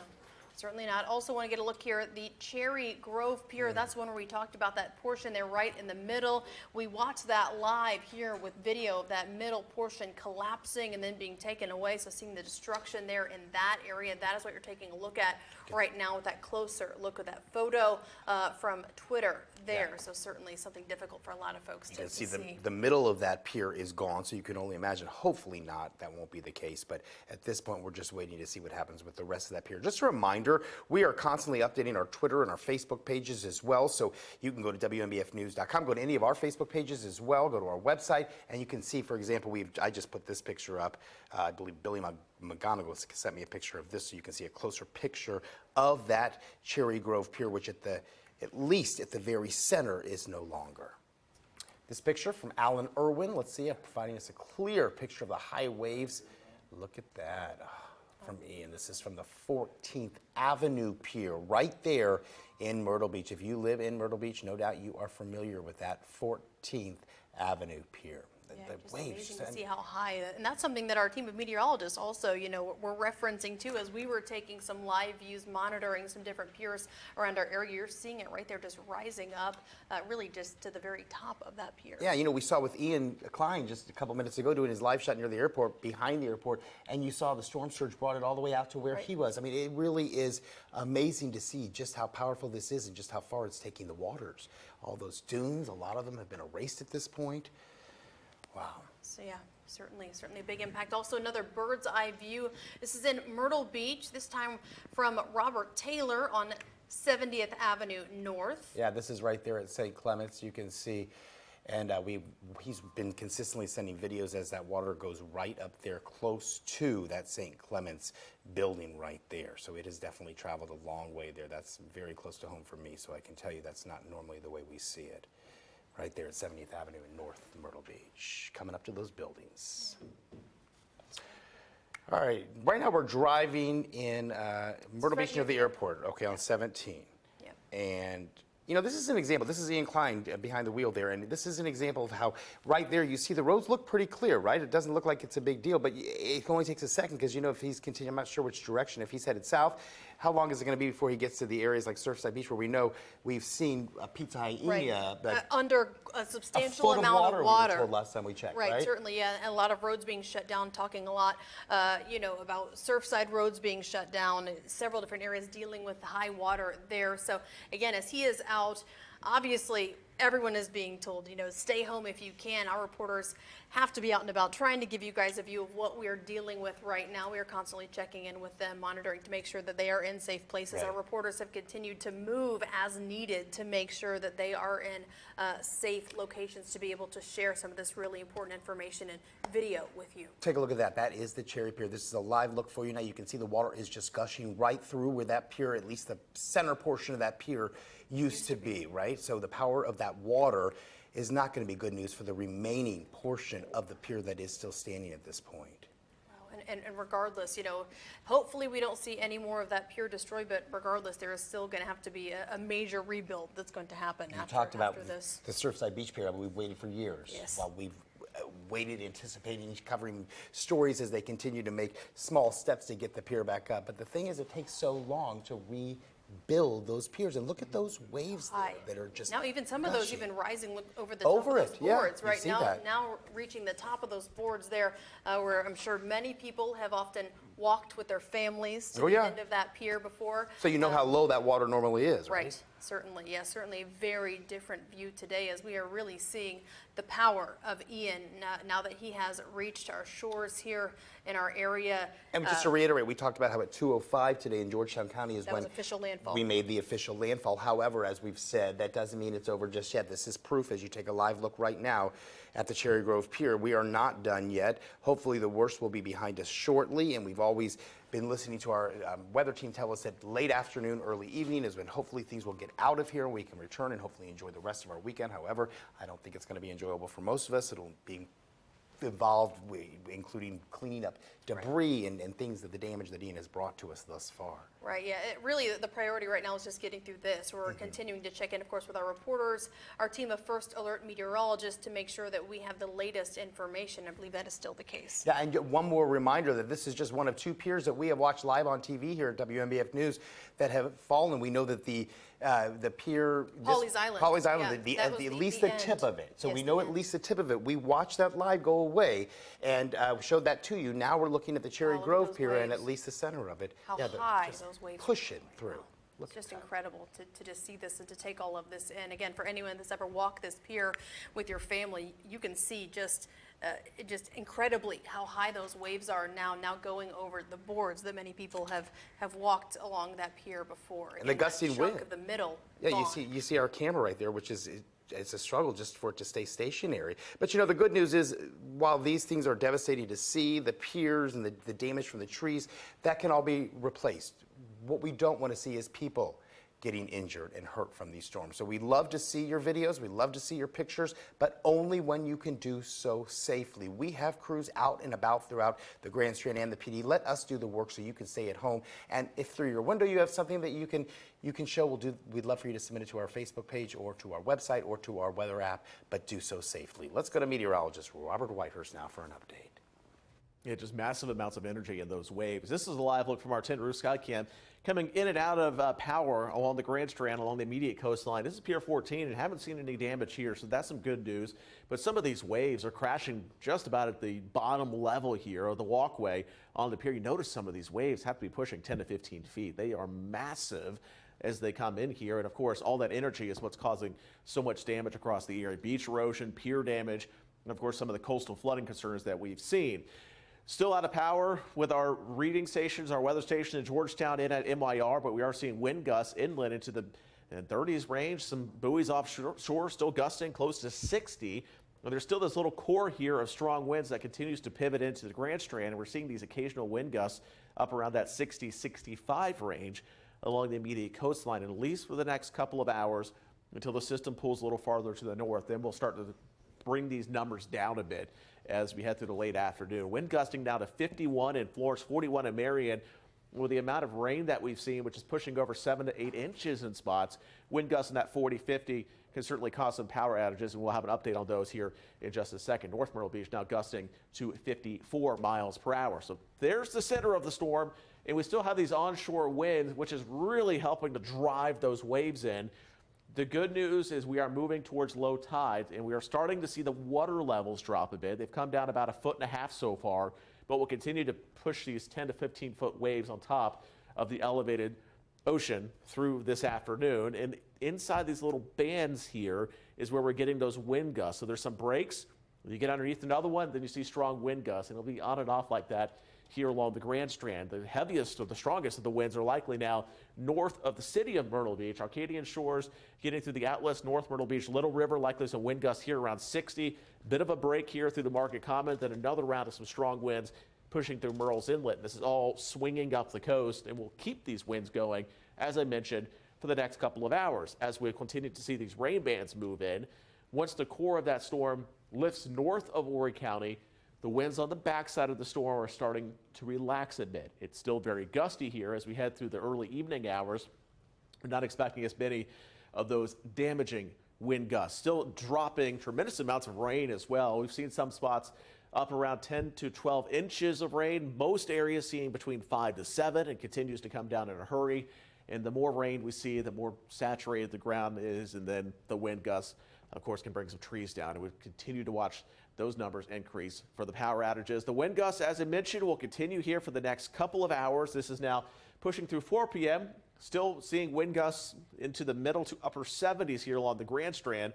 But then as the storm lifts north of Horry County, the winds will gradually relax. 6 p.m. still very gusty, but by 7 to 8, we're starting to bring those numbers back below 60, 50, and eventually down below tropical storm strength as we make our way through this evening. And that's when the crews can really get out there and start working on some of these power outages. With winds still gusting above 30, they're not getting in bucket trucks. They're not going to go work out there until it is safe, and that may not be until later this evening. Erica Edwards standing by. She has a look at some of those power outages numbers, and those unfortunately have continued to increase.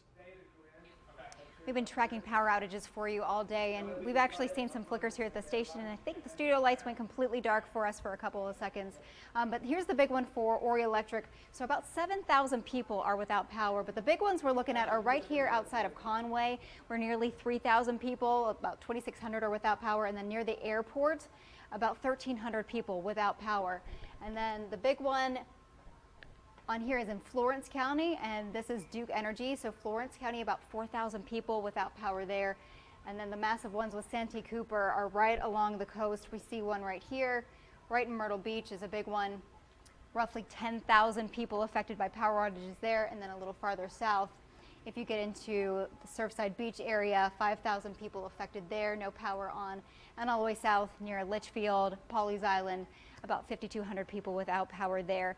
And again, just a reminder, call and make sure that you call your power company and not 911. For now, back to you.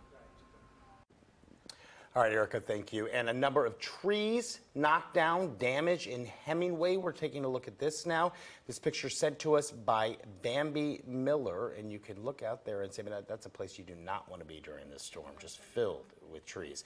Take a look at this video out of the Cherry Grove area. This is from our own Corinne McGrath, who sent this in, and you see, look at the high water there going into the homes, we're told. Yeah, you can see right there in Cherry Grove, water going into their homes. We're going to check in with Corinne soon to see what else she is seeing out there. That area is certainly being hit by a lot of issues, not only with that, the high water, with the flooding there. You can see that water also moving quite quickly in that area. But of course, one of the big things we've been talking about so far over the past hour or or so is that middle portion of the pier in Cherry Grove collapsing. Taking a look here, look at that, this. that shed or that garage right there. It's halfway underwater at that point. Yeah, well, it looks like it's being floating around at this point. This is from Jill Campbell, it looks like.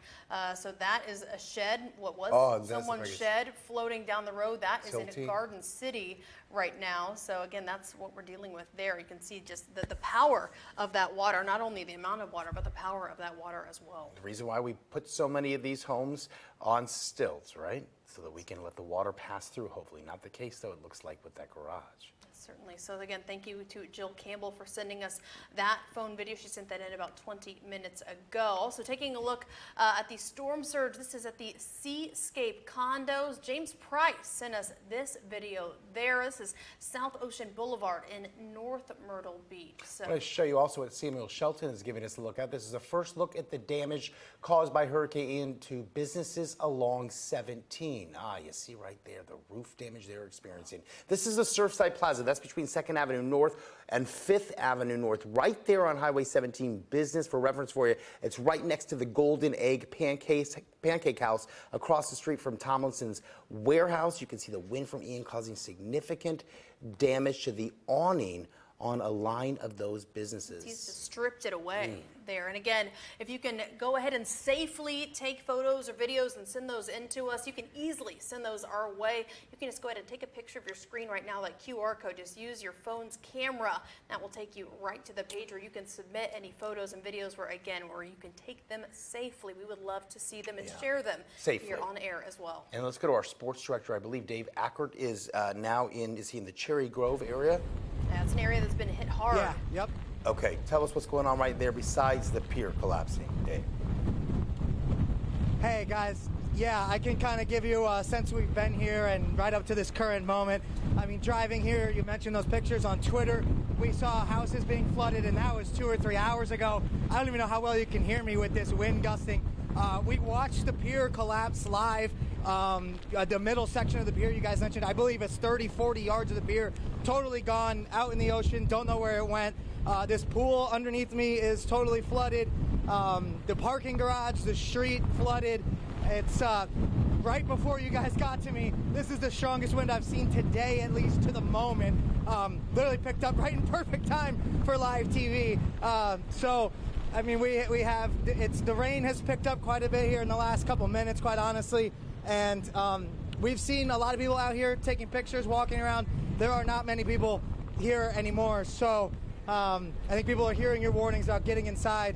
If I was them, it sounds like a good idea to me. But yeah, live from near the Cherry Grove Pier, this is Dave Acker, and we'll have much more for you guys later. All right, Dave, please be safe out there. That wind is just out of control there. A popular South Strand bar now without its gazebo. Oh boy, we know the Hot Fish Club, right? Well, the employee there, Jacob West, sent us this video showing floodwater surging above the Myrtle's Inlet bar's outdoor deck. West tells us that a branch hit him while he actually took video of this. Make sure you're staying safe. If you're getting outside, to send us these photos and videos. As much as we'd love to see them, we care more about your safety. Absolutely. Meanwhile, the Horry County Police Department says this high water rescue vehicle, this is being used in response to areas dealing with this flooding. You can see just how mighty that vehicle is. They're also sharing some heads up advice for you. If you see this vehicle out and about, steer clear and head home. Yeah, pretty bad sign if you're driving down the street and you see that. Make sure you give them plenty of space and room to do their very important work here, helping folks out dealing with this flooding. Take a look at this video. You can see people going out now to save a boat. Look at that, saving that boat that was swept away from the storm surge. Remember, you should not be on the beaches right now for any reason. Material items can be tended to later, but think about your own safety at this point. And I guess we're going back now to meteorologist Matt Bullock. That's right, yeah. Understanding he's still down in the Georgetown area right now. I know last time we spoke to him, he was moving locations. So hopefully he can give us a bit of a view here now of where he is. He clearly has changed his location there, Matt.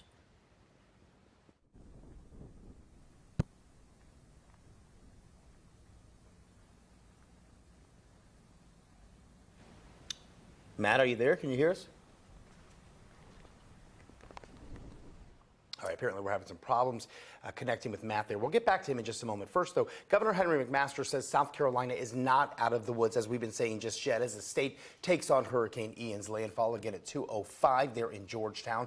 At a briefing, though, earlier this afternoon, the National Weather Service says the storm surge will be most problematic through mid-afternoon, but could stick around through the evening. That's right. So our Mary Green was actually there earlier today and reports for us now from the state's Emergency Operations Center. Governor Henry McMaster is urging South Carolinians to remain cautious and careful as Ian works its way through the state, saying this storm still brings life-threatening conditions. Here's what he had to say at his press briefing this afternoon, about an hour before Ian made landfall. But this is not as bad as it could have been. A lot of prayers have been answered, but I would ask people don't quit yet, because it's still coming. We are not out of the woods. State officials are asking South Carolinians to limit non-emergency calls as to not bog down lines. If you still have power, they say charge your phone now, as they're expecting power outage numbers to keep rising.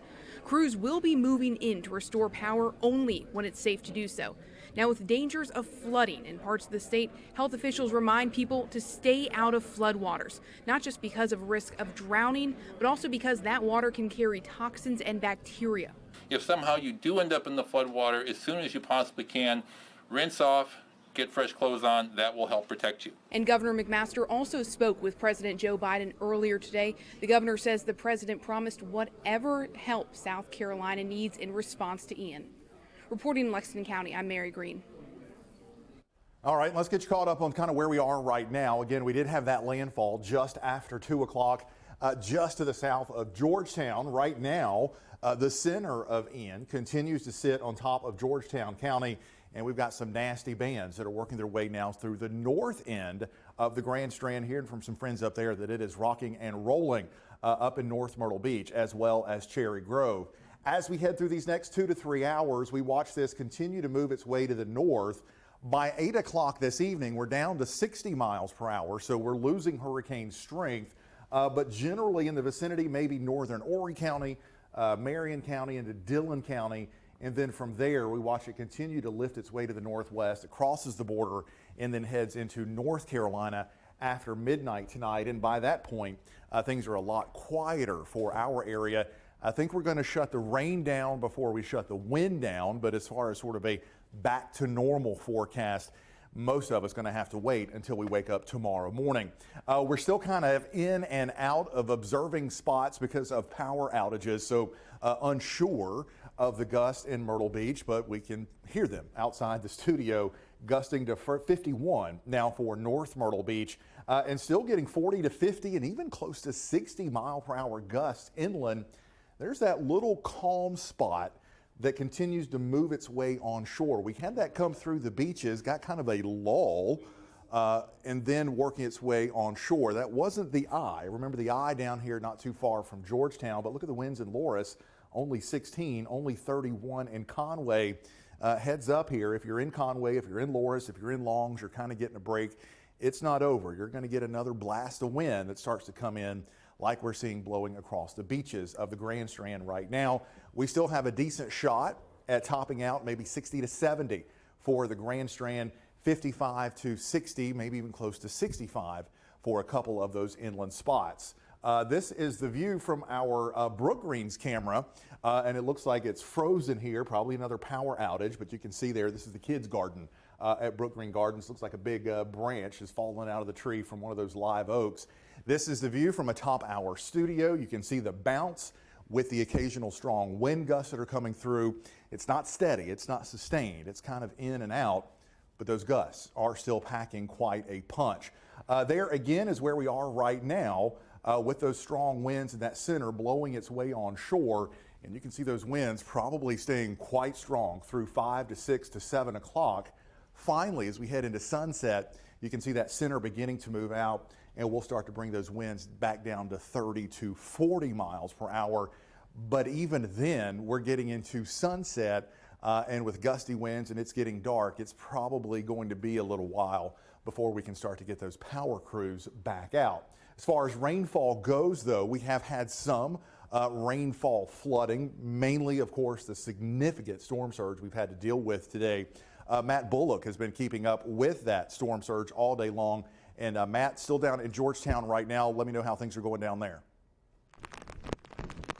Yeah, pretty much, Jamie. Just about like 10 minutes ago, we had a really low period. We had light rain and calm winds, but that has changed drastically. Now the wind's starting to pick back up. As you can tell, my hood's back on.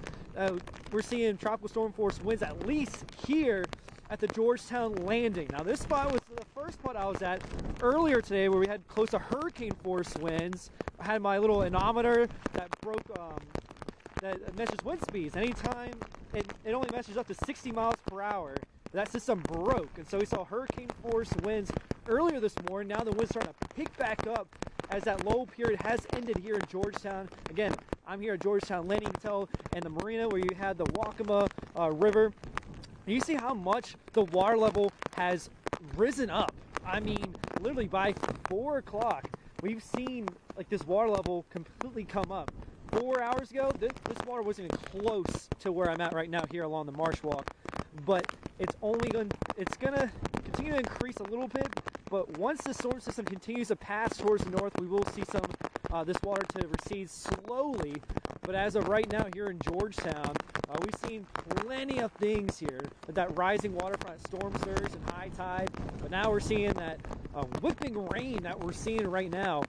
We're seeing those gusty winds that can knock down those tree branches. And speaking of tree branches, we were just driving around Georgetown, and we did see a couple trees down in near parking lots.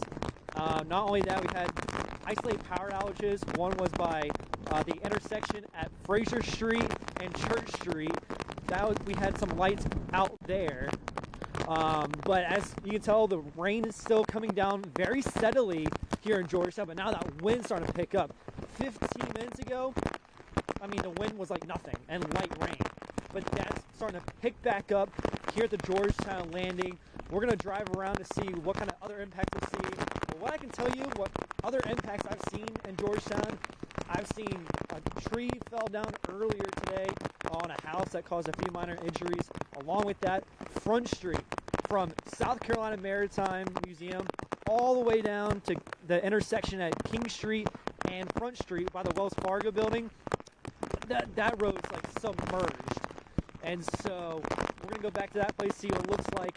But we just want to show you what the Georgetown Landing looks like, because you see how much the marsh water has increased, but the wind here is whipping way more compared to where Front Street was. We're kind of protected by the buildings, but now we get to feel those very strong winds here, just whipping across the Waccamaw River and entering the Winyah Bay as it opens up.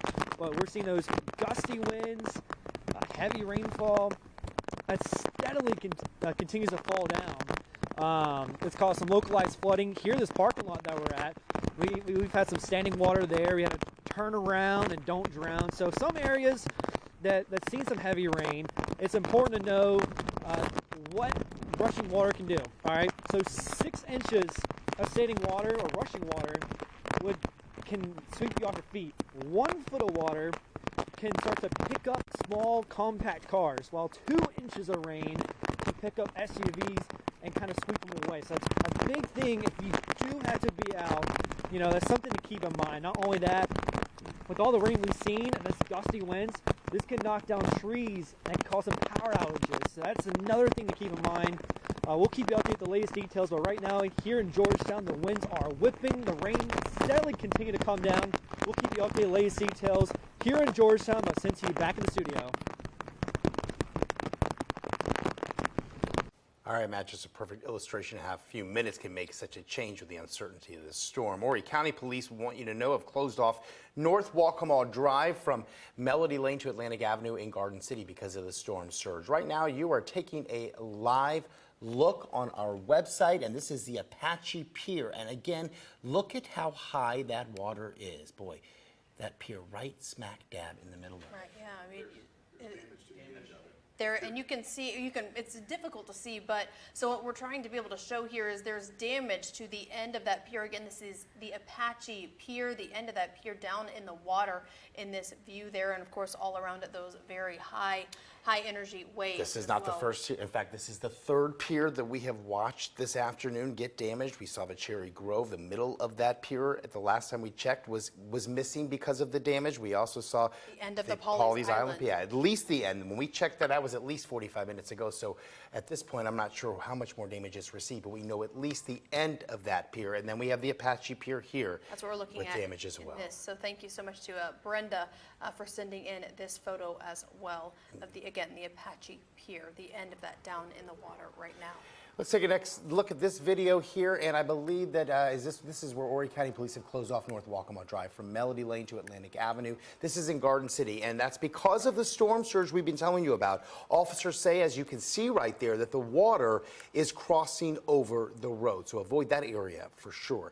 Homeowners in the Grand Strand dealing with those rising flood waters brought on by Ian as well. Take a look at this image that was shared to us by Luke Sharp, if we can get to that. This is from 34th Avenue North in Cherry Grove, and it is great to see he's taking those pictures from inside his home.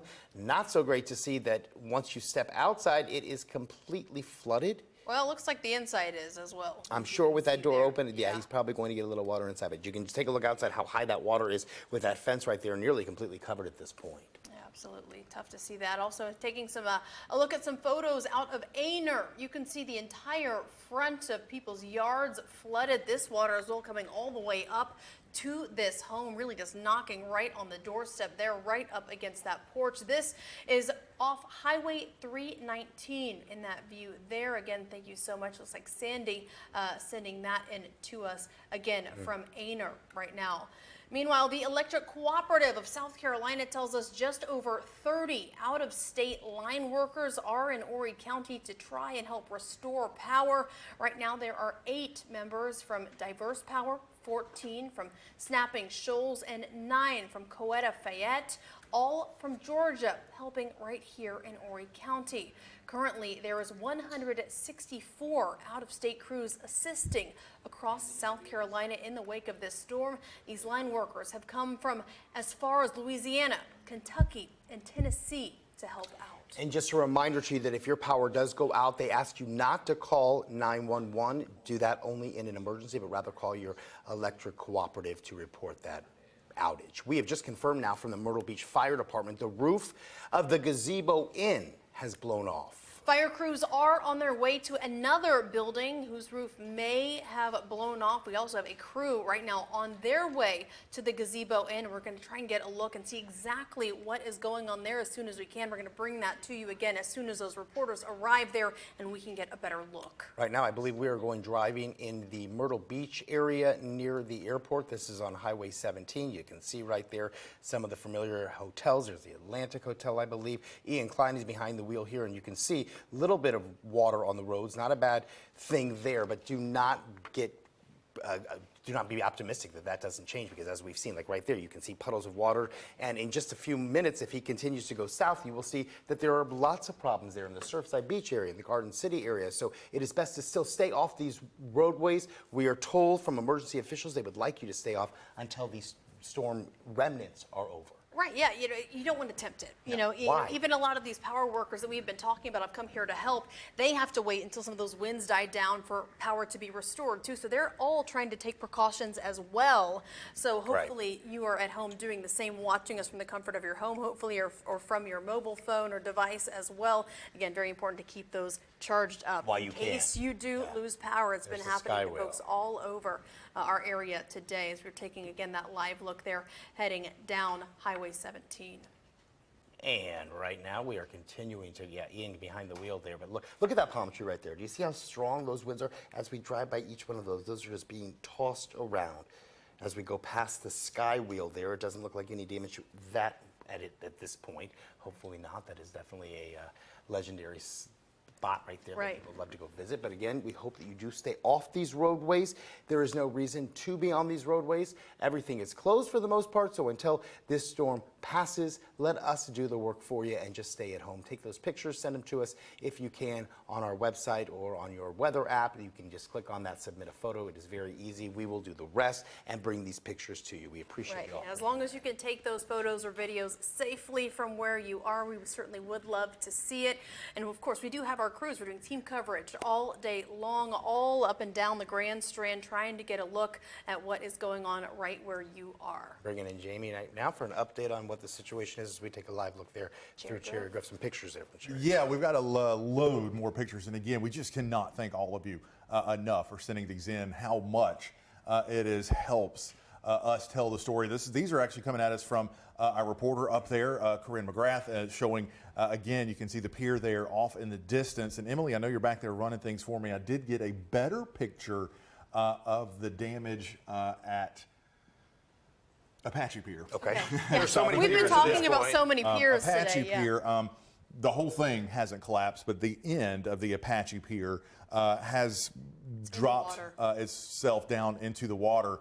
Speaking of Corinne McGrath, I believe we have her live out there right now. Corinne. Hey, Jamie. Yeah, as you can see, this wind has really picked up. It's honestly hard to stand just on your 2 feet. But the Cherry Grove Pier is behind me. We did talk to an employee here at the Prince Resort, and he said that it really is such a sad thing to see that pier come down because it brings so many people to the area every year, and he does hope that it can be fixed by summer and that it doesn't get any worse today. We've been seeing remnants of the pier floating in the water, as well as some outdoor furniture. The pool over here is overflowed, and some of these barriers that keep the ocean water out have also broken down as big waves have come crushing in. We also saw some flooring on the ground. Somebody's flooring must have floated away. So definitely already seeing a lot of damage, and hoping that no more of this pier comes down. We're gonna send it back to you guys now in the studio.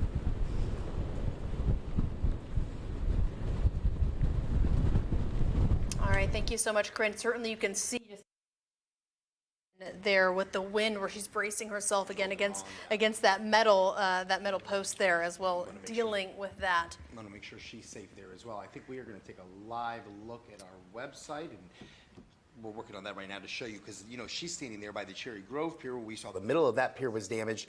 Right now we also have damage to the Pawleys Island Pier. This is the third one that we just learned of, the Apache Pier, and you can see the damage there. Yeah, you can see a better view where, the end of the Apache Pier there has dropped into the water there, and the water level itself. I mean, it's just incredible to see how high those waves are. We're seeing those waves on multiple piers today, but again, this is that view at Apache Pier. When we were looking at the Cherry Grove Pier, we knew that it was in the middle, and where it saw the damage where it was no longer there. Right. But we also, when we just took that live look just now, we saw where it was over the pier. Right, it goes right over the boards that many people have walked across. And unfortunately, what do you think is going to happen there? Because we're not over with it just yet. So hopefully there will be no more damage. Certainly keeping fingers crossed. And now we're following up on potentially some damage at 2nd Avenue Pier. We hadn't heard for sure. Pier 14 looks like it's hanging in there. We're watching that right now from our tin roof sky cam. We have lost some of the storm surge, but we still have the huge battering waves. I'm watching right now on our tin roof sky cam. And we're still almost cresting over the top of Pier 14. You can see there the waves almost literally cresting over. Did get the official number, a 6.2 foot storm surge occurred here in Myrtle Beach at Spring Maid Pier. So a 6 foot storm surge. That's what we're starting to see now. Storm surge. That water is coming down. The tide is going down, but what we have now is the strong onshore push. We have easterly winds coming right off the ocean. The tide's trying to come out, the water's trying to come out. We're still blowing everything on, so everything's just slowly working its way back out, but still plenty of water out there. And the other thing too, we're still getting some pockets of heavy rain, so rainwater can't get out because a lot of streets where we have storm surge water, there's nowhere for any more water to go. So we're just kind of holding steady with surge, but it is slowly starting to come down. That is good news. And we've been talking about that it would be late afternoon, early evening before we start to see this start to clear out. Do you still think that's the case? Yes. Okay, good. Yes. We've got a couple more hours. I'm just kind of looking at the radar right now. We're getting some nasty gusts up in the north end of Horry County. There is the radar right now, and I just got a tweet here following up on a couple more. Some folks that tweet us quite often, giving us some reports up around the Longs area, getting reports now of the strongest winds of the day coming up there in Longs, also down in Surfside Beach. Still getting reports. Had one of my friends down there tweet me, said their 150-pound fire pit was just picked up by those strong winds. So what I want to kind of do here, not sure if you can take me full or not, but the center, it's getting harder to find now. The true eye of Ian is getting harder to find, but it looks like, if I had to make a rough guess, the eye is probably sitting more or less on top of Murrells Inlet, maybe just kind of wobbling its way offshore. And the reason we can say that is, notice how all of this action is going this way. Down here, you can now see it starting to go that way. So we're going to start getting gradually more of an offshore wind. When that happens, the water goes out really fast when that offshore wind develops. We've probably got a little while longer, though, for an onshore wind.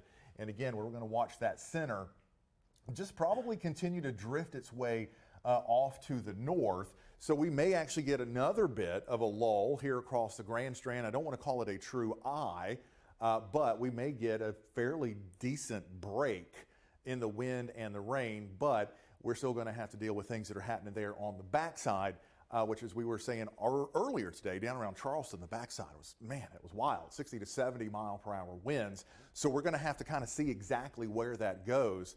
These are packing a big punch. Some of these new cells trying to develop and blow their way on shore, probably cranking out some 60-plus mile per hour wind gusts there. So heads up, North Myrtle Beach, Briarcliff, Cherry Grove, Little River, Atlantic Beach, all those areas. You got some really heavy rain and some of those strong wind gusts. Same thing here up Highway 9. You're going to be in this for a little bit. Some very heavy rain coming down. Getting some minor rainfall flooding reports coming in from around the Aner area, looking like about 5 to 6 inches there across interior sections of Horry County. And then again, we're going to watch kind of that back edge that starts to work its way through. Andrew Dockery standing by now. Andrew, I think you have a look at some more of those pictures and videos that have just been so helpful through the day today. Yeah, and we just got a little better video coming of the Apache Pier. This is actually coming in, and we just tweeted this out. You'll be able to view it there.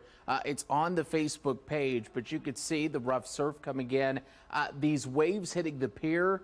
And there is the Apache Pier, that part that was taken by the storm, starting to work through. And then that is where the photos left us here. I do want to say we are getting a ton of photos and videos. We've been posting about some of these. There's a look at the storm surge moving in.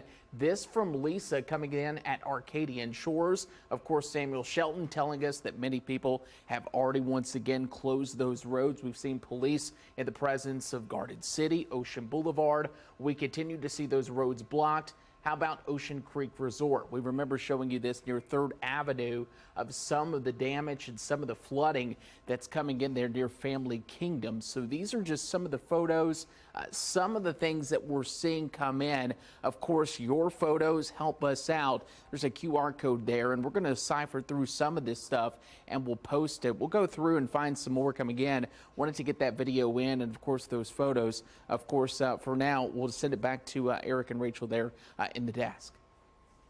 All right, Andrew, and our storm team coverage continues now as we go live to Ian Klein. That's right. Yeah, he's been taking us all around the Grand Strand today. Looks like right now he's right in the heart of Myrtle Beach, Ian. So what are you seeing there now as we take a look at the sky wheel in the background?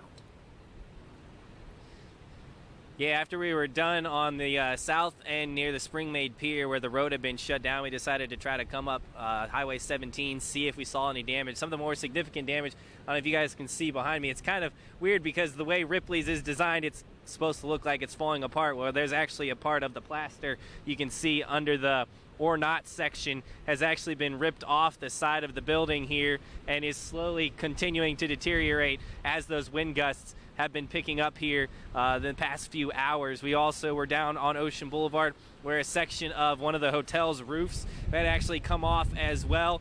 And the wind even here, you're starting to see just a lot of debris being thrown our way. There's some stuff flying up in the air not too long ago between palm trees, and you can just see the wind gust right there just actually shifted our car several inches. So even though on this side of the beach we're not seeing the storm surge on Ocean Boulevard, off to the actual boardwalk, the waves still coming up very high, very intense, keeping people off the beaches. And of course the wind intensity very high down here in downtown Myrtle Beach as well, to the point where we're seeing signs, and as we just showed you, parts of buildings also being torn off. So if you are walking in the area of downtown, do watch, because debris has been flying around the area. We've seen a few emergency crews as well in the area trying to work and get that debris off.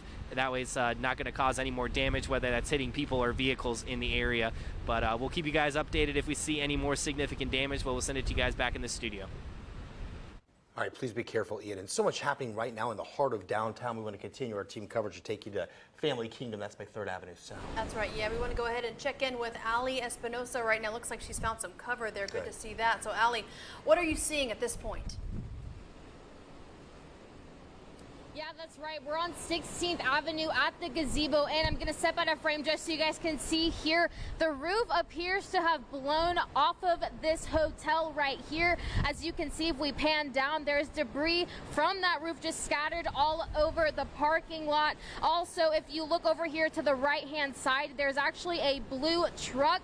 In the bed of that truck, there's actually pieces of that roof that have fallen onto it. Also, there's a little trailer here with a couple motorcycles on there. That roof actually came in onto that trailer. One of the motorcycles is actually beeping right now. A light is going off, and as you can see, this wind is really starting to pick up right now. It's pretty intense, I would say. The trees, the palm trees around us are completely shaking like crazy, as well as the light posts here just keep swaying. They're not really stopping.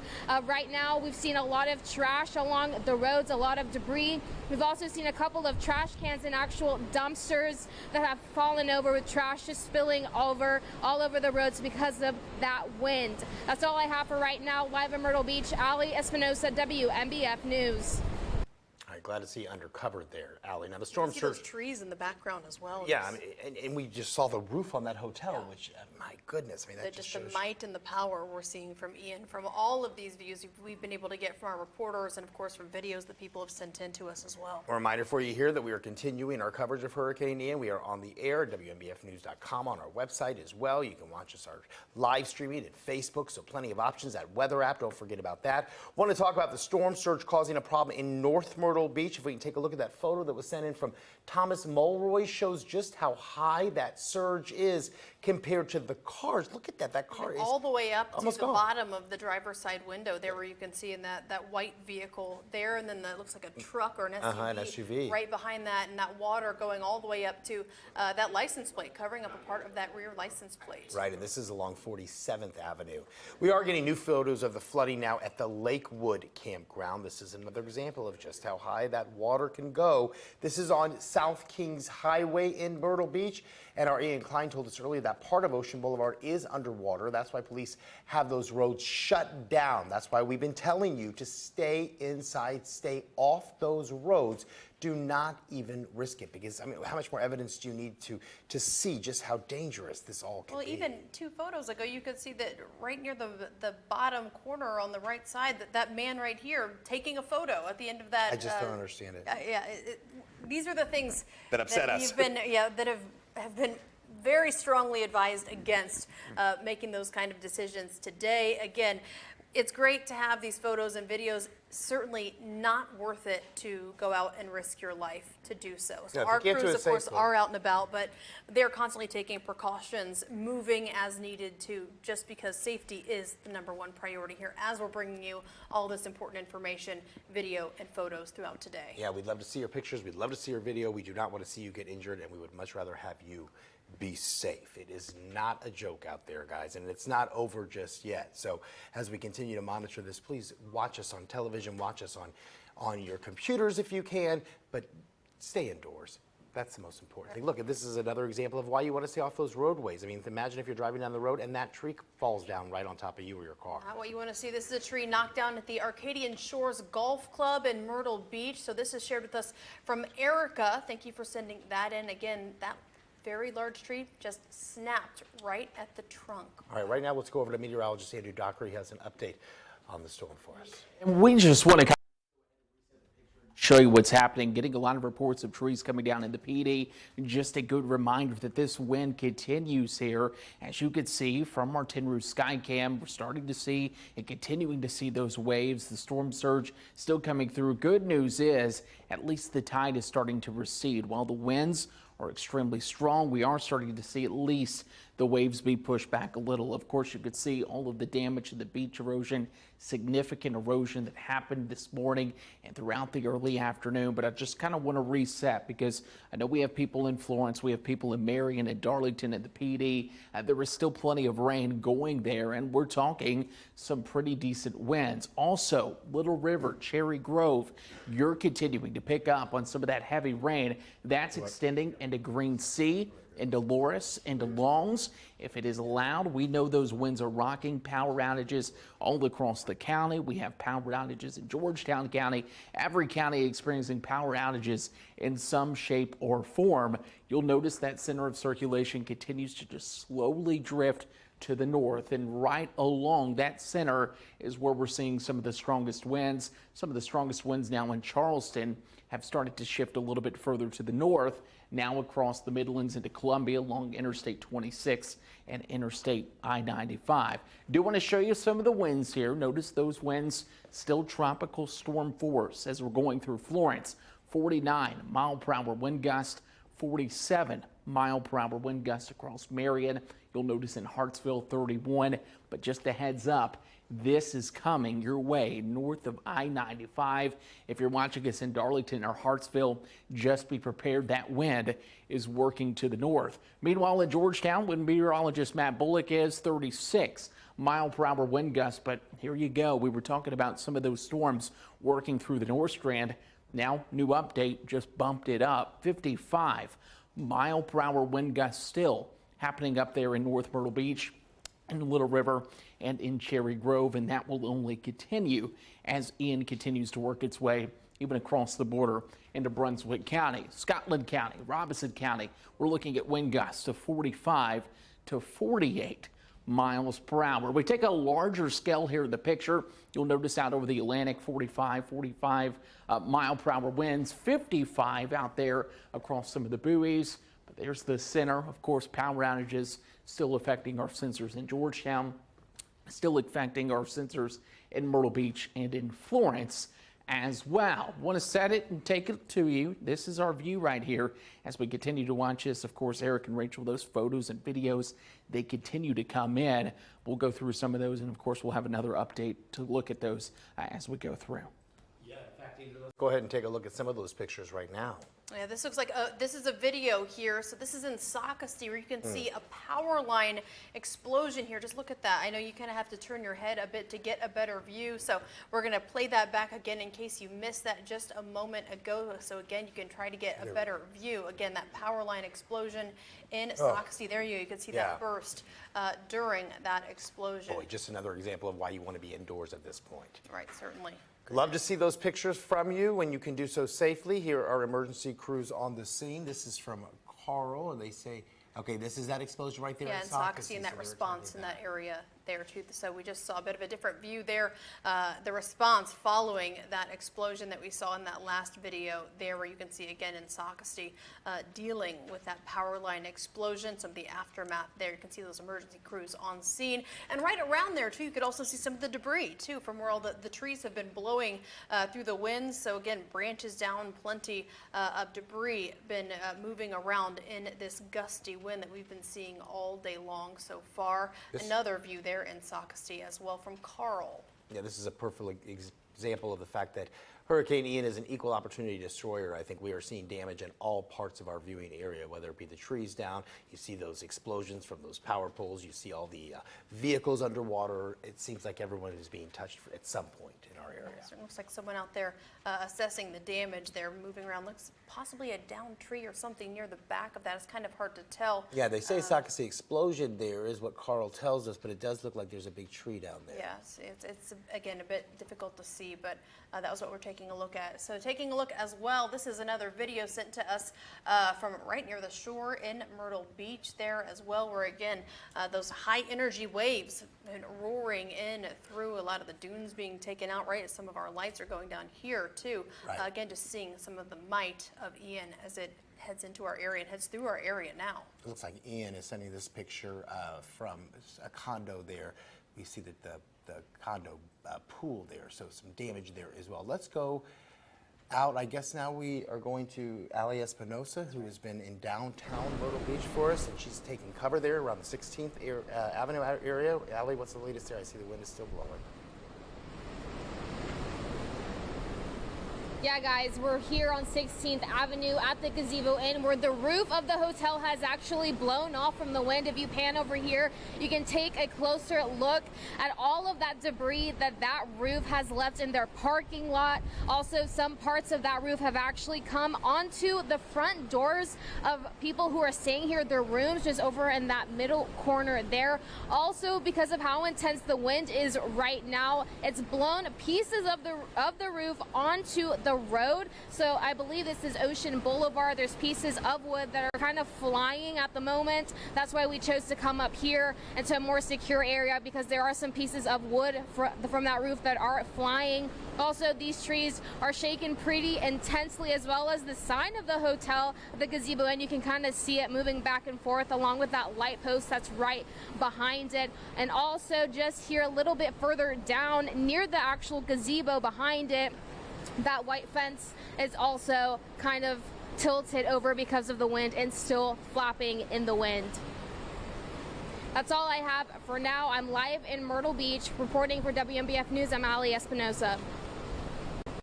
All right, thank you again, Ali. Also taking some more pictures. Thanks to everyone who has sent in photos for us here. So this is water beginning to recede in Pawleys Island there, but you can still see up over the road in that area. Certainly still not the kind of conditions you'd ever want to be heading out in right now, dealing with a ton of high water out in that area to our south. Yeah, we do have an update now from Pawleys Island, where police there say the water is beginning to recede a bit, but they are warning it is still extremely high. Officers tell us there's a large amount of debris blocking the causeway there. Police say this will be an extended cleanup effort, and the causeways will remain closed until all that debris has been removed. We just heard a huge howl outside of our station here, right at Mr. Joe White and Frontage Road. I was like, what is that? Yeah. That's the wind. Yep. So yeah, we're still seeing the remnants of Ian. Yeah, I'm sure at home many of you are probably experiencing the same kind of thing as well. Also want to take a look. The dunes in Garden City, they're gone. Hopefully we get that this photo up now. Judy Parrish shared these photos with us here, where you can see storm surge pushing right up to the buildings there. You can see it along the ocean front. This is very similar to what Jamie was showing you earlier from our Sea Captain's House Skycam. Again, sharing that those dunes, after all that work to try and get the build back up, I know. now gone. Same story again down in that view. Again, thank you from Judy down in Garden City sharing that with us. This is the Beverly Beach house there at North Ocean Boulevard in Myrtle Beach. You can see they're having some problems with their roof there as well. Our Samuel Shelton just sent us this video of the Beverly Beach. It's on North Ocean Boulevard right there in Myrtle Beach, and debris hanging from that roof. Still unclear though exactly what kind of damage they're experiencing there, but we can see that they have some type of a tarp over the roof there that is just blowing. It looks like that roof is missing. Yeah, certainly not what you want to see in a time like this. And right around that too, you can still again see those strong gusty winds shown through the trees there as well, just blowing in the wind, just like that tarp that you can see. So again, if you got a chance right now, you can take your phones out, try to take a picture of your screen. Hopefully we can go ahead and, there we go. Those are the important contacts. One thing that has been reiterated, not only from us, but from the state officials today, is to make sure that we are not bogging down 911 lines to those dispatchers in those very important emergencies, those life-threatening emergencies. So when it's coming to anything with power outages and other issues, there are important contacts that you can call directly here. So it's easy. Take your phone out and now just take a picture of this screen. If you don't have the chance to do that, we also do have this over in our Hurricane Center on our website and through our app, easy to find. So again, if your power goes out, these are the numbers you can use to report those outages. And again, reiterating, you do not want to call 911 to report outages. It is essential for those lines to remain open for those very important emergencies, those life-threatening emergencies. First responders need to keep that line clear again, unless it is a life-threatening emergency. And again, if you did not get a chance to, or your phone wasn't with you to take those phone numbers and capture them, all you need to do is go to WMBFnews.com, go to our Hurricane Center. We have all that information for you there. Also want you to not forget that if you do lose power, you can still watch your certified most accurate weather team as Hurricane Ian continues to pass through. We are streaming our coverage for you. We are live on Facebook. We are also on Twitter. We're on YouTube as well. So plenty of opportunities for you to watch this storm. We will be with it clear as it goes through us and until we are no longer in harm's way. You can count on that. That's right. We are here for you. And again, a reminder, you are being asked to stay off the roads today. If you do have to drive, remember, turn around, don't drown. Reiterating here, it does not take much water to cause big issues. And it's not just dealing with the water itself. There could be chemicals, electrical wires, holes in the water that you cannot see. But again, reiterating, just in general, the National Weather Service saying it takes just 12 inches of water to carry away most cars. Just 2 feet of rushing water can carry away SUVs and trucks. So never a safe decision. And the lives of your passengers and the lives of first responders trying to help or rescue you are at risk. We want to make sure that they are able to again handle those life-saving calls today. All right, Jamie, what do you got? Response here. I'm kind of slipping in here, so I want to make sure we have my my mic up. Eventually, I want you guys to work on getting weather one. Looks like we're looking at some new damage. That's flying debris nearly hits the car. That car, yeah, going up on the curb to get away from it. You know, I get it. People want to go outside. They want to see this. They want to check on things. They want to see the damage, but it's just it's still dangerous, and we still have some very strong winds to go. Looks like that's probably one of the awnings there blowing off one of the hotels, and you can see it almost hit that car. It wouldn't take much for that to be a really, really nasty. Right, you saw them veer up there onto where that landscaping was, where that mulch pile was there, and it came trying to get away from it. Right, yeah, you know, these are the things you don't want to tempt fate. You don't want to tempt Mother Nature in conditions like this. You know, we've been trying to help prepare folks and make sure that they have everything they need at home so they don't need to go out and, you know, risk themselves or their passengers or whatnot today as you were heading out into these conditions. If possible, stay home. Nothing can be more important than your safety, right? And yeah, I do want to do a quick little weather update. We just sent an update here on the First Alert Weather app. We're kind of getting a little break from the rain now, and basically from the waterway eastward. The rain, the worst of the rain is pretty much over with, but the center of Ian, we can still call it technically an eye, although it's not going to get completely calm. The sun's not going to come out, but it is going to ease up. It's now crossing the border. So if you're in Garden City and Surfside Beach, even up to the Market Common, you may be getting a little bit of a lull in the action, but it's continuing to lift its way to the north. So basically from Myrtle Beach northward, we're still dealing with very strong onshore winds. We're getting better news now here on the South Strand. Winds on the backside are blowing offshore, but as we've been saying, there are some strong winds here on the backside. I'm not sure if we're going to get up to the 70-mile-per-hour gusts they had in Charleston on the backside, but there are still some strong winds to go. But if you're watching right now, let's say Myrtle Beach, even Sockasty will take you up, maybe even Carolina Forest. You may get sort of a, let's call it a pseudo eye. Again, it's not going to turn sunny, but you may see things kind of weaken and get fairly calm for a bit. And then you're going to notice the wind direction changing, and when that wind direction changes, you'll know that the eye has passed north of you, and then we're going to start getting those backside winds that are still going to be quite strong. So I did want to give you that update. Speaking, I think we have Matt down in Georgetown. Matt, you're on the backside now, no doubt about it. I'm going to guess pretty that much, Jamie, the water's going down. Right now, other parts of Front Street are flooded. And so where I'm at right now, I'm at the intersection of Cannon Street and Front Street. And literally like 5 minutes ago, we had people canoeing. Yes, canoeing during a hurricane on Cannon Street and Front Street. And so other parts of Front Street, earlier today we were at by the South Carolina Maritime Museum all the way towards the intersection of Front and King Street. That has been flooded. But this other section that we're seeing, as you can tell, if you look down towards the left, there's trees, you know, parts of it underwater. Also this house towards our right, you can see where that that minivan is. You see how deep the water is that way. And so we've been seeing pockets of the low-lying areas where they've been flooding. And so pretty much, I mean, we've seen debris all along the roads. And so other places that we've seen flooding would be like parking lots that we've seen, especially by the Hampton Inn, by the Georgetown landing. We've seen that. Along with that, a few lights have been turned off because of power outages. That was by Church and Fraser Street. That was about an hour or two ago. I'm not sure if that's been fixed or not, but as we were leaving, the light from the Georgetown Landing Marina and the US 17 bridge, like the first light you go across into Georgetown, that was turned off. I'm still not sure if that's turned back on or not. We've been driving around, but right now where I'm at, this is Front Street and Cannon Street, and you can tell the areas that are low-lying, poor drainage areas, they are just submerged in water. And as I mentioned, we have video of people canoeing through this flooded area.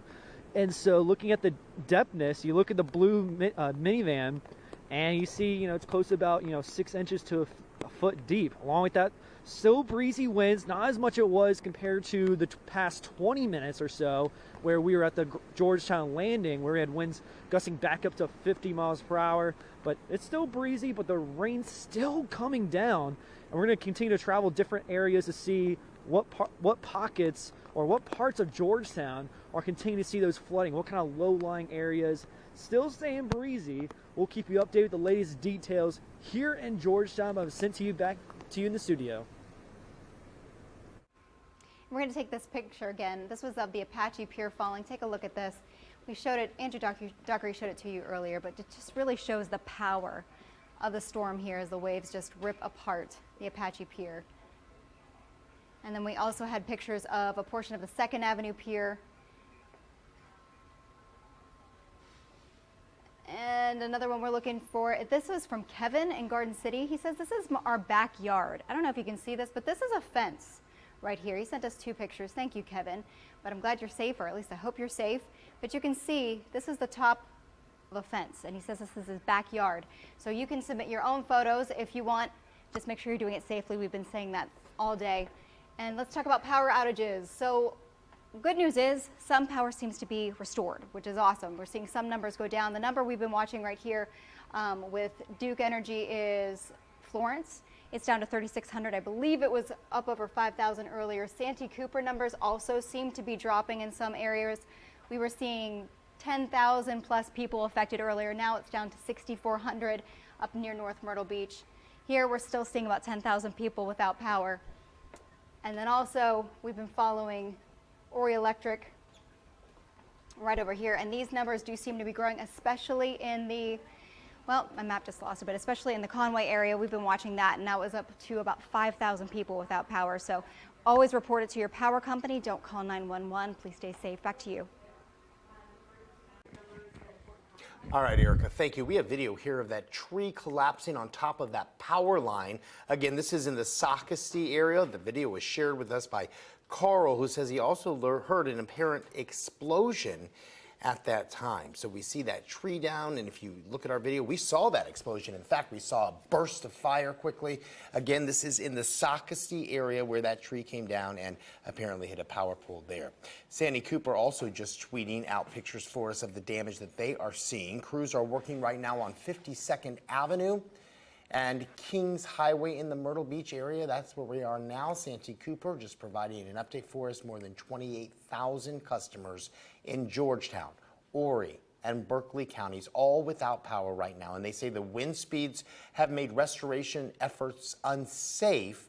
They are going to resume those efforts this afternoon when it is safe to do so. Their helicopters will also be out patrolling the system just as soon as it's safe for them to fly as well. And a reminder not to call 911 to report power outages. Call your power company instead. Here's a look at the flood in Pirate Land Campground. Right there, you can see the water just pouring over the dunes. It is so hard to look at that video because our dunes are just getting washed away, and we've tried so hard. We've seen that at multiple places today in that area too, or along Myrtle Beach. Also, we earlier had that photo and video as well from Garden City dealing with the same thing, with those dunes being washed away. Also a popular South Strand bar, now without its gazebo. Hot Fish Club employee there, Jacob West, sending us a video showing floodwater surging above the Myrtles in the bar's outdoor deck.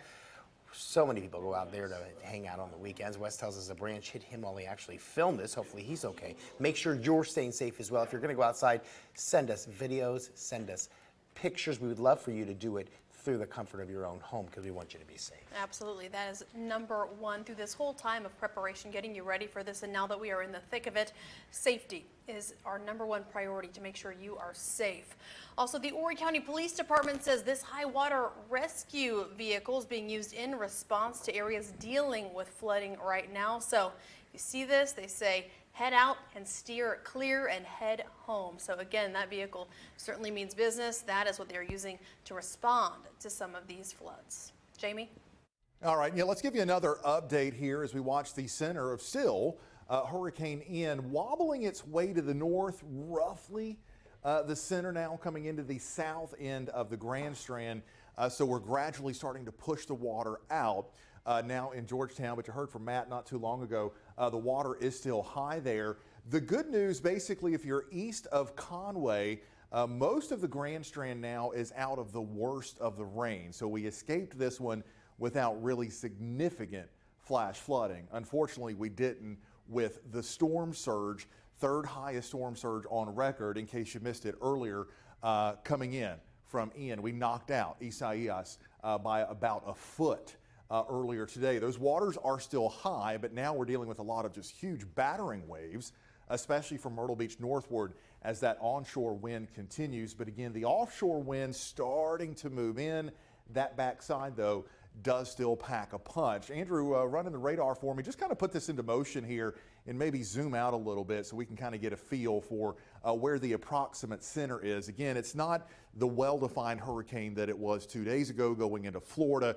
That was almost a Category 5 with that perfect eye. Not the case here, but probably right, maybe Burgess, Bucksport, St. James area.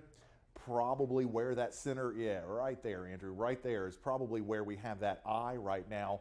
There's what's left of that eye wall coming through northern Horry County. John Rankin up here in the Longs area said that it is ripping up there with those strong winds. So that's coming through Loris and Aner up through Fairbluff, Greensea over to Ketchuptown and to Marion. Galavant's Ferry, Rains, all those spots are dealing with strong winds. In fact, Marion earlier had a wind gust up around 60 miles per hour. So it is full on tropical storm conditions there across the PD. Now this band back here towards Columbia is what really socked the area down around Charleston earlier today with several hours of 60 to 70 mile per hour winds. I haven't really checked on any observations from around the Columbia area, but I imagine they are starting to get into some very strong and damaging winds. But we still have this pocket of strong winds. It's going to try to blow on shore here along the Grand Strand. Notice Charleston doing a lot better than they were, but still we're gusting 40 to 50, even way down across the low country. So there's still plenty of wind energy here on the backside. If there's a pocket of hurricane force gust, it's probably right in here. So we still, if we can get a really strong band to blow on shore, can't rule out some of those stronger winds. And then this is just going to continue to wobble its way to the north and then kind of bending back to the north-northwest. It's still only going maybe 12, 13 miles per hour. So it's going to take a better part of the evening to kind of get out of here. So North Myrtle Beach, yeah, there you are, getting those really strong gusts now. 55 at North Myrtle. We've lost power at the sensor in Myrtle and in Loris. Conway, you're still kind of in that little gap right now, sort of that eye-like feature, but Georgetown still going 44.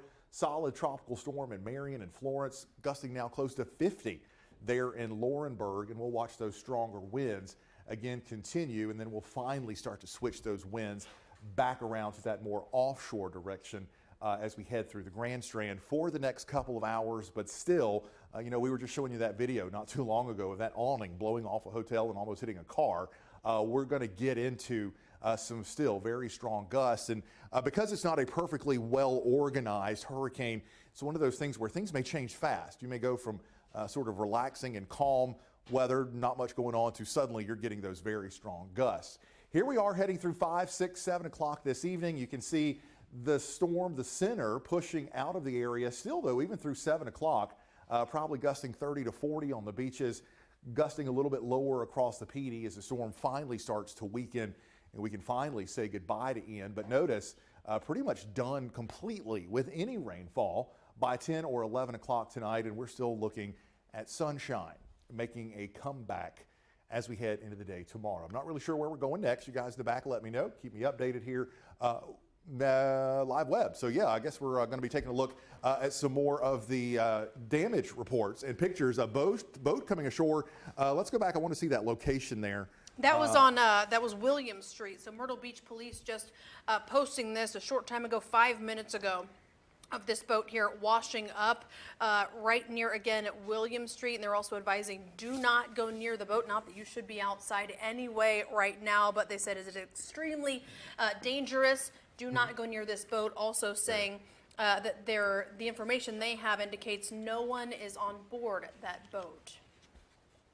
Yeah, so that's pretty impressive to have a shrimp boat that large, probably breaking loose. We are getting a little bit better of a view now from Tin Roof. The ocean not as angry as it was. Looks like Pier 14 got through without any significant damage. It's kind of hard to see out there by the end. But things are it's better, but certainly a long way to go before things completely start to calm down a little bit later this evening. We got a couple more hours. Looks like we probably, again, just lost the feed there. So for now, I'm going to send it back to Eric and Rachel. And now that Hurricane Ian has made landfall in South Carolina, just up the coast in Brunswick County, that's North Carolina, the beaches there also feeling the brunt of the storm now. That's right. Gray Media's Zach Salon is in Sunset Beach. He has an update on conditions there. Right now, we're tracking the impacts of Ian along the Carolina coast. Here in Sunset Beach, residents have been encouraged to evacuate over to the mainland, and let me show you the main concern why. Right here is the Sunset Beach Causeway. Right here, the intercoastal waterway can flow right over it. Officials are concerned that with the tides and storm surge expected, that this will be impassable. Later in the day, and emergency crews might have a tough time getting in, and residents might have a tough time getting out. This area has come under a tornado warning once today as winds are starting to pick up into the early afternoon here. We're going to continue to track this storm and see what the impacts are. And over the past hour or so, as we head into the early afternoon, you can really feel those winds starting to pick up.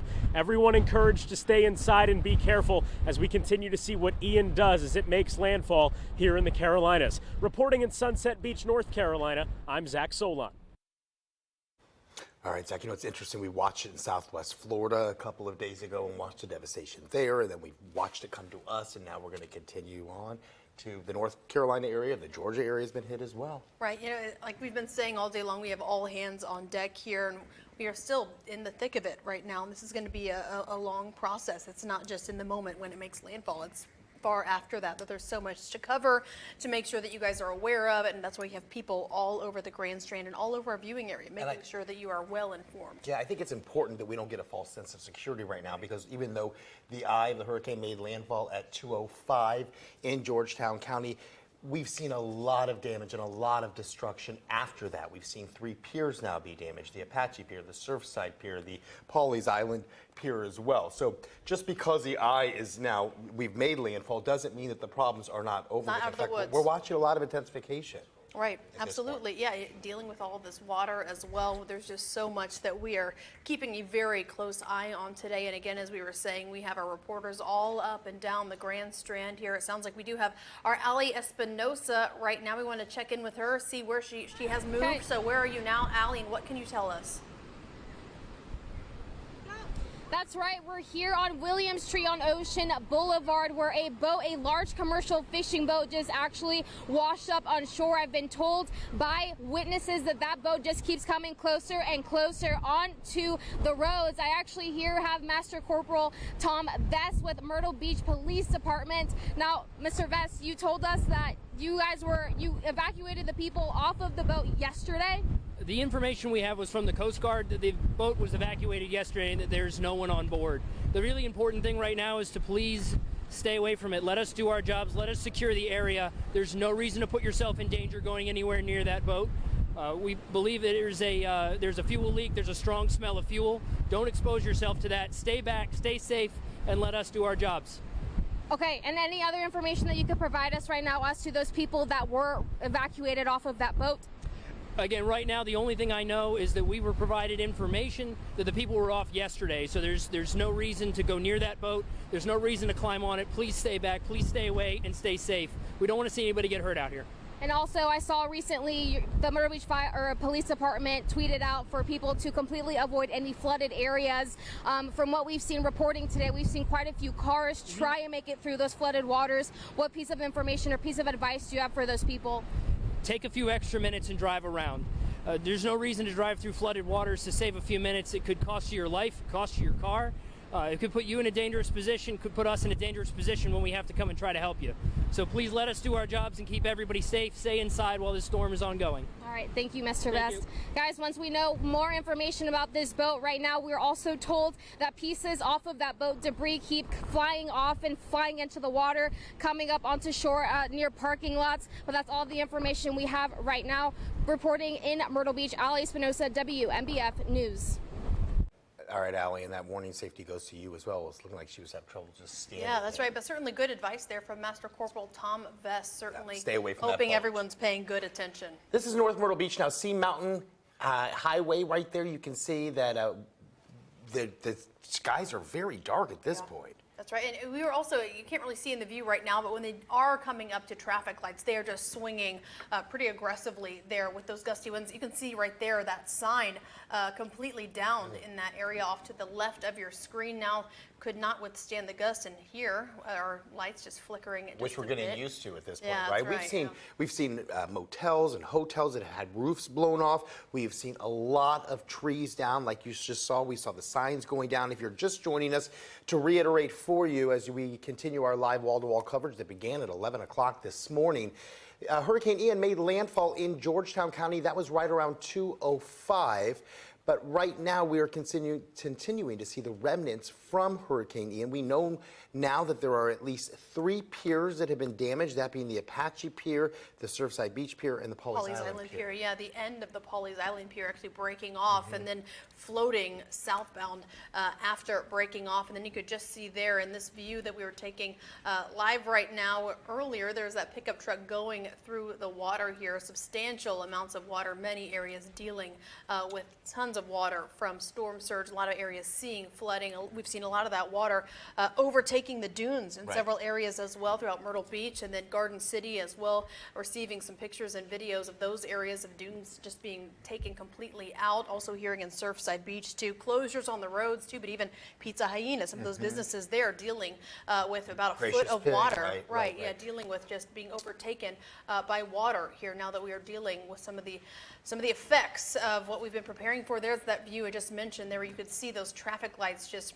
swaying. You would swear that they are just feathers, the way that it is just gusting and forcing them to just blow in the wind like that. And we've seen so much video of people driving where it looks like the roads are clear, which might give you a false sense of security because a moment's notice it can change. You see they're about ready to go through a lot of water. And we've heard about the roads that are being closed down because they're completely underwater. See right there, you can see how the water is from the storm surge starting to cover the roadway there. And we don't know what's underneath the water. You don't know what's in the water. We have watched as one person was in an SUV near a hotel here in Myrtle Beach, and we saw part of what looked to be a roof fall and almost hit that SUV. The SUV at the last minute, very close call, went up on the curve to get away with, that could have been a deadly situation. Right, certainly, yeah. That's why we're really trying to drive home the importance, reiterating what our state officials, what Henry McMaster has been saying, our governor, in the lead up to this storm.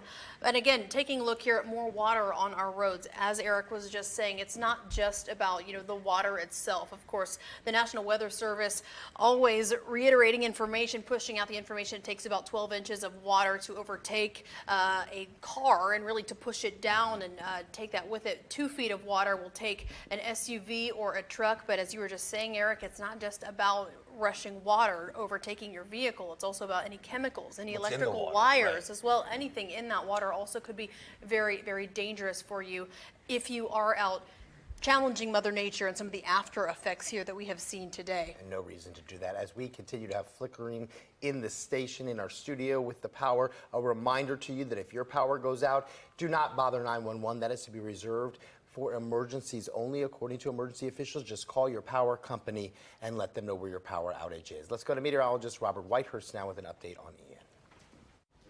Big burst of wind there on the North Strand. Notice wind gusts, North Myrtle Beach Airport, 56 miles per hour, catching a bit of a break, at least a little bit of a break, right near the center of the storm. Winds turning calmer, although still gusting 20, 30. Georgetown now on the backside of the center of the storm, getting wind gusts into the mid-40s. So we're not finished as soon as this moves by, but as this lifts north, it'll take the big wind gusts, 60, 70 mile per hour wind gusts, push those to the north.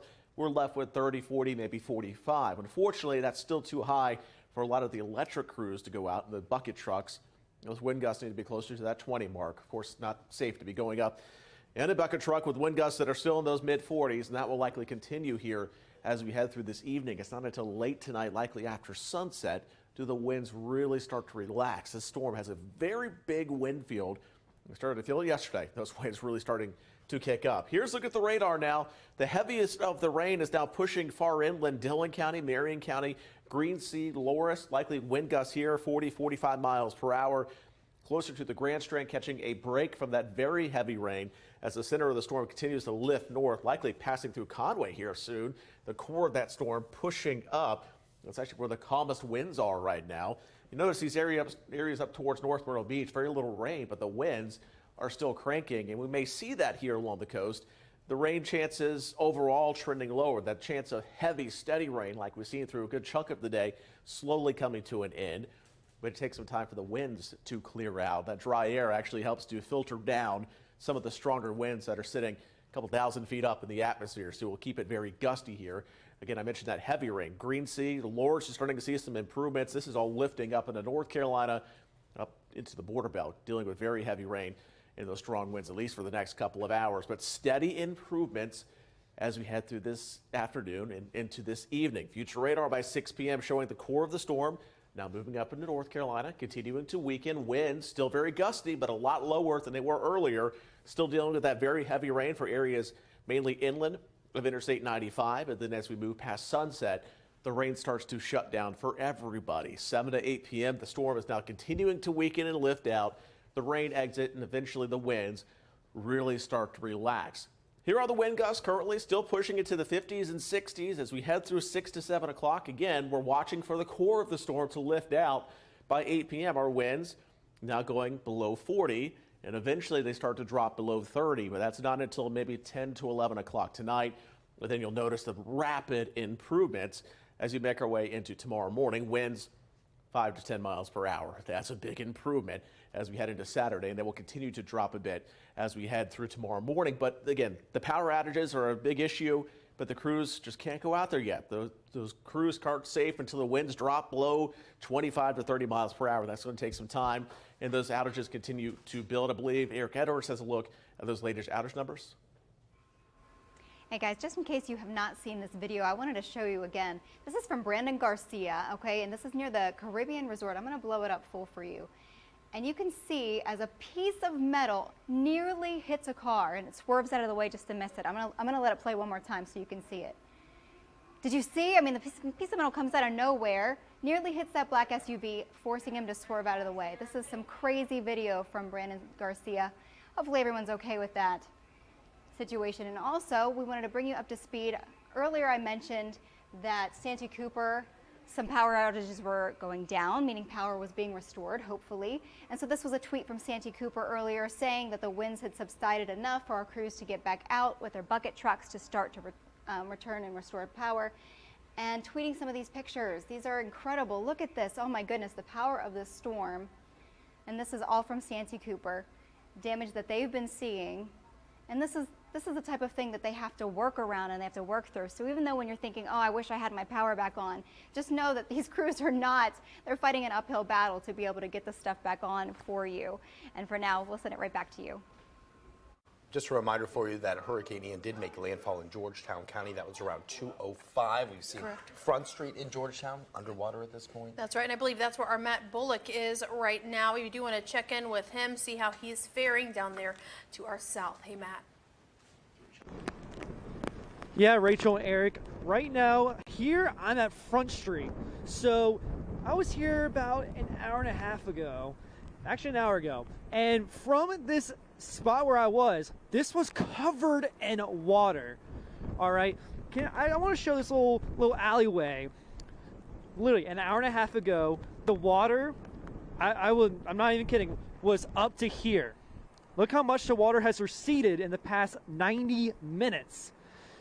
And so as we head back into Front Street, we still have parts of the Front Street stretching from South Carolina Maritime Museum all the way up until about Sweetgrass, close to King Street, and still submerged in water. But this has the water has been submerged, like is receding. So let me show you what we've seen. I'm gonna walk back and kind of explain what I've seen the past 90 minutes. So the water level was pretty much up to here from right here. Now, as I back up, you start seeing more dry, grounds until it recedes back into further down south into Front Street. So we still have those flooded roads. You don't want to be in this area. The Georgetown County Police has still marked down this area not to drive through, which is good news. And not only that, the sun is out, so we're not really seeing that much rain. It's kind of like rain blowing off the trees, which makes it feel like rain, but it's still gusty out there. I mean, Robert was right. I mean, with that dry air, it's still bringing that gusty winds. Right now, still feeling close to about 35, 40 miles an hour here in Georgetown.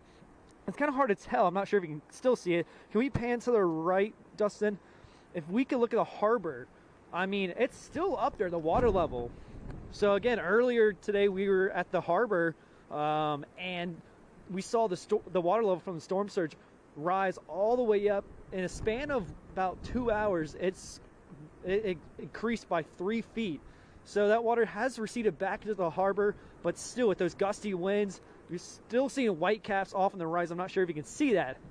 And so it's just been a busy day here in Georgetown, but most of the rain has gone out of our area. We're still left with those gusty winds. So be in mind though, even though these gusty winds, we can still see like these tree branches falling down on power lines. So that's something to also keep in mind. We can still see possible power outages for that to happen. I mean, the ground's still wet. Even though we're done with the rain, it's still windy. It can knock down tree branches, as you can tell, all the debris from the wind. And so again, reiterating, we're here at Front Street in Georgetown, and it's still submerged, but the water, good news is, starting to recede back. Slowly but surely, we're seeing much improvement here. And we'll keep you up to date with the latest details. And hopefully, I don't see anyone canoeing. Literally, my last live shot, literally 5 minutes before the live shot hit, people were canoeing in the flooded streets. So hopefully I don't see that. But we'll keep you updated with the latest details. Matt, thank you. It's at least a little bit encouraging to see some of that water. To see a little bit of improvement. And the sun was shining. I love that. The sun was shining in Georgetown. What a bizarre, of course, bizarre hurricane. Of course, right? Of course, Ian would be doing that. Yeah. So anyway, it seems like every couple minutes we'll get in a new video or a new picture. I got one. They're going to find it. Hopefully in the back, they're going to find it. We'll go through a couple more here that we're seeing right now. This is the one. Let's try to get this full if we can. You got a little time. It's pretty dramatic. This is the roof of a hotel here in the Grand Strand that just kind of gradually comes apart. Wow. I'm just going to kind of let that play, and you will see. Look at all that debris just peeling away. Yeah, a lot of debris peeling away. And it's not the entire roof structure, but still we're talking about that sort of sheathing that they put on roofs but you're also seeing some bigger chunks. It almost looks like some pieces of plywood. Like that. Yeah. You would not want to see that flying toward you. Some shingles are probably another reason why you don't want to be outside at this point. And then look at all of that debris. So imagine if you're down there on Ocean Boulevard and suddenly all of that is raining down on you. And especially there on the north end, we are still dealing with very strong winds in North Myrtle Beach right now, probably 60 to 70 miles per hour right there on the beachfront. I also just retweeted some video that just came in from Little River of the really intense conditions there. You just had a nasty squall that came through Little River. That, go right back up.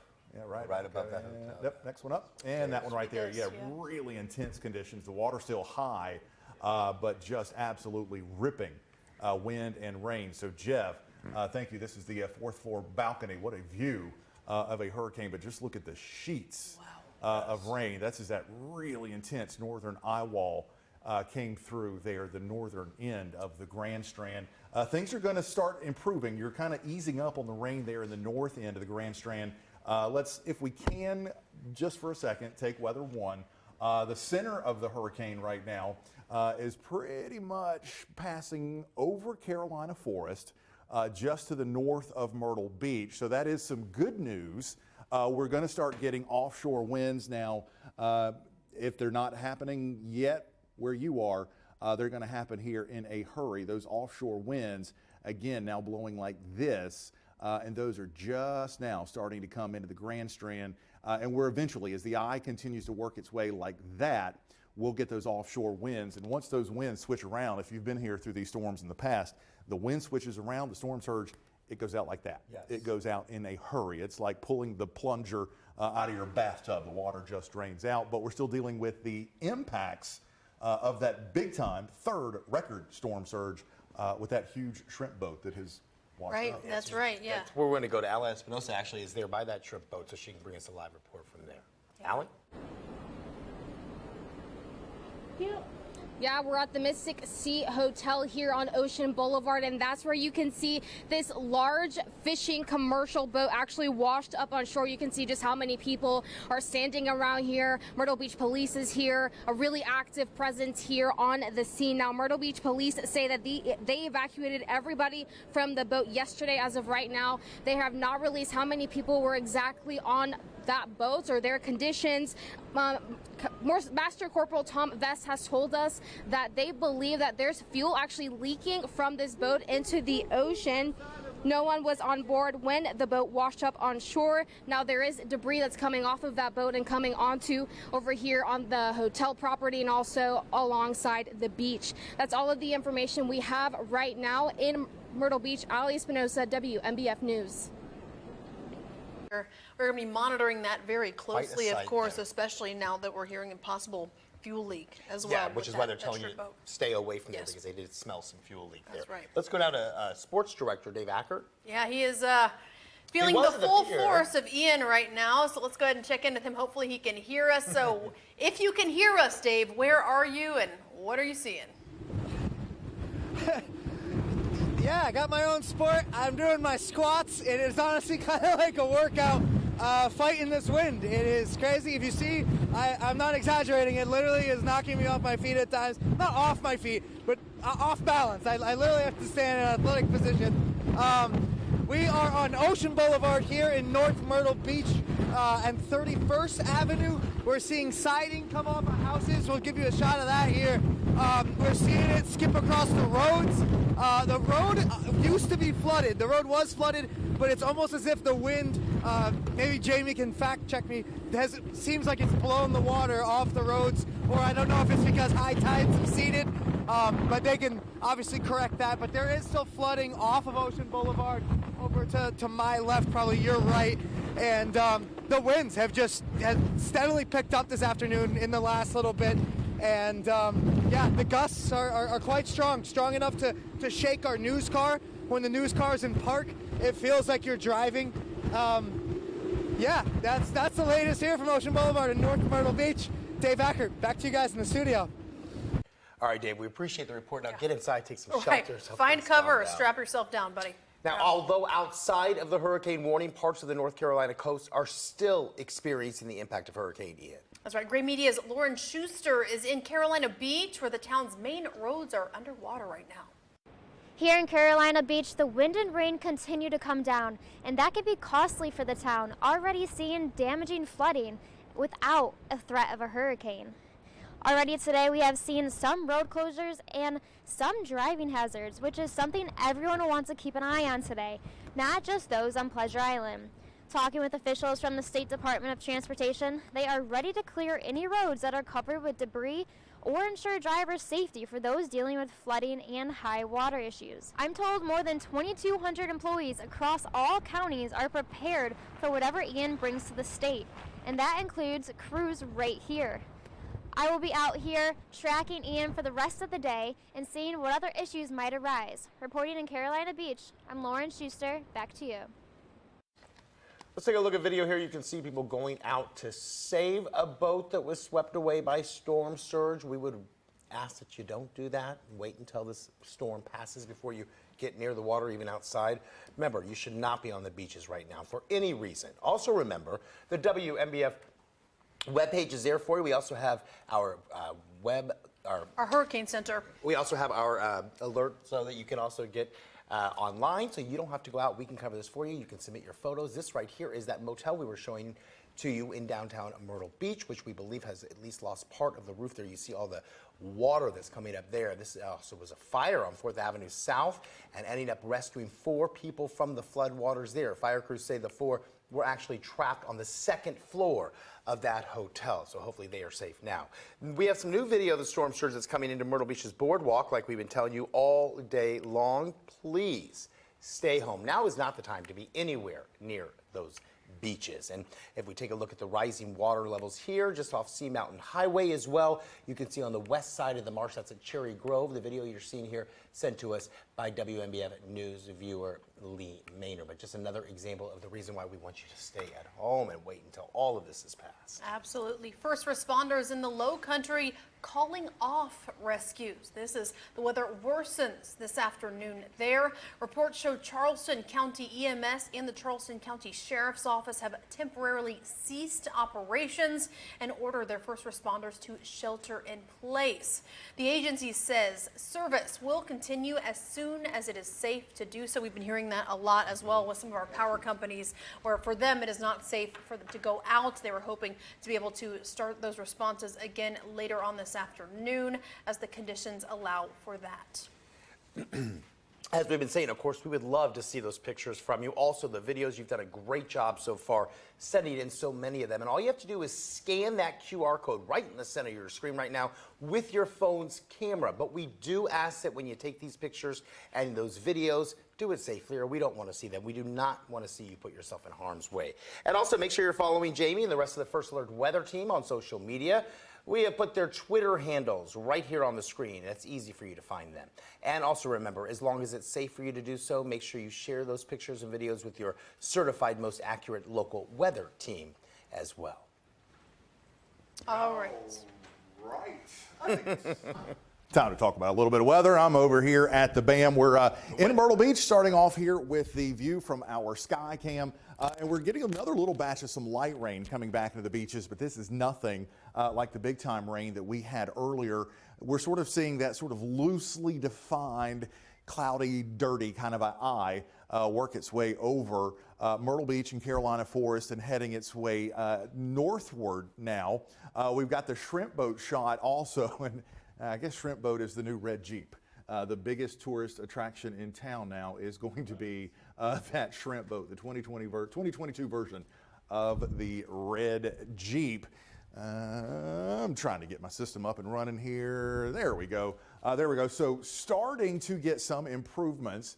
This is Tin Roof Skycam. Looks like the pier there did just fine. Still awfully rough, but it's better. And notice we can see the beach. So we are starting to get that water out, and we're getting it out quickly, but you can also see the flattened dunes. Same thing here from Sea Captain's house. You can see some folks starting to kind of venture out and check out the damage. And remember, this morning there were big, completely grass-covered dunes out there. So the dunes, unfortunately, just took an absolute beating from Ian and that third highest storm surge on record. Here we are with First Alert Doppler radar. That batch right in there is what really cranks some serious wind up there in the north end of the Grand Strand. We may have had some 70-mile-per-hour gusts up there. The center right now kind of drifting its way over Carolina Forest and Conway. It's going to kind of wobble its way up to Ketchuptown and Greensea, working its way up through Nichols and Mullen. So you're getting some really nasty stuff now. You'll catch a little bit of a break. If you were with us a couple of minutes ago, the sun was out in Georgetown. A lot of dry air coming here on the backside. In fact, enough to shut the rain down and bring a little sunshine out down in Georgetown. We'll see if we can finish the day today with a little bit of sunshine. Wouldn't that be just our luck? Yeah, there's the visible satellite shot. Awesome job there, Andrew. Look at that little batch of clearing skies came right across Georgetown for some sunshine. We may get a brief minute or two of that sunshine here across our area. There's that really nasty western Eyewall working its way through the Columbia area, through the Midlands area. Believe it or not, tropical storm warnings all the way up I-77 into Charlotte right now. We continue to see tropical storm force gusts 40 to 50 to 55 miles per hour through most of the PD. Lumberton, Barker 10 Mile, Dillon, Lakeview, get ready. You've got some strong winds. We could gust up to 60 up there over the next hour as that kind of rotates its way through. And again, the storm itself, the center, again, right about in here, just sort of wobbles its way slowly northward.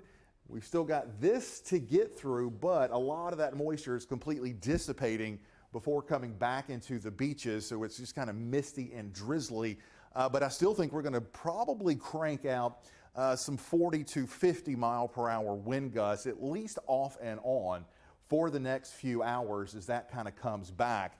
And then we'll slowly just ease up on those wind gusts as we head through the rest of the evening. There's those cranking winds in North Myrtle, close to 60, 45 in Florence, 47 in Laurinburg. Here from Conway to Loris, you're kind of in that sort of dirty somewhat of an eye with the sunshine poking out in Georgetown, still getting those gusts at 40 miles per hour. The good news now, though, those gusts are offshore. So if there is any leftover storm surge water, it is getting a very quick push out into the Atlantic Ocean. So things will be improving in a very big hurry. Kind of a regional look here. There's that back edge still doing what it does, still almost 50 miles per hour all the way down in Charleston. There's the strongest core. Remember, there's nothing to slow the wind down out here over the ocean. So that's probably where there are maybe some 70 to 80 mile per hour winds, literally just right offshore. That's kind of slowing down as it hits the beaches, but still it is just rocking and rolling there in the north end of the Grand Strand. I think we have Matt Bullock back down in Georgetown. Matt, we were loving the fact that after everything you went through today, you were enjoying some sunshine. Matt, tell us what's going on down there right now. Yeah, that's right, Jamie. I mean, the winds are starting to pick back up here at the Windy Harbor Riverwalk. We're still seeing winds gusting up to 35 miles per hour, but luckily, all the rainfall that we've seen all morning, early afternoon, that has started to taper off. I mean, the wind's starting to pick up some water, so it feels like it's raining, but it's not. But it's still windy out there. And so looking at you can look at the harbor, you can tell still choppy out there. And to put this in perspective, the water has started receding. So basically by about an hour and a half ago, 2 hours ago, as Ian made landfall just south of here, I mean, this water level was up to here. All right, look how much it has receded. I mean, it has receded close to about 3 feet at least from where this was. Because when I was doing live shots by the South Carolina Maritime Museum, it was literally over the dock because of that much rainfall, the storm surge, and the high tide. But luckily with low tide, water starting to recede. We're starting to see less of an effect of a storm surge, which is great news for us. Dry but windy here, but still, you want to put this in perspective. Even though the rain is done, we can still see the threat of falling down tree branches because of the ground's already saturated from all the rainfall we've seen all day. So we will see chances for those tree branches to finally knock over power lines. This can cause some possible power outages. That's something to keep in mind. Not only that, there's still parts of Front Street still flooded. Again, 30 minutes ago, stretching from the South Carolina Maritime Museum all the way to the intersection of King Street, were flooded. Now, those flooded waters are receding, but it's gonna take some time. So if you do see some flooded waters, make sure you turn around, don't drown. Because think about this, it's hard to tell how deep it is with the flooded waters. It's murky, it has debris in it. You don't know what's underneath it besides how deep it is. So it's something to always keep in mind, what kind of stuff is underneath it. And then speaking of water, the heights, it only takes 6 inches of moving water to knock you off your feet. Now, if you're driving, just 1 foot of water can pick up a small compact car. 2 feet of rushing water can pick up small SUVs. So that's always something to keep in mind. We still have those flooded waters here in Georgetown, mainly along the poor drainage areas and Front Street. I've seen some people even like canoeing earlier today. And so again, we still have flooded roads. They're gonna slowly recede. It's gonna take some time. So make sure you turn around, don't drown. Besides that, it's gonna stay windy here. So there will be a chance for possible power outages from falling down tree branches or falling down trees. So I'm gonna send you back in the studio. I'll let you know what the latest updates of what I see here in Georgetown.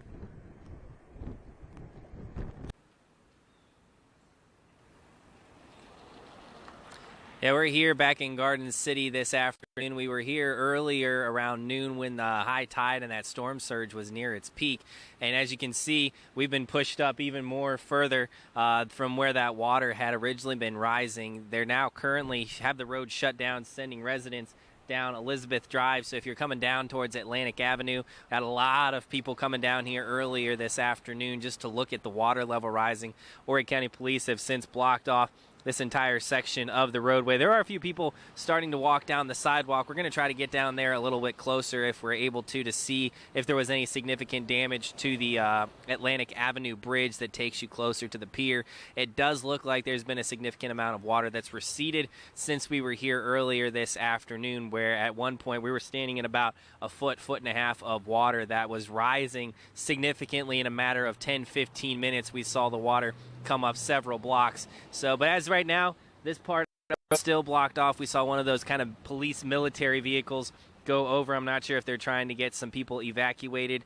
Back in this area, there are several homes, mainly kind of those trailers that are lifted off the ground about 3 feet or so, hopefully missing that cut line in terms of where that water was rising. Hopefully no homes actually damaged in this area. We saw a lot of people posting pictures about their yards and how much was flooding down here in Garden City. We even had some viewers send in some videos now near the Marsh Walk where the gazebo was actually washed away. And this all kind of connects in from that marsh here, goes down into the Murrells Inlet area.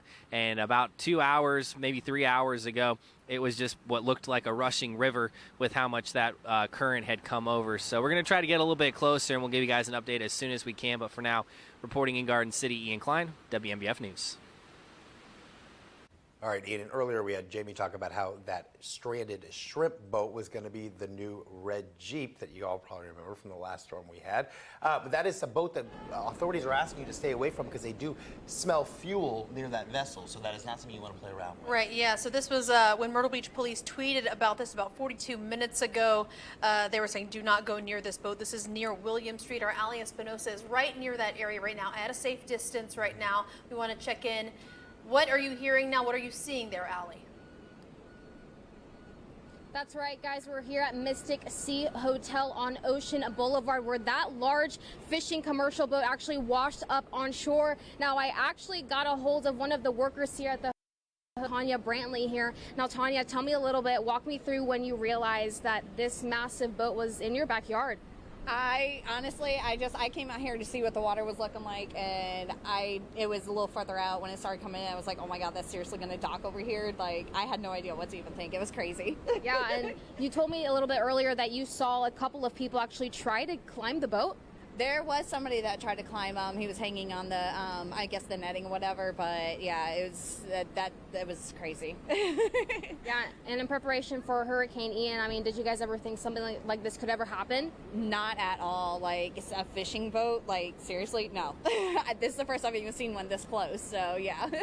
Yeah, and now I've noticed here that also over here to your left-hand side down here, your parking lot of the hotel is now flooding because of hurricane. Yeah, honestly, like we weren't expecting this much of a surge to come up. It was definitely more than what we, got prepared for and everything. But it's starting to go down, which is really good.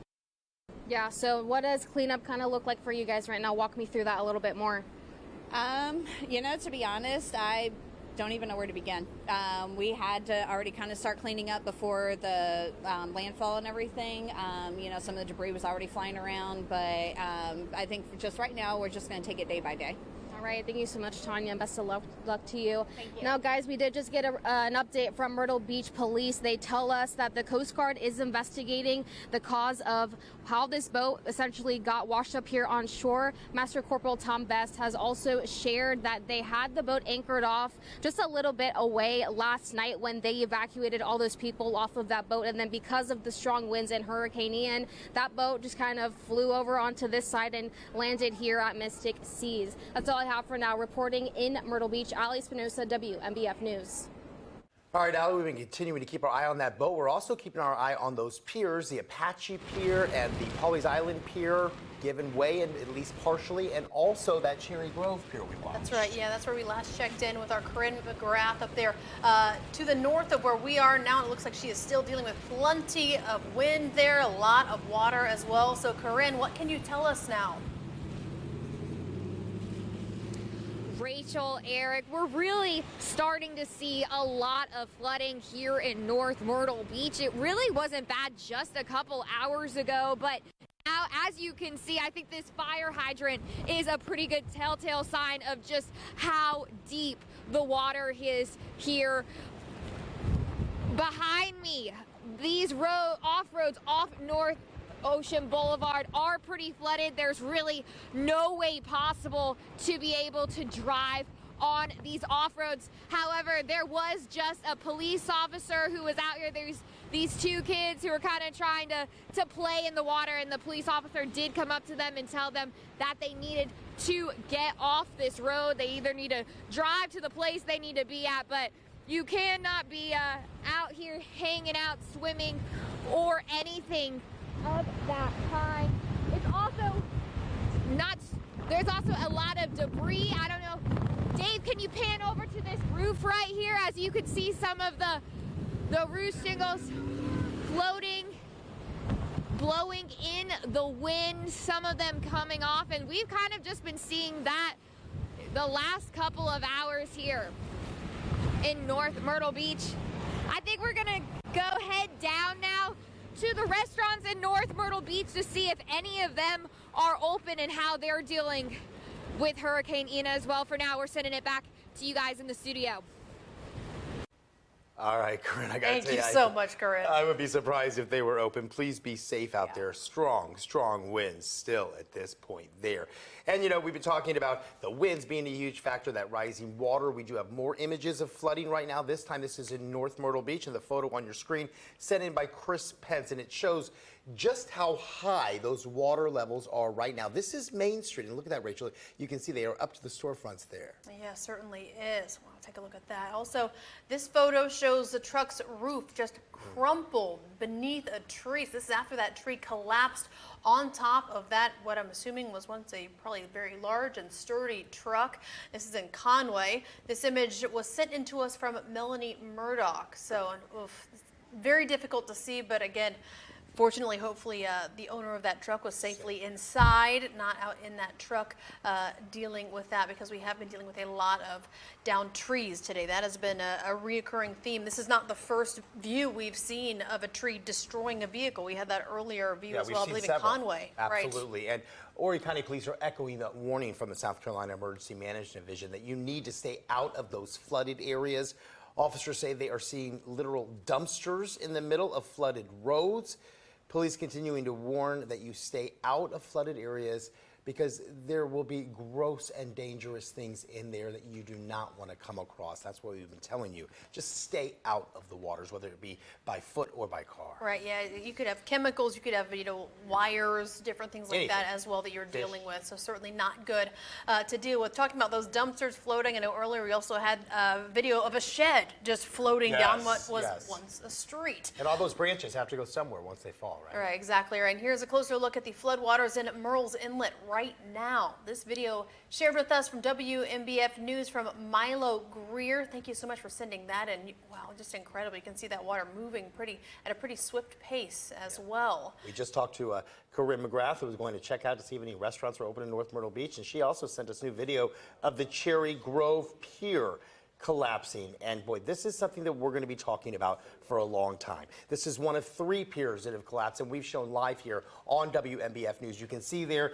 that the middle of that pier is gone, and at some different points throughout the afternoon, we've seen water gush over that pier, so you can only imagine what it's doing to the integrity of that structure. Yeah, you could see even in the video here, you could see that they're struggling to try to keep the camera straight to even get that shot while we are seeing those waves just going right over the remaining sections of the pier there in Cherry Grove. Again, with that midsection missing at this point, that actually was destroyed or taken away earlier on several hours ago. So far, the other portions of that structure still standing. Yeah, at this point, that's what we think. But at Pawleys Island Pier, we also saw at least the edge of that pier be taken away, and we saw damage to the Apache Pier as well. So just devastating all the way around. And many of you remember Hurricane Isaias in 2020 ripping off a huge portion of the Sea Cabin Pier.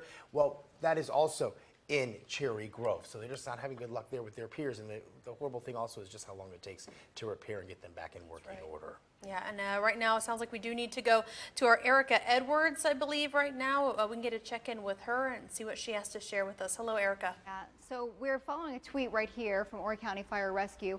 This was a structure fire, and you can see the picture, even though it's really hard to see, you can see fire crews in there. There were no reported injuries, but apparently a tree had fallen on a power line, and then there was smoke reportedly coming from the attic there. Under control, but just goes to show you that the wind knocking things down, never safe. And then look at this beautiful picture of a rainbow, the calm after the storm or amidst it. And then this is the Myrtle Beach Golf and Yacht Club. But we're also, oh, thank you, Jamie, for tweeting another picture out here. It says Old Glory holding on to the very end. And so we're going to look at some power outages right now. So earlier it seemed like things were coming back on. Now it seems like maybe with the wind and like everyone had been saying, and Matt especially was saying, the ground's so saturated. So things are maybe knocking power lines down again. So those numbers seem to be rising again. If we look at Horry Electric right here, still the same areas seem to be losing power. We have nearly 5,000 people without power right there in Conway. A little farther south, about 4,000 people without power. And then closer to North Myrtle Beach, Little River area, still about 5,000 people without power. And then Santee Cooper, it's the same story here that we've been following. So just along the coast, these numbers keep rising again. Right now up here near North Myrtle Beach, nearly 13,000 people without power. So I know crews really have to work for the winds to die down in order for them to get out there to repair the lines. So here's another one, almost 75,000 or 7,500 people without power in Myrtle Beach. And then going a little farther south, closer to Pawleys Island, that number seems to be improving. That was much higher earlier, so this is about 5,000 people without power. So I know they're doing their best, and this is just a reminder that if you do not have power, if you go to WMBF.com or use our app, we have all the numbers you need. So don't dial 911 if you do lose power. Make sure you go here, and it has all the individual numbers. Back to you. Probably have a tough time getting out there. The winds are starting to improve, but they really need to drop below 30 or so before they start taking out the bucket trucks and working up the higher elevations on the poles and such. That kind of work probably going to hold off for a few more hours. Those wind gusts still up there. Charleston still gusting 46. There's some buoys offshore that are still gusting in the mid-50s, but the core of the winds starting to shift farther to the north. This little batch moving into North Carolina. This area still gusting in the mid-40s to even 50s across our inland areas. That will start to push inland as well. We'll keep those gusts along the Grand Strand in that kind of mid-30 range, although North Myrtle is still hanging on to that last little batch here of stronger winds, sustained around 40, gusting into the mid-50s. North Myrtle, Little River, inland areas still gusting in the mid-40s. And while that's not overly strong, again, with the amount of rain we've seen today, that's still pretty saturated. Those trees still coming down, unfortunately, with these wind gusts. And until they start to relax a bit, those power outages will likely slowly grow. Now, we're starting to kick the rain out of here. Most spots along the Grand Strand turning dry. There's the core of the storm. The latest update has it about 20 miles or so off to the northwest of Myrtle Beach. So just outside of Conway and Ann or UCLA, the storm's sitting right on top of you. It's actually where the calmest winds are right now, near the core of the storm. Pushing to the north, 15 miles per hour, so starting to accelerate, and that'll help to push all the rain out of here. As we head through this evening, areas along the Grand Strand basically done with the heavy rain. Areas closer to Interstate 95, it's not until dinner time, 7 to 8 p.m., do we really start to clear the rain out. Then everybody begins to dry out as we head through tomorrow morning. It's a really nice weather actually shaping up once we go into the weekend. So there's the center. Again, the center of the storm. That's where the calmest winds are. Conway only gusting into the 20s currently. We're still seeing some pretty strong wind gusts inland into the mid-50s, even some 60s sneaking in at times. So then as we head through this evening, as the system begins to lift to the north, area-wide, the numbers slowly starting to drop. Now, they're still gusting into those mid-30s here through 9, then quickly winding down as we head through the overnight hours. And power crew is probably out in full force as early as tomorrow morning as those winds start to drop through the 30s and into the 20s. So just a little breezy, but this will certainly help things along. And by tomorrow morning, that rain does continue to clear out. So again, there are some strong winds around right now, but we'll start to see some improvements as we head through the next few hours. The heavy rain starting to push farther inland here as we head through the next couple of hours. Those wind gusts, while they are still well to tropical storm strength, they will gradually start to relax as we head through this evening. I mentioned that new advisory coming in. Andrew, I think you have a look at the new advisory for the National Hurricane Center. Yeah, new advisory coming in, and we just want to show you what this advisory says. You'll notice now what we were talking about, Tropical Storm Ian working its way now to the north. Winds still impressive with this system. We're talking 70-mile-per-hour winds here, 20 miles location northwest of Myrtle Beach. What's interesting, when we go to those reporters out in the field, we've been seeing, if you've been on that eastern side of this storm, you've been seeing the impacts. We saw that up in North Myrtle Beach and Little River. You'll notice the movement to the north at 15 miles per hour. The next update, of course, will come at 8 o'clock as this will continue to advance to the north as we go into that forecast. And you'll notice right now that rain still falling. Jamie joining me now. Rain falling for portions of even, once again, Dillon and Robinson County. Not over there for the inland areas. Yeah, not over, but we got to switch. Yeah, I was going to say, I feel too short. This is where I'm comfortable. That's where you're comfortable. So we had to get that out of the way. There we go. I felt uncomfortable. Now we can do this. So yeah, back down to tropical storm, 20 miles northwest of Myrtle Beach, moving north. So that center, again, crossing over Highway 9 here shortly. A tropical storm, 70 miles per hour, was just going over some of the latest data. Thankfully, the area of those 70-mile-per-hour winds is shrinking, and it's mainly here out over the water and will continue to just sort of weaken. Now that it's on shore, it's continuing to quickly weaken, and I think we're seeing signs of that. I know it's still ripping up there on the North Strand, and we've still got windy weather, but it's going to be a lot better, and I think we're good to say the worst is behind us. But still a lot of power outages, still a lot of dangers out there. So just I don't know. Even when you're looking at the sensors too, North Myrtle Beach was at 55. Now they're in the lower 50s, soon to be the upper 40s. So it is calming down. It's going to take some time. I know it's still windy as could be up there, but we are seeing the improvements, and Robert and you were both saying that. Yeah, and you got to consider too, you know, we were talking especially earlier today when we started all this, the wind field, the tropical storm force winds were 450 miles from the center. So just a huge wind field. It's going to take a couple more hours to really kind of start to wind that down. There is that wind field now, and now we're sort of handing the baton off to central North Carolina, believe it or not, Ian, blowing down trees in Columbia and Charlotte and Greensboro and Raleigh.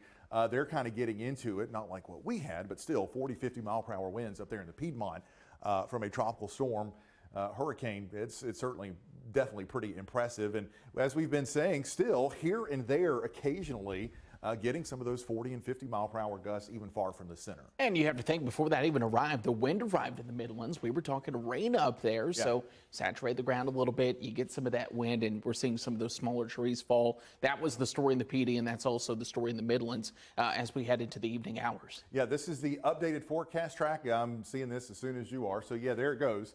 Crossing from Marion County into Dillon County as we head into 8 o'clock tonight.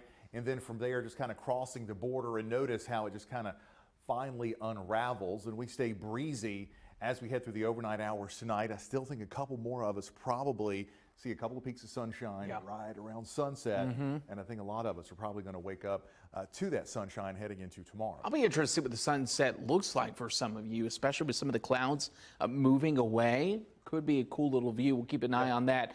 You'll notice, though. Still bouncing. It's still bouncing at our tower cam. Of course, this looking over there at the 501. Is that the 501? Yep, the overpass? Okay, going over 501. Yep.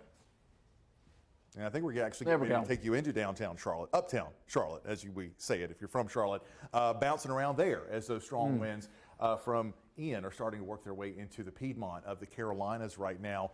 If there's a promising view here, and I've noticed this every time we've taken the tower cam, there hasn't been that many people out, even at 4:53.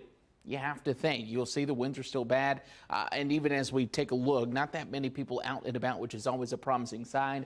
I think that means people listened to the forecast. They knew Ian had the potential of what happened today, and the wind certainly showing up. I think Jamie is actually looking to see if he could see any peaks of sunshine.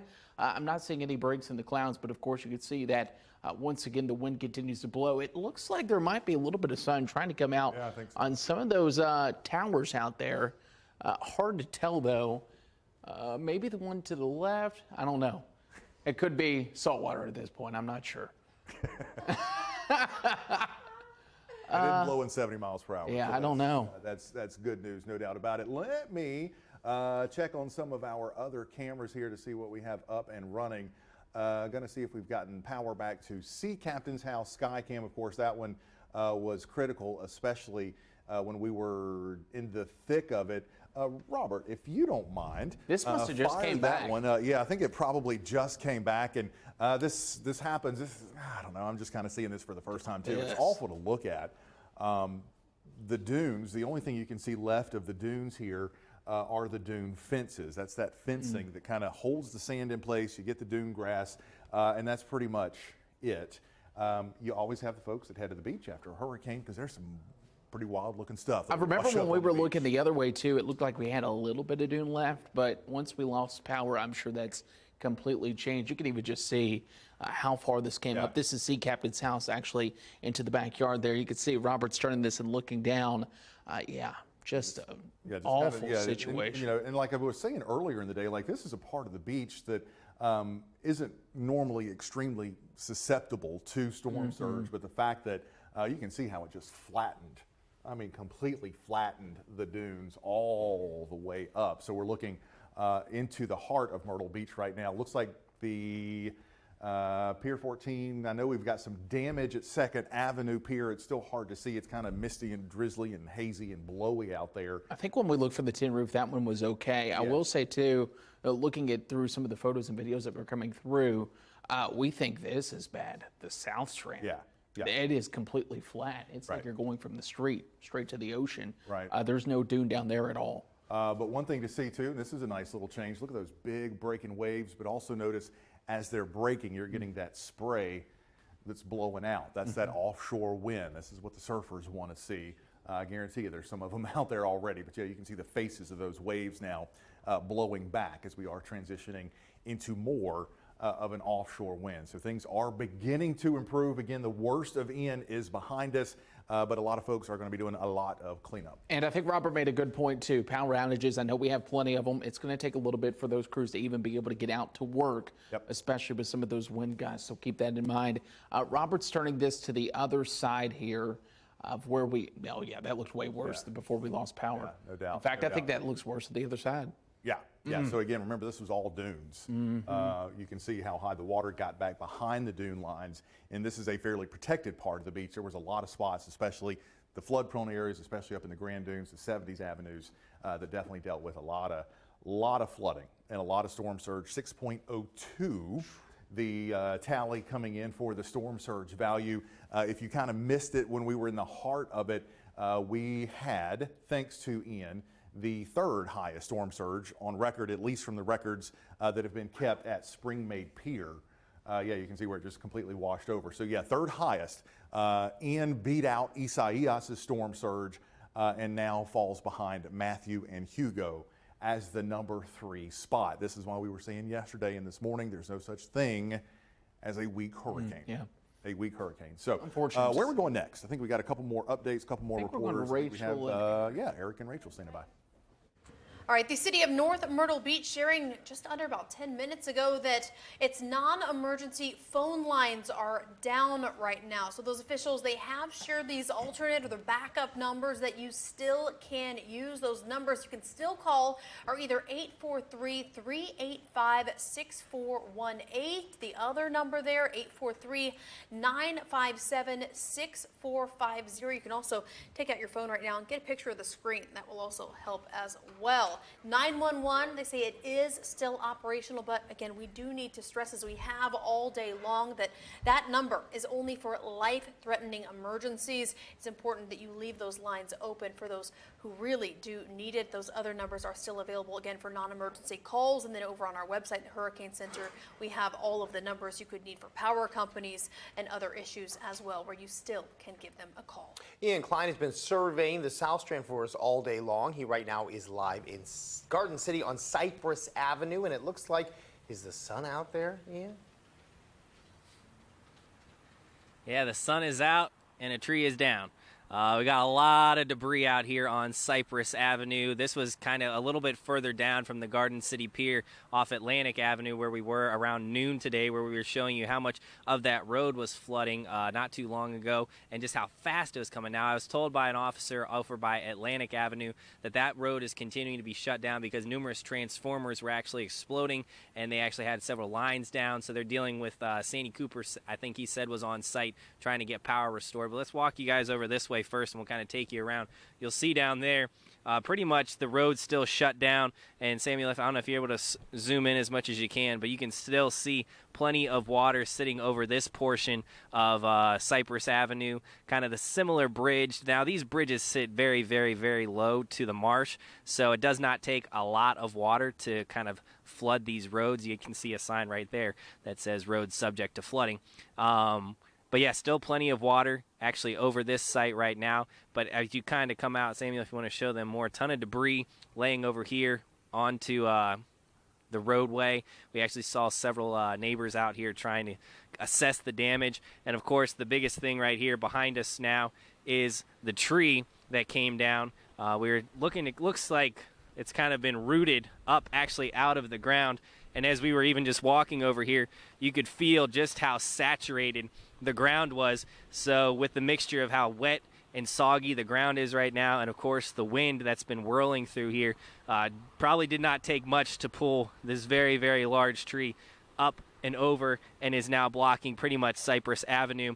We're going to have to get definitely some type of chainsaw or tree crew to come out here to clear this afternoon. But as you can see, also tons of wood, debris. We've got branches as well. Something I also thought was interesting. We have what looks like an oar. So yeah, you really don't know what showed up here in Garden City with so much water. Obviously coming up several feet here. We're going to try to get a little bit closer to where the water is still over the roadway, just kind of check on that. But we've been assessing as much damage as we can throughout the evening here all across the Grand Strand, but we'll send it back to you guys in the studio. All right, Ian, we are going to be with you broadcasting live wall to wall as we've been doing since 11 o'clock this morning. We will do that throughout our normal newscast until 6:30, so we will be on nonstop coverage for you until 6:30. Just recapping this Hurricane Ian, which again made landfall at 2:05 in Georgetown County in our area. That's right, yeah. And all day long, we've had our reporters up and down our coast here at the Grand Strand, taking a look at how things are faring, too. Of course, just checking in with Ian a moment ago. Also checking in on outages, too. We've had our Erica Edwards as well checking in on outages. Right. We've seen some great photos and videos coming in. We have so appreciated everyone who's taken the time to safely take those and send those into us. You still can do that. You can send those pictures, videos through our website, through the WMBF News app, as well as our weather app too. Those have really been great resources for us to get a better look as well at what our area is looking like from people in areas where we might not be able to have feet on the ground and reporters on the ground. Absolutely. We do have feet on the ground, though, in Cherry Grove. Corinne McGrath was there as that Cherry Grove pier was damaged. What's the situation there? Looks like things are starting to calm down a bit. A little bit of wind, Corinne, but nothing like what we saw the last time we talked to you. Eric, that is so true. Just 15 minutes ago, you could barely stand. The winds were so strong and the rain was coming down, but the rain has cleared up. We're not seeing any rain right now. No flooding on Main Street in North Myrtle Beach.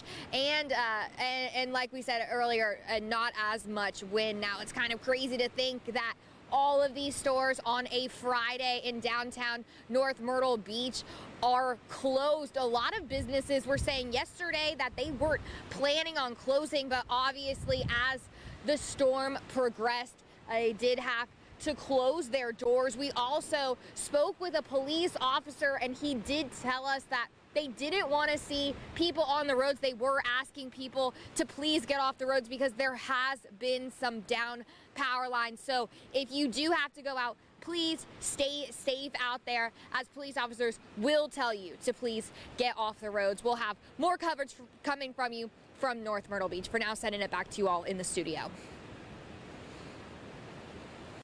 All right, Corinne, down power lines, also down trees. Take a look at this tree fallen into a house at the Myrtle Beach Golf and Yacht Club. And you can see there the damage in the top left side where that trunk actually crashed through the roof there. If you look closely, this picture was sent to us by David Whedon. Appreciate that, David. Well, also we have a video as well from Morgan giving us a glimpse of just how extensive the storm surge from Ian swept into Garden City. You can take there. It's a really good view from a good distance up in the air there. Again, that's in Garden City. An overhead view from Adelia Towers as the water rushed in there. You can still as well see some standing water covering a couple blocks in that area. As we're zooming in there, you can see just how far up that water is, both on that car and that truck directly behind it as well. Those cars in that view just a little bit further back, completely submerged. And in this view, in that parking lot where you can see that water just kind of bursting past or rushing past. Yeah. Not quite as high, but you could clearly see that it's all flowing into that area where it really has built up a distance further back, submerging those other vehicles. Yeah, definitely a force with that water there. We have new video that was just into our studio showing the extensive flooding at Family Kingdom. This is off of Ocean Boulevard in downtown Myrtle Beach. If you've been with us, we've had reporters there. Ali Espinosa was there earlier giving you live reports. You can see the water level there, boy, reaching the giant wheel, if you're familiar with that, the Swamp Fox roller coaster, and that figure 8 go-kart track. So all of that water has now reached those areas. So there definitely will be a little bit of a regrouping and repairing after this storm there. Yeah, certainly. Speaking of repairing, too, here's a look at the roof ripped off at the Chelsea House condos there. That's along Ocean Boulevard in Myrtle Beach, across from the Patricia Grand Hotel. All right, we continue our coverage now at the state's Emergency Operations Center in Lexington County. That's right. That's where Governor Henry McMaster was briefed on Ian today and updated South Carolinians on the storm's impact shortly before it made landfall at 2:05 this afternoon in Georgetown County. Yeah, the governor also spoke earlier today with President Joe Biden. Mary Green has details now on how the governor described their conversation. Governor McMaster said President Biden promised whatever help South Carolina needs as it responds to Ian. They've been helpful and cooperative, and as we all know, when there's a hurricane, there's no politics involved there. And everybody agrees that we want to keep everyone safe and protect people, help people recover as well. But even before the state looks to the recovery phase, the governor says South Carolina is not out of the woods yet. With quite a bit of flooding in parts of the state, health leaders say stay out of floodwaters, not just because of a risk of drowning, but also because that water can carry toxins and bacteria. We've also been seeing power outage numbers increase throughout the day, and state officials expect them to keep rising. Crews will be moving in to restore power, but only when it's safe to do so. Governor McMaster is urging South Carolinians to remain cautious, even as Ian moves out of their part of the state and onward. This is when people normally get careless, get hurt, and unfortunately often lose their lives. So don't forget that human error is the deadliest thing that we have. Misjudgments, miscalculations, carelessness. So be careful and be smart. And meanwhile, here at the state's Emergency Operations Center, they remain at OPCON 1. That's where they've been all day, and it's the highest of 5 operational conditions. What it means is that full emergency operations are still in effect. Reporting in Lexington County, I'm Mary Green. All right, Georgia Governor Brian Kemp holding a news conference this morning with the emergency management team as the storm tracked east toward us and away from his state. And he says they have teams standing by to assist where needed. The intel that we're getting right now, there's a lot of resources in Florida already. And so it may be logistically better for us to go to South Carolina if they have a need. And, Director Stallings and General Carden are going to continue to communicate, as well as everybody in the SOC will today as the storm passes and hits South Carolina, and see, where it is we need to respond or where we're being asked to respond, and we will be glad to do that. All right, now we do want to go ahead and check in with our Matt Bullock. We've been checking in with him all day long in Georgetown. He's been out along Front Street. Look at that. Things have calmed down quite a bit there. Looking good for you there now, Matt. Now you're chilling, right?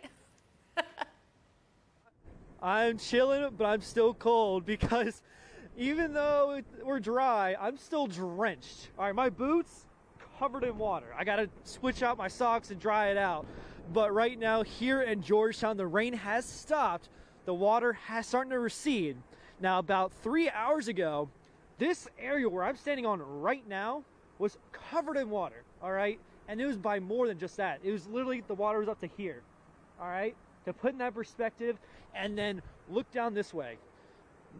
I mean, literally a 2-foot drop since once Ian moved in and then moved out. That's thanks to that low tide, but also that storm surge ending. So good news is we've seen much improvement here on the harbor walk. People are out walking their dogs, seeing the flooded roads. Hopefully they're being careful, not walking through it or driving through it.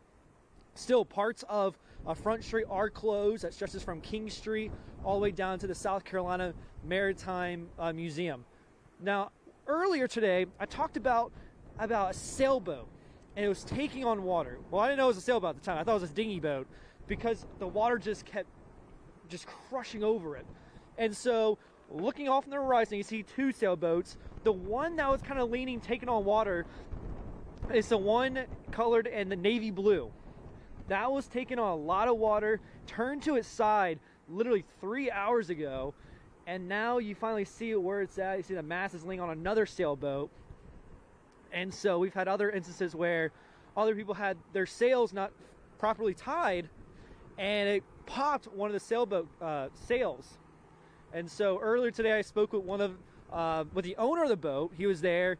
I helped him out with tying out the sails, and he told me this was his first year of owning the boat. He lived here 25 years. He's not seen the winds like that for his boat. He's kind of bummed with the sails, but he has a backup one to renew. He's still thankful that no one's been hurt here that we know of.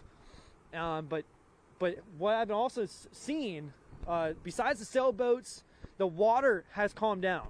Now, 30 minutes ago, we had whitecaps. The waves are starting to calm down just a bit.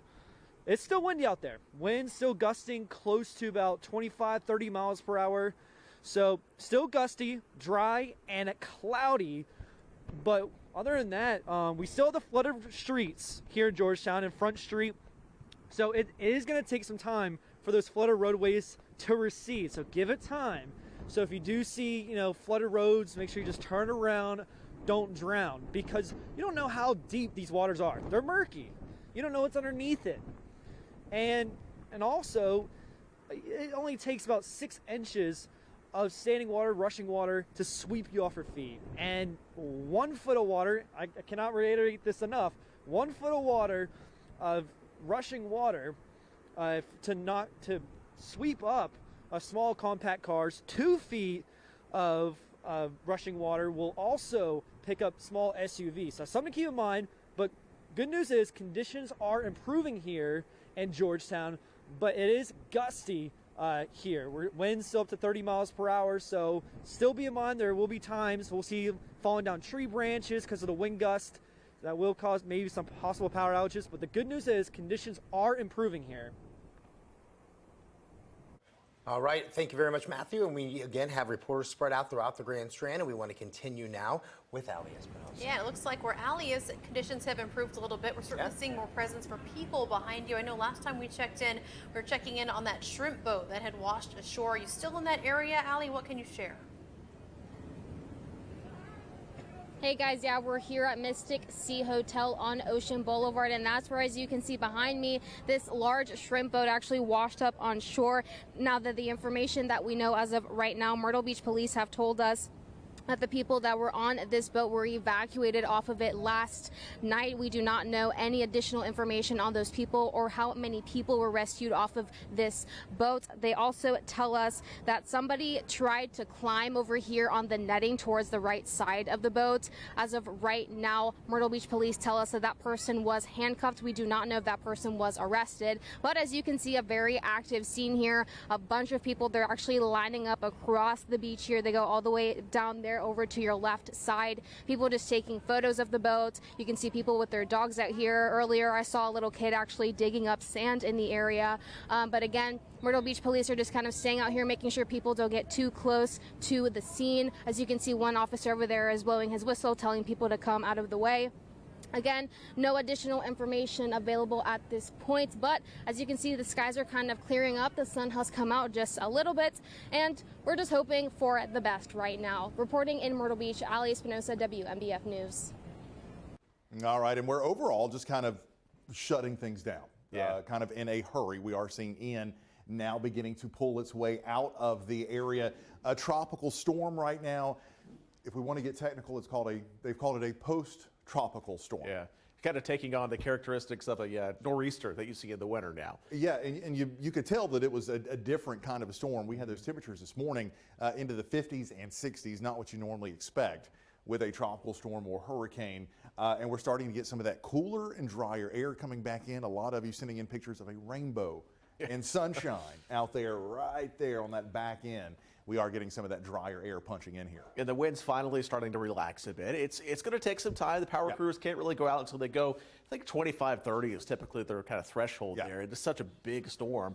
Even behind it, it's still kind of gusty out there. We're not going to see any really damage from 20 to 25, but you don't want to be in a bucket truck with 25-mile-per-hour gusts. For sure. And the 70-mile-per-hour winds they're referring to mainly out here over the Atlantic Ocean. We're not seeing any 70-mile-per-hour wind gusts anymore in any land areas. This is First Alert Doppler radar shifting all the nastiness now into North Carolina, and a huge chunk of North Carolina and the upstate and the Midlands of South Carolina now dealing with tropical storm conditions. Yeah, and even the areas out here, so we're still got a lot of heavy rain areas across the PD, but the winds there, even with the heavy rain, starting to come down a bit. So I think the most recent ones were 35, 40 miles per hour, so still breezy, but not as high as they were earlier. I think overall the winds here will just kind of gradually diminish through the evening. Yeah, totally agree. And still a tornado threat here across eastern North Carolina. Some lightning bolts showing up there north of Fayetteville. Trees blowing down in Fayetteville and Raleigh and Charlotte and Columbia. They're picking up on some of those 50 and 55-mile-per-hour wind gusts. Let's talk about the center, though.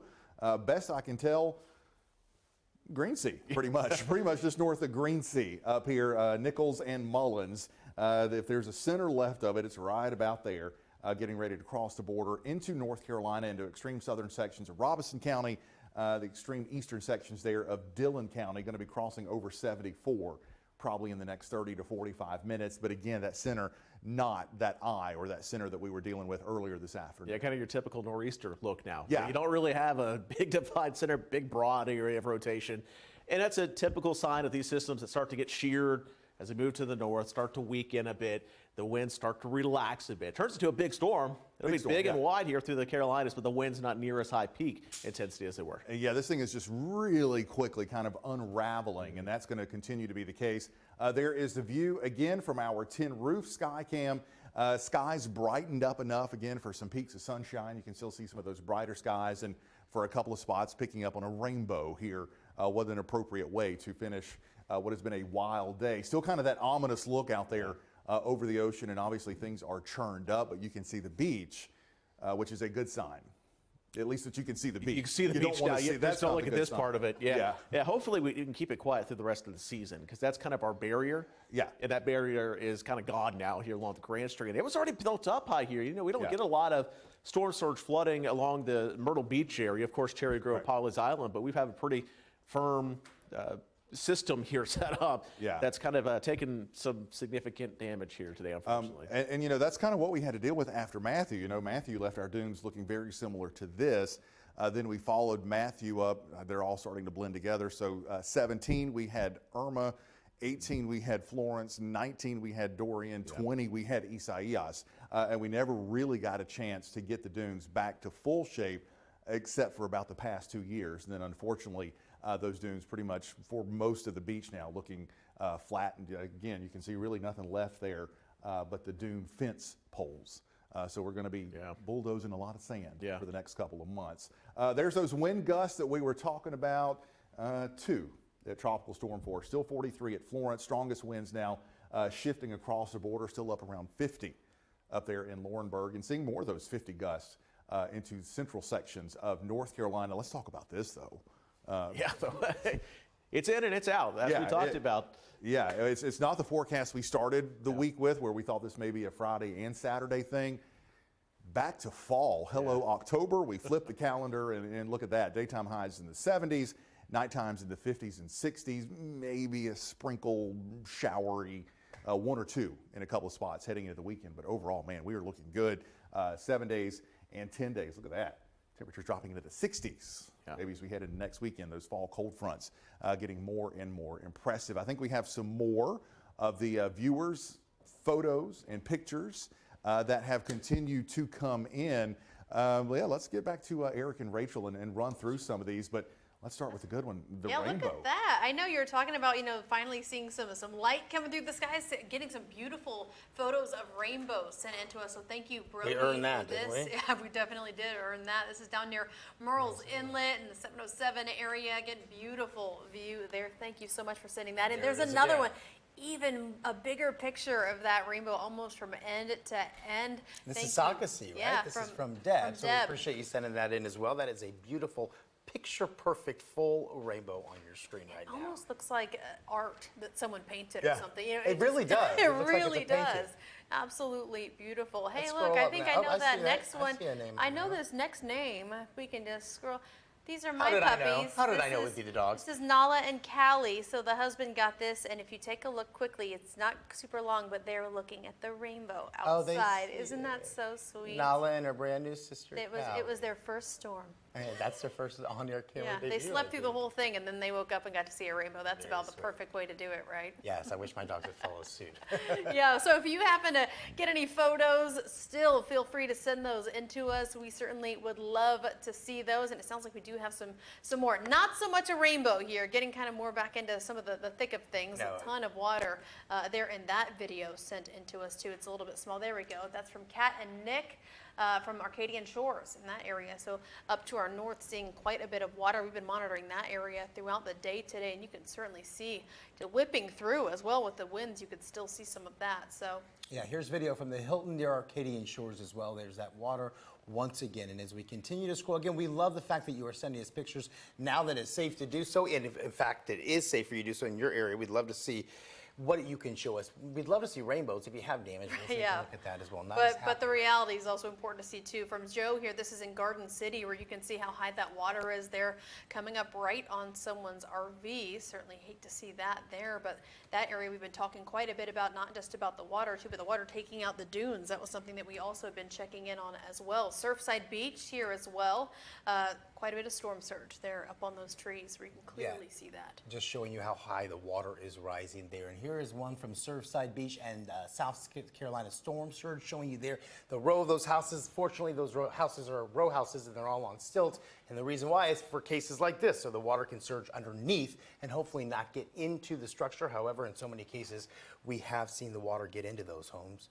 Boy. Right, or at least into vehicles that were not moved, you know. Both, all of the above, I think. We've seen plenty of that. Another one, Megan sending us plenty there from Surfside Beach. Thank you so much, Megan, for sending these in. Another dealing with a lot of that high water. I know some areas just had to be completely shut down on the roads there in Surfside today. That was certainly a long process for a lot of the law enforcement down there, just making sure that appropriate roads were shut down for people's safety because of scenes like this down there throughout today. Yeah, this is a picture in Surfside Beach again, but I was going to say that those cones in the road, just an example of how authorities have been trying to keep you off the roads throughout this entire storm. They did not want you on the roadways until the storm actually had passed. So fortunately there were no cars in the road. There was just a lot of water, and those cones show the deterrent there. And this is from Joel. Let's say North Myrtle Beach. That was Harbor Gate Marina. Okay. Yeah, a little bit of damage there as we take a little tour down that marina, a popular marina there, and looks like, doesn't look, well, you see the water there, but I'm just waiting for something to pop up that's damaged at this point. Oh yeah, there's a lot of water there. Yeah, it's quite high. You can clearly see that as well. Things though, this was, you can see, taken fairly recently, where the skies are certainly much brighter than we saw a good amount of time ago there. Winds look calmer than what we saw to our north a good amount of time ago as well. So again, kind of assessing what is left now after dealing with the brunt of Ian passing through there. So again, thank you, Joel, for sending that in to us there from North Myrtle Beach. We really appreciate this. And as we told you, as expected, the storm came out almost as quickly as it came in, right? So now hopefully we'll be able to enjoy a beautiful weekend, but we are glad that you've heeded our advice and stayed inside for the most part. We do not want to report any types of injuries following this storm. This is Family Kingdom. We showed you this earlier today. They did receive a lot of damage in that area. We've had live reports from our reporters all day there. Yeah, that's right. And also in that area too, I know our Ian Klein also showed us not super far from Family Kingdom, but portions of the Ripley's building as well saw some damage too. He was showing that just behind him. So really all over here in Myrtle Beach and surrounding areas, seeing quite a bit of cleanup ahead for them after dealing with the scope of this storm today. Absolutely. We saw a hotel in downtown Myrtle Beach where it lost part of the roof. I believe a couple of people had to be rescued from that hotel as well. We have seen trees down. The one video that sticks out in my mind is that vehicle, that SUV that we saw right around a condo in downtown Myrtle Beach that was driving, and some part of a roof came down and was about to hit the roof of that car, and it just went up onto the culvert so that it could escape. It was a very, very close call there. Yeah, absolutely. Yeah, that's certainly not what you want to see, that piece of debris that they were fortunately able to dodge. Right now, though, important here, now that we are dealing with some of the cleanup, some of the aftermath, take out your phones, take a picture of your screen. This will be really, really helpful. These are those important contacts. If your power goes out, these are the phone numbers you can use to report those outages. It's important. This is another thing we have been reiterating all day long. You do not need to call 911 to report outages. They want to keep those 911 lines open for life-threatening emergencies. First responders just echoing that, please, in order for them to be able to respond to those who really need it in those life-threatening emergencies. Let's keep those appropriate 911 lines open. Those are the contacts that you, should you need, you should be able to call them directly, hopefully dealing with some of those outages and other issues that we are now facing in the aftermath. If you aren't able to take a picture of those numbers, go to our website, WMBFnews.com. We do, underneath the Hurricane Center, have those numbers for you. And also, don't forget that if you do lose power, you can still watch your certified most accurate weather team as Hurricane Ian passes through. We are streaming our coverage for you live on Facebook. We are on Twitter. We are on YouTube as well. So plenty of options for you. Don't fret. That's right. Also, the Surfside Beach Public Works Department said it has begun the cleanup process after Ian. As we've seen today, there was quite a bit to do. Yeah, the town says that there's a significant amount of debris in and around the town roads. Public Works Department will assess all situations and also determine how to proceed. They say, though, many people have fallen trees, limbs, branches, other debris on their property. Any resident who has an issue that requires assistance from the Public Works Department is asked to call the town's non-emergency number. That's 843-913-6368. Also, due to the cleanup process, you should know all public parks will remain closed through the weekend. And remember, if you do need to drive, turn around, don't drown. That is what we have been saying all day long here. If you must head out, it is not worth the risk of trying to drive through high water. Do not drive through any kind of flood water or water pooled in the roadways, not just because of high water possibly being able to sweep away your vehicle, but there are other things that you may not anticipate, possibly moving at a faster rate of speed than your vehicle can withstand. Again, your vehicle could be swept away, putting your life and the lives of your passengers and the lives of first responders trying to help you in danger as well. Remember, there are chemicals that could possibly be in the water, live electrical wires, holes, other hazards that are just below the water's surface that you might not be able to see. It is encouraged for you to stay off the road, though, until Ian actually passes. So hopefully things are starting to clear out now. But if you do have to go out, Georgetown police sharing a few tips for you. Still expect some flooding. Don't attempt to drive down any roads that you see are flooded. It is not worth it. And if you approach a traffic light with no lights, we've seen some of those swinging lights today, treat it as a four-way stop there. If it's flashing red, treat it as a stop sign. If it's yellow, drive with caution when traffic allows you to. Also, of course, be careful going over bridges because of the gusting winds. And one more time, don't call 911 to report a power outage. Instead, just call your electric company. Only use 911 again for emergencies. All right, take a look at this. This is something we showed you earlier. You want to make sure you see this. A tree has fallen onto a home at the Myrtle Beach Golf and Yacht Club. You can see there off to that left side of the roof.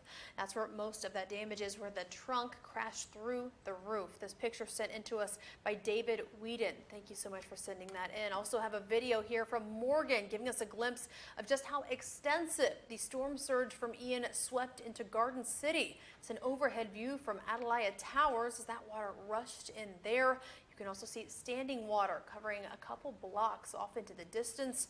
A few cars almost completely submerged in the water. As you can see there, it looks like a truck, also a lighter colored car as well being submerged. We do have new video just into our studio showing the extensive flooding again at Family Kingdom. That's off of Ocean Boulevard in downtown Myrtle Beach. You can see the water level reaching that giant wheel if you look closely there, the Swamp Fox roller coaster as well, and that figure-8 go-kart track. And now let's take a look at the roof that's ripped off the Chelsea House condos. Well, there we're showing some of the power outages, but we can tell, there we go, Chelsea House Outage. This is the condos there along Ocean Boulevard in Myrtle Beach, across from the Patricia Grand Hotel. And I believe now we are going to talk about some of those power outages. We are able to upload them at real time and show you exactly what is going on with the different power companies in our area, Santee Cooper, Ori Electric, and Duke Power. Yeah, this is something that we've been monitoring for you throughout the day today, and it looks like we are still dealing with a pretty good amount of outages too. And this was something where those power crews had said earlier when those conditions were much more challenging. Those were not the times for them to go out and try to deal with those outages. They needed to wait for a safer opportunity later on. Hopefully we are now in that time, I would hope, where they can hopefully get out and work on some of those outages, restoring power. That obviously is going to be a main focus for them now. But again, we are just checking in to see how things stand. So far it is kind of difficult to see since that view of the map here is a little bit far away from us, but certainly you could see that there was still plenty out there being marked as outages currently in progress that still need to be addressed. And obviously they do want to get to that as soon as possible. That is still a big concern for folks out today. Yeah, and just a reminder for you that whether you're with Duke, whether you're with Horry County or Santee Cooper, please do not call 911 if you do have a power outage. We've seen power outages fluctuate all day long, and they are trying their hardest to get to repair them as quickly as possible. It does take some time, but I can tell you we have seen them work as quickly as possible, and we have seen the numbers go down. So they are repairing them just as soon as they can safely get to them. But a reminder not to call 911. That is only to be reserved for emergency purposes at this point. We don't want to tie up those lines. And as we await on the phone emergency management's Thomas Bell, we are trying to get him on the phone. But as we do that, we will continue to show you some of these power outages in your area. I believe this is Ori Electric, what you were just looking at. That was the power outages in the Ori Electric Cooperative. Right, that's right. You know, to reiterate, as Eric was just saying, important not to call 911 in the event of an outage. A very convenient place for you to go and get the necessary numbers that you can call, again, is heading over to our website, WMBFnews.com. You can go to the Hurricane Center. That is where we have an entire page dedicated to the exact numbers where you can directly call any of the entities that can assist you, whoever your power company is, whoever you need to call, or you can call them directly and get those things handled. Now, during the system, we did have a lot of our traffic cams go down, but fortunately, some of them are back up now, so we can show you. This is the travel. Then people are starting to travel 501 there and 31, I believe, and that just shows you the conditions there look okay. I'm not going to. But still, it's very, very calm out there. You can see a lot of people. We're still hunkering down at home. They decided to make that the plan of the day. That's what we've been suggesting too. So we're not here to give you permission. To the roads, but if you do, we hope you do so cautiously. And just remember that there is a lot of debris on the roadways and places where emergency vehicles have not been able to get to yet to clear those roads. So do take safety at the very most important thing when you're going out on the roadways. Make sure you are taking things slowly and looking out for other vehicles and the debris that could be strewn about on those roads. Yeah, here's another view as well. This is 501 as well. You can see, again, same story. They're still very calm in this view, not seeing a lot of standing water or anything on the roadway there. But again, not a lot of folks out and about. Not a lot of folks want to deal with possible debris in the roadways, any other issues. Because just because this one area might look good, that might not be the case in your area, right in your own backyard. Yeah, we've seen that all day long, right? Where we saw areas in Surfside Beach that seemed to be okay, and then we'd go to Garden City and we'd have Ian Klein there, and he was saying this is a foot underwater at this point. So it really, and Jamie's been saying all day long as well, it's such an unpredictable storm.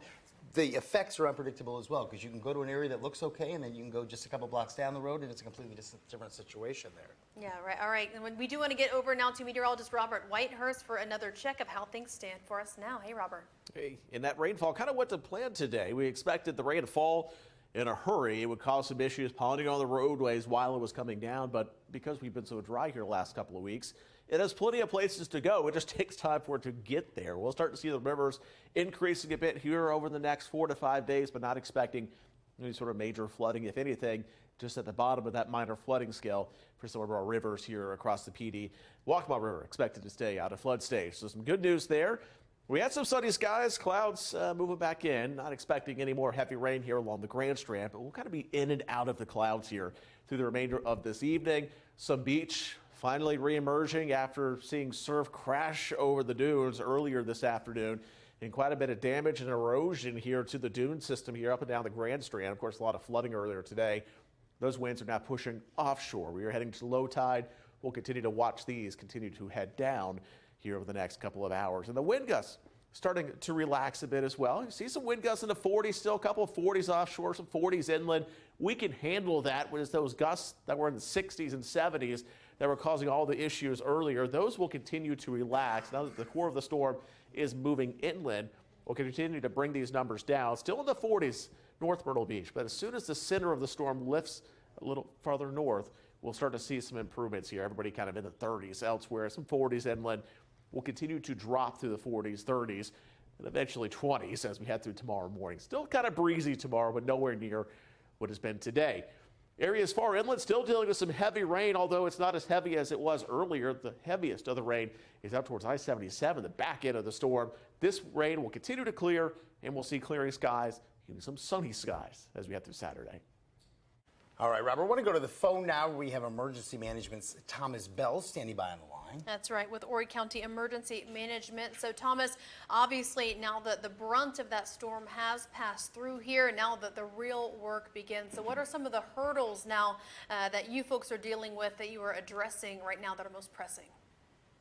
Yeah, hey y'all. So one of the big things is just keeping people off the roads if they don't need to be yet. As you probably are aware, most things are probably closed tonight.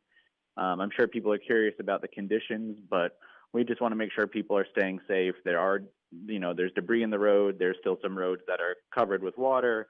If you can wait till tomorrow for something, that's definitely best. And then it's just going to be assessing any infrastructure that might have been damaged and things like that.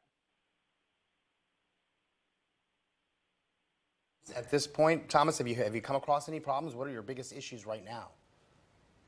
So, of course, the biggest problem area we looked at earlier today was down in Garden City for the unincorporated part of the county with the storm surge that they saw. I think the National Weather Service preliminary said at Springmaid Pier is about 6.2 feet, so pretty significant storm surge. So it'll be assessing the roads down there, clearing the sand, clearing the debris. That's going to be pretty key. And, of course, removing any trees from major roadways that might have come down and things like that. Thank you so much. Also, can you tell us a little bit more about the recovery efforts that are ahead now? What does that look like? Yeah, absolutely. So it'll be interesting to see if the state and then the county itself was able to reach the threshold that needs to happen in order for that FEMA assistance to come in. We'll have more on those numbers probably in the coming week or so in terms of the damage. So that'll be big. And then the other thing is just relying on our VOAD partners for any residents who might have seen damage, might need assistance mucking out their homes if water was inundated in them. There's a lot of great resources here in Horry County that people can tap into to get that help if they need it. Yeah, obviously it's going to be quite some time before everything is put back to normal. But when it comes to the efforts, the response efforts, are you pleased with the way things were handled in our area? Yeah, we have a great public safety team here in Horry County. So as the water was rising and quite a few motorists did get stranded in some of the floodwaters, they were very quick to respond. Of course, we work really well with our municipal partners, so the mutual aid agreements were working as intended for that purpose as well. And then it was, just the great messaging that we knew the storm could produce impacts as the track shifted more and more to the right. We felt more confident in those impacts, so we were pleased to see that a lot of people did heed the warning to stay home, stay put where they were, and just kind of ride it out. Certainly. And then what do you say, were there any lessons learned from this storm and how the approach is now as we're dealing with what's left to deal with? What was learned in this? So it's too soon to tell what exactly can be learned, but we will definitely look at our after-action reports from an emergency management perspective and see what could have been done better, what went really well that we would want to apply to a future storm and things like that.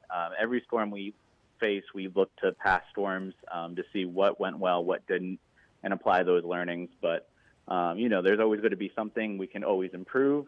But I will say for a Category 1 hurricane that made landfall in the county south to us, the county fared pretty well, all things considered.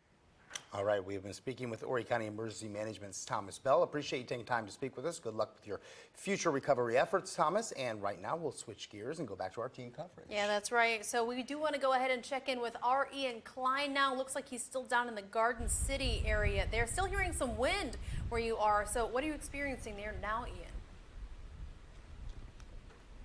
Yeah, we've since made our way actually down to Surfside Beach now. This is off of Ocean Boulevard and Surfside Beach Drive. You can see the pier construction site behind me. Now about noon to 1 when we were here last, this whole section was a good 2 feet underwater, so it probably would have been up to my knees. So you can see now about ankle deep right now. Still a lot of sitting water on this roadway. Across where you can see the River City Cafe, that parking lot, basically a swimming pool at this point, several inches of water still sitting there. A lot of people now trying to come out and assess the damage across the street. You can see trucks trying to get across the roadway as well and across the other way. Now these over here, the restaurant, Samuel, if you want to come over the other way, sorry to make you swing all the way around, but Pizza Hyena and the restaurants over here, those were sitting in several feet of water earlier this afternoon. Not sure how much actually was able to get inside. It looks like Pizza Hyena may have had some sandbags sitting in front of the door. But as you can see right now, just walking out onto it, just above my ankles still, so still plenty of water to do some damage if you're on the roadways. We got a few cars coming down this way to create some wakes. But overall, assessing the damage down here, it seems like city officials have also made their way down into the Surfside Beach area to see if there's any tree limbs they can clean up, things like that. So we'll continue to assess the damage here across Horry County. If you guys have any pictures, feel free to send that to us. And of course, as we were saying, if you see those road closed signs, try to avoid it.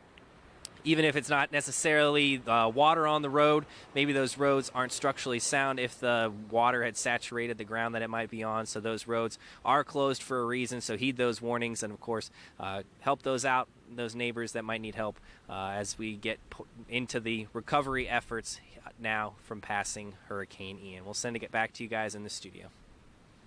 All right, and part of those recovery efforts include those piers, the Apache Pier, the Pawleys Island Pier, the Cherry Grove Pier have all received at least partial damage. We watched those live on television here on WMBF News as they were being damaged as Hurricane Ian swept through. Yeah, it was absolutely incredible in just the worst way. We do want to head back up now to the Cherry Grove area. I believe that's where our Dave Ackert is there. Still plenty of wind, of course, but you are right near the beach there. So let's go ahead and check in, see how are things looking for you there now. Any better? Yeah, so we actually tried to, we're in North Myrtle Beach now, right off of Main Street. You can probably not see the pier behind me, but the Cherry Grove Pier is behind us, and you can actually kind of see the gap in it. Obviously, probably not from the camera, but in the eye view, it's out there in the distance. We actually, so police stopped us. You saw earlier in the day, there were those street lights that we were showing blowing in the wind. Those actually came down. So the police have that road blocked off now. They're not allowing anybody by. They wouldn't even let the news car by. So we came back down towards Myrtle Beach now. I kind of wanted to show you this. Come check this out. Just how high the water still is. It's not even high tide anymore. And I was just down here last weekend for the Italian-Irish Festival, and there's usually a lifeguard tower right here, and the water is, right near where this entrance thing is. So the water definitely still high up here on the beach at North Myrtle Beach. You guys mentioned the wind. The wind definitely, you can tell, still blowing. Lost my hat back on that balcony over there, so if anybody finds a KZI hat, maybe in North Myrtle Beach, who knows where it went now. It could be miles and miles away. So if you find a WMBF hat, yeah, it's blue, so maybe, I don't know, it's out there somewhere. But so still high, still dangerous on the roads. Police did warn us to not, try not to go on the roads. Like I believe Ian just mentioned, you don't want to be out if you don't have to be. And definitely still high winds and high waters. And we've definitely seen roads stopped. We got turned around once because of flooding as well. So police are definitely out. Public safety's out, trying to keep people safe, trying to not let people drive through too high of flooded waters. So definitely a lot still to update you on. Hopefully we're through the worst of it. I'm not sure, but it's definitely calmed down here at least from an hour or a half hour ago in North Myrtle Beach. So we'll get back to you guys in the studio, but that's it from North Myrtle Beach. Dave Ackert. I would say it is calmer. I don't necessarily think it's calm. And no worries, buddy. We have plenty more hats. We'll get you another hat. We'll get you a hat and a couple backups, too. So for that great reporting you've been out doing. Right now, let's continue our Jim coverage as we check in with another meteorologist. Yeah, he's still got his hat. Right. He's still down in Georgetown, too. Checking in now with Matt Bullock. How are things down there? Hey, good news, Rachel and Eric. Conditions continue to improve. Now, I'm still on Front Street. Now, to put this in perspective, do you remember when I did all those live shots and this whole area was flooded? To put that in perspective, I was located right where that Ford F-250 was. That's where I was located. Look how much the water has just receded in the past 3 hours. Look where I'm at, stepping over. Now, where I was, this was about 6 inches deep to a foot. And I also talked about this building right here because I talked about they had black sandbags. They had water crushing right over. I'm going to walk over here. Right here. This is where the water was crashing right here. So this is how much the water has receded. And it continues all the way back. Seeing much improvements by the Coastal Carolina University building. So again, we're still seeing flooded road conditions off in the distance, but conditions are definitely improving. We're not seeing any rain here. Still breezy, winds gusting up to 25 miles per hour here at Georgetown. Not only that, we've seen the water level at the harbor starting to drop down as well. So as the water continues to recede, conditions will improve. But if you're at home in this area, I still want to recommend driving out because again, there is still flooded roads. It's gonna take some time for this water to continue to recede. So you can just stay at home. Have grilled cheese because it is a grilled cheese type of weather. It's chilly, windy, cold, and cloudy. All right, that's a guaranteed grilled cheese forecast right there. That's what I want right now. But besides that, conditions continue to improve. We still have those flooded roadways. So that's something to keep in mind. Make sure if you do see these flooded roadways, you turn around, don't drown. This street is still blocked off by local Georgetown County PD. That's still being blocked. So that's good news. But again, we still have those flooded roadways, even though conditions have improved, and also it stopped raining. We still have those flooded roadways. We'll continue to keep you updated with the latest details. But here in Georgetown, Matt Bullock, WMBF News. All right, man, go grab a grilled cheese. We'll check back with you. We have new video just into the studio obtained by CNN. This is from Letitia Strickland, and it's showing us that dramatic moment, a portion of the Cherry Grove Pier, right there as we showed you, the middle of that pier collapsing into the ocean, starting to float away. Of course, if you've been following with us for a couple of hours now, you saw our Corinne McGrath, sports director Dave Ackert, gave us both a look at that pier. And again, this is a different pier than the one badly damaged during Hurricane Isaias that was in 2020. That storm took a toll on the Sea Cabin Pier. But, you know, this was not the only pier damaged today. Right, no, it was one of three, because the Apache Pier also, and then the very end portion as well in Pawleys Island, it lost the end, and then that very end of the Pawleys Island Pier was floating as soon as it broke off. But again, just very dramatic video here from CNN providing that, showing the moment the middle portion of that Cherry Grove Pier collapsed, where you can see it there falling into the water. Yeah, we've also posted on my Facebook page, I have pictures of this, on our station Facebook page as well. So if you'd like to take closer looks at those dramatic pictures of the Cherry Grove Pier as that water just took out the middle of it. At this point, this was an hour or two ago, so I'm not sure what the situation is there right now. I know when we did check back, there was water that was totally surging over the rest of that pier. I can only imagine what the situation is there now.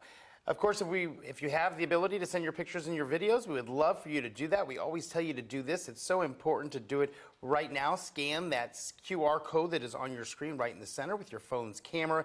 We just ask that we, again, make sure these pictures and videos are taken safely. We do not want to put anyone in harm's way, even as the storm starts to make its way out. We still want to make sure that you keep safety in mind, because there's debris in the roads and just unforeseen instances you may run into as you're trying to get pictures. We don't want anyone injured. Absolutely. Now we do want to toss things over to Robert Whitehurst here with another check on our weather now. Hey, Robert. It's all about improvements now. We're continuing to watch the winds relax and the water is continuing to recede. A live look here along the Grand Strand from our Sea Captain's House camera. Still some beach left, and as we've mentioned, the dunes here taking a real beating from the storm surge earlier. Not only the storm surge, but the very strong waves on top of that surge. And it was likely those waves that really caused the damage to those piers. A tremendous amount of energy in those 10, 12-foot waves that were rolling on shore earlier. Much calmer now, and we'll continue to see this slowly recede as we make our way through low tide. And the wind's relaxing a bit. The strongest of the winds actually moving back up into North Carolina. Center of the storm centered across interior Horry County, lifting to the north, and even offshore winds starting to gradually die down. Some gusts in the 50s well offshore. Most of the Carolinas, at least South Carolina, gusting in that 20 to 30 range. Still some mid-40s in the North Myrtle Beach and Scotland County, but those will also trend downward here over the next hour or so. Center of the storm continues to lift north. The backside, the winds are much weaker. You can see that down in Georgetown, only gusting to 28. I think we'll head into the 20s. The winds here over the next 1 to 2 hours, and the rain coming to an end. Areas along the Grand Strand, we've seen the clouds move back in. Don't really have to worry about any more heavy rain. Very dry air, at least in the upper levels of the atmosphere, feeding in on the backside of this storm. Going to keep the rain chances low. Still some heavier, steadier rain along Interstate 95, and that'll also lift northward as the system continues to move north. And future radar showing most spots through sunset trending dry, and a couple unlucky spots still dealing with rain for an hour or two longer for areas well inland. Marlborough County, Scotland County, and as we head through the overnight hours, we'll continue to see some breaks in the clouds. A little breezy, but the winds continue to relax, and the rain chances are trending much lower through the rest of the weekend. So those wind gusts here as we head through tonight, as I mentioned, they start to relax as the storm moves northward. Eventually, the power crews can really start to get out and work as we head into early tomorrow morning. We want to get those wind gusts down below 25, 30 miles per hour, and that's where we're heading for early tomorrow morning. By sunrise, wind gusts in mid-20s, sustained winds only 10 or 15, and we'll continue to drop those a bit as we head through the day. So a much improved forecast. Notice mainly sunny skies, actually some upper 50s around in the morning, mid-70s in the afternoon. A little breezy, but not near as gusty as we saw today. And just a couple clouds, both Saturday and Sunday. We'll keep it a small chance of a shower, but a lot of that moisture is lingering way off to our north. Actually, a bit cooler as we head into Sunday. Mid-70s, low 60s here along the Grand Strand in the mornings. We'll see those 60s inland as well. Mid-70s, very fall-like weekend. Beautiful afternoons. Humidity relatively low, and as we head into the 7-day forecast, it's kind of more of the same here. We do see a few more clouds arrive as we head into Monday, but then it's just a couple showers, and then most of the 7-day completely dry. Actually get a big drop in humidity as we head through midweek, pushes those morning time lows down into the mid-50s along the Grand Strand. Sunny skies, low 70s in the afternoon. Full sunshine that takes us into next weekend, and likely another cold front could take our afternoon highs into the 60s as we head towards next weekend. We're talking 10 days out, but still a 10-day forecast featuring a lot of sunny weather and slim rain chances. Inland areas, low 70s, back with us early next week. Morning time lows, yeah, potentially in the 40s. Some big changes from what we've seen today. Beautiful forecast here for the next week. All right, and we are getting reports that a lot of power is still out. I have just heard on my Facebook and texting that I have people who are in the Pine Lakes area, right there around Pine Lakes Tavern, right there on Kings, also in the 70th North and Ocean Boulevard area. A lot of people out of power in those areas. Just know that crews right now are trying their hardest to get things back online as quickly as they can. They are asking that you call those individual companies to report outages. Do not call 911. And here we've been showing you in our Studio A, we have real time as we continue to update power outages. I believe this is Ori Electric's power outage. Yes, yeah, this is our outage map. We've been monitoring this all day long, and it's been a constant flux here, too. It looks like we are seeing a little bit more activity there popping up on the map at this point than last time we checked in the last hour or hour and a half. Again, where more people are calling in and being able to report those outages, too. So you will, of course, see more of those reports come in. That's why you're seeing a little bit more lit up at this point, too. And now especially, hopefully a good sign that the weather has calmed a bit, which means that some of those power crews can get out and work on restoring power. That was an issue earlier today, that conditions were not safe for them to go out and do that. Hopefully now we are trending in the other direction, so we're going to see hopefully some restoration of power soon. But just be patient, because, you know, we looked at Duke Power Company. We also looked at Santee Cooper, and at times we were showing there were up to 2,000 outages at one point in certain spots. So it is going to take a little bit of time. They have to keep their safety at the highest level of certainty as well. So we want to make sure that they are safe while they are restoring your power. But just know they'll get to you, and all you need to do is report it to them so you know your area, and then just kind of chill, kind of wait, and eventually you'll get power back on. This is a big task for all of them. Right now, we want you to take your phones out, though. Take a picture of a screen you're about to see. None of these power outages, but if your power does go out, there are phone numbers you can use to report those outages. And it is important for you to know, again, as I just said, do not call 911 to report those outages. Those first responders need you to keep that line clear unless you have a life-threatening emergency. Yeah, that's right. And we just got those contacts up there. Let's hold those up there for just a little bit for folks. Hopefully we can go back to that to try to get a picture of this on their phone if you need to right now. That will be very helpful for you. Again, if you don't have a chance to do so, your phone maybe not within reach right now. We also have all of these contact numbers on our Hurricane Center on our website, WMBFnews.com. You can also find that through the WMBF News app and, of course, our WMBF First Alert Weather app as well. Again, these are going to be the go-to numbers that you will need, especially now in the aftermath, needing the power restored, needing those agencies to be able to respond and to help in your area. And because we are hearing that so many people are without power, don't forget that if you've lost power, you can still watch your certified most accurate weather team as Hurricane Ian continues to get out of our area. We are streaming our coverage for you live on Facebook, we are on Twitter, and we are on YouTube as well. So get the word out that if power is out at one of your family or friends' homes, there is still a way for you to watch us. Yes, and now, you know, since we have been talking about trying to get things back to normal, now that we are hopefully getting to the other side of this storm, well, here's another sign that we're getting there. Publix is reopening several of its stores that had been closed in preparation for Ian, expecting to see those open again tomorrow. Store officials tell us the locations at Forest Square and Village Shops at Grand Dunes and Myrtle Beach, along with the coastal Northtown Center in North Myrtle Beach and Pawleys Island Plaza and Prince Creek Village and Murrells Inlet. Those are all reopening for normal business hours. Yeah, a lot of folks will be happy about that. Our weather team told us that it was probably going to be out of here as quickly as it came late in the afternoon or early evening, and it looks like that is happening now. But we are getting more video as that storm surge hit the South Strand. This is in Murrells Inlet. This is along Creek Drive. Ronnie Gask, who took this video, says that this is his front yard. Oh boy, Ronnie. All right. Hopefully. Well, he's soon waterside now. Yeah, for the moment. Right. Goodness. That's the upside. It won't stay Goodness. that way forever. Don't buy a boat just yet, because that water will recede. We're watching that happen quickly in different areas of the Grand Strand and the PD. Yeah, thank you so much for sending that to us, Ronnie. We appreciate it. Now we want to go in and check in with one of our own we've been checking in with all day long. Oh, he has a lake behind him, too. Yeah. Hey, there's Matt Bullock still down in Georgetown. How are things going down there, Matt? Well, good news, Rachel and Eric. Conditions continue to improve. Now, right behind me, we still had the flooded roads here on Front Street, but luckily, we've seen much improvement. All right, to put this in perspective, back around 1 p.m., do you see that fire hydrant? That water level was just about where the tip is. So if you see the blue tape, it was above that, right where it kind of goes, the little thing above it. So that just tells you how deep this water was. And again, this water has continued to recede as the evening rolls on. It's good news.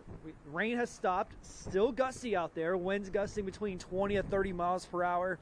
But as we look at other businesses, some areas where might see some minor flood damage, especially this building that I'm pointing to. It's kind of like tannish with white doors. Now, earlier this morning, you had the water level reaching right where, I'd say about 2 feet above that, where the water line is now. And so I was walking by other businesses that didn't have any sandbags. They had some minor damage, but nothing too crazy that I've seen. I've seen a couple of business owners stepping in, checking on their businesses, see what they've seen, cleaning up after the mess. But as you can tell, here's the big difference, all right? 1 p.m. this afternoon, where I was doing my live shots. All right, if you see that beige Hyundai Elantra way off in the distance, that's where I was.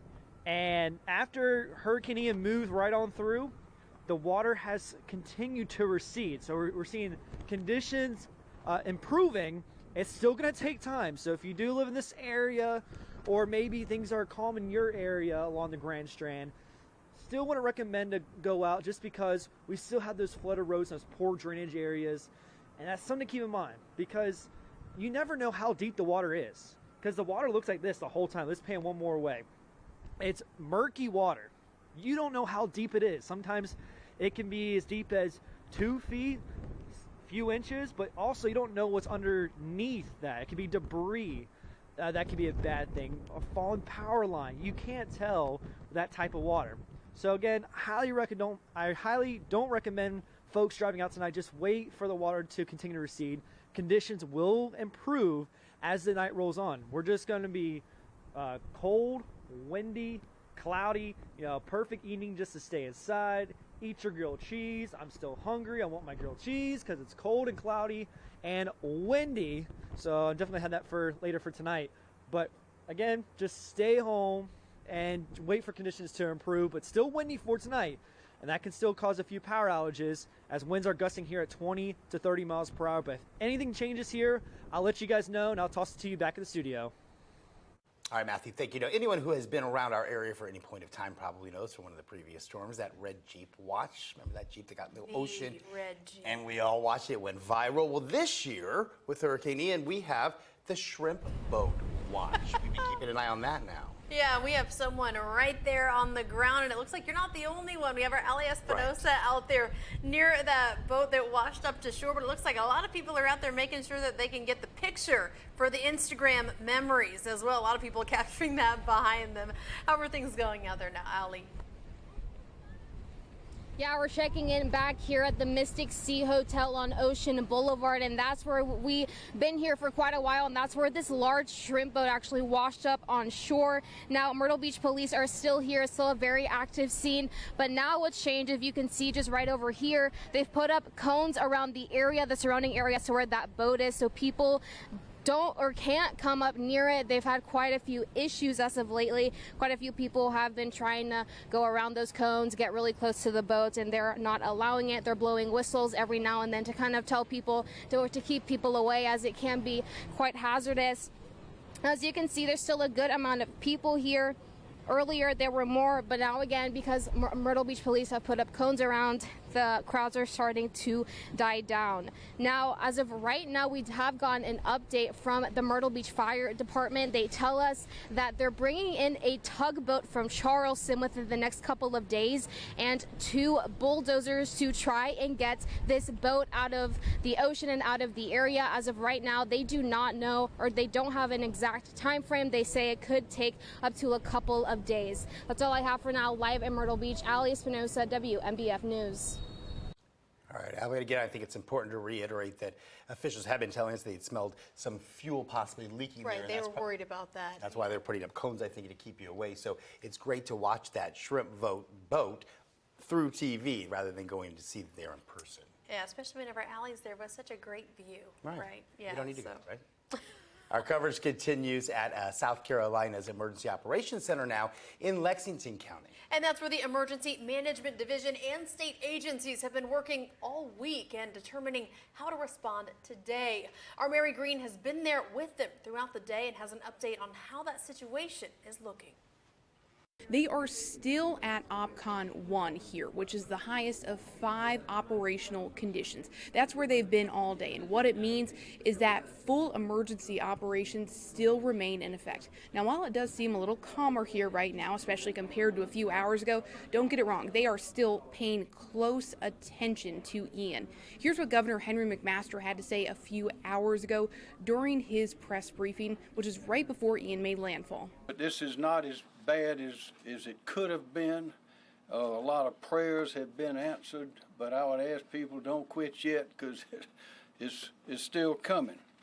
We are not out of the woods. And Governor McMaster spoke earlier today with President Joe Biden, saying the president promised whatever South Carolina needs as it recovers from Ian. But with the storm still moving through the state, we are not at the recovery phase just yet. One of the big concerns here at the Emergency Operations Center going into the day has been that storm surge and flooding. Health leaders remind people to stay out of floodwaters, not just because of a risk of drowning, but also because that water can carry toxins and bacteria. We've also been seeing power outage numbers increase throughout the day, and state officials expect them to keep rising. Crews are standing at the ready, and they will go out and do restoration efforts, but only when it's safe to do so. So when those winds get to about 30 miles per hour, the crews that are out there, you will see them pause. And Governor McMaster is urging South Carolinians to remain cautious, even as Ian moves out of their part of the state and onward. He says that's the time when people tend to get careless and get hurt because of it. Reporting Lexington County, I'm Mary Green. All right, and just to recap, it's been a long day. We know that the hurricane hit. The eye hit landfall right around Georgetown County. That was at 2:05 p.m. today. Yeah, our Jamie Arnold gave us that update just right as it happened. He was right here letting us know the instant that was made official. Yeah, and you know, another good news, at this point, I have not heard of any reports of serious injuries. At this point, it may be a little early, but we've been telling you all day to stay indoors. We saw a couple of people who were kind of skirting around that issue, but for the most part, it seemed like people heeded the warnings and they were staying inside, which is so good to hear. We're also we're happy to see you utilize your submit a photo feature that we have on our website and also on our weather app and our Facebook page, because we've been able to show you so many pictures and videos from so many of our viewers who were able to capture those images safely so we could bring them to the rest of you. Right, yeah, we have so appreciated that too. And now obviously that cleanup phase will start. A lot of areas still dealing with high water and other issues too. And you know, if possible, still stay home. I was just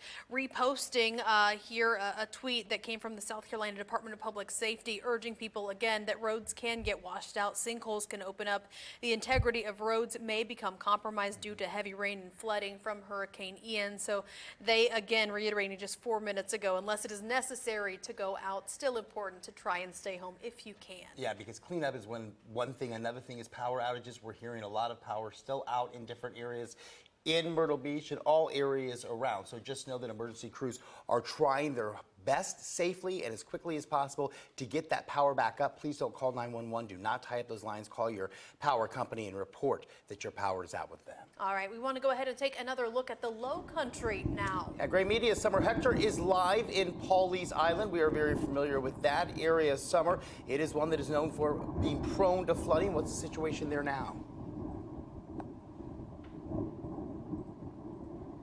Hey guys, yeah, so we've been talking about the flooding out here for a while. I actually was out there in the streets a few minutes ago. That water going down. Now the big concern is the cleanup efforts, as I'm sure you're hearing about. And one of the biggest things, I'm sure you've seen some of the pictures maybe on social media of the destruction to the Pawleys Island pier. If you take a look behind me over here, this is now what's left of the Pawleys Island pier. I spoke to some residents out here. They say about half of the pier is missing. If you look out in the water, you can see some of the pieces of this Pawleys Island pier floating out there in the water, and then other pieces of it scattered across the beach here. I'm going to walk over here a little bit. Here's one piece of that pier just right here on the beach. Just sitting here, I saw some folks a little ways down the beach looking at some other pieces. Now, I talked to some people who live out here. They say this pier was rebuilt back in 1989 after Hurricane Hugo. They say since then, this has been the same pier. I also spoke to some residents who were out in the streets. They said they haven't seen this much water and flooding out here, well, since Hurricane Hugo as well. After that, they said they kind of compared it to Hurricane Matthew, but people saying they know the cleanup efforts for this pier are going to be a long ways coming. They also said they had some good memories about the old pier out here in Old Diner, so some folks were out here reminiscing. But the big shock now is people just coming out of their houses finally, maybe even for the first time, to check out what this pier looks like. I also spoke to some residents out here who say they were just getting notifications on their phone within about the last hour that they were getting signal back or getting power back in their houses. So this is a great first step. But again, here's the latest out here. A little windy, but no rain anymore out here on Pawleys Island. So again, we are hoping that all of this finally moving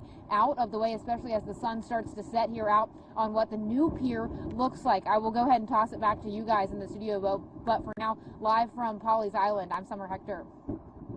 Summer, thank you so much for that. I want to go nearby now to Georgetown. You know, on Front Street, we watched the water come up. We saw the water recede. Apparently, the area is somewhat coming back to life now. Business owners are coming out. Yeah, that's right. And it sounds like I believe we do have our Matthew Bullock down there. He's found all the cool places to be, and it sounds like he also has met up with a business owner there and had the chance to speak with them for us now. Hey, Matt. Yeah, that's right, Rachel and Eric. There's a few owners coming out to check out their businesses to see any water damage, because again, further out back, let's start further out west. Again, way out there, that's when I was doing, my live shots, because the water level was so high. Look how much the water's receded since then. Again, we saw this flooded roads, and now we're starting to see local business owners come in. And joining me is Patricia Divineharm. She's the owner of Purr and Pour Cat Cafe. You told me you were actually here the whole time. Tell me, what did you see and what did you hear? So we closed up our house about 4 blocks north of here and came down about 10 a.m. because we're responsible for these cats. We're fostering them for St. Francis Animal Center, and they're our cats. So we wanted to help protect them. Watch the storm surge. It came up to almost our top step, and it covered almost to the top of park benches. A lot of wind, a lot of rain. Thankfully, we're so fortunate we didn't get much flooding at all in our establishment. And you said you got a little rain inside. So what did you see in there? We got about 3 to 4 inches in our garage at the back of the building, and then we've got water puddling up, coming up in between, either from the foundation or in between the buildings. And how long have you had this business open? And have you ever seen this kind of flooding before here on Front Street? We've been open a little over 3 years, and obviously it's called the Low Country for a reason. There was, with the last hurricane in 2019, not quite as much flooding as today for us, but definitely some flooding. Like I said, we got about 3 to 4 inches in our garage, which is nothing. However, as it was happening, we heard a kitten meowing, and there was a kitten swimming through the water. And so we were able to rescue that kitten, and we've got it in isolation. It's drying, it's eating. And then a little while later, we heard another kitten. It was in our courtyard, completely flooded except one platform, and it was also swimming in the courtyard trying to climb up the brick walls. So we were able to go out in the middle of the storm and get that kitten also. Oh, at least the little cats are safe, trying to swim on. Oh man, well, I'm glad everything's okay. The cats are safe, and yeah, low no flooding issues here, so that's good to hear. So I'm tossing you back in the studio as conditions will continue to improve here on Front Street. We're going to stay dry but windy here, but sending you back to Corinne. All right, we're going to get to Corinne in just a minute, though. First, emergency management crews in Georgetown County will begin to assess damage tomorrow morning, starting bright and early at 8 o'clock. The Emergency Management Division says there's no need to be alarmed if you see its teams moving through your area. Yeah, because leaders say that the county may actually experience wind gusts up to tropical storm strength for the next several hours while that storm surge water is currently receding. So just be patient there. All right, so I do believe we do need to get out to Corinne McGrath right now. She, I believe, is up further north. We've been checking in with her all day long, where we have seen some of the most violent wind and waves. She had it pretty bad, didn't she? It looks like she's taking her hat off. That's hopefully good news. Yeah, she's given up on the hat. It's still gusty out there. Are you still in Cherry Grove, or where are you now, Corinne? Eric, I am about a half a mile from the Cherry Grove Pier. As you can see, people have started to come out and about and check out the damage. Like I said, we are about a half a mile away from the Cherry Grove Pier, where we were earlier when we saw the Cherry Grove Pier get destroyed. As you can see, in the middle, just middle of the pier, completely gone into the ocean and onto the shore. A gentleman who is staying here on vacation actually pointed out to us earlier that remnants of the pier have washed up. There's a piece over here. There's also a piece over here to my left.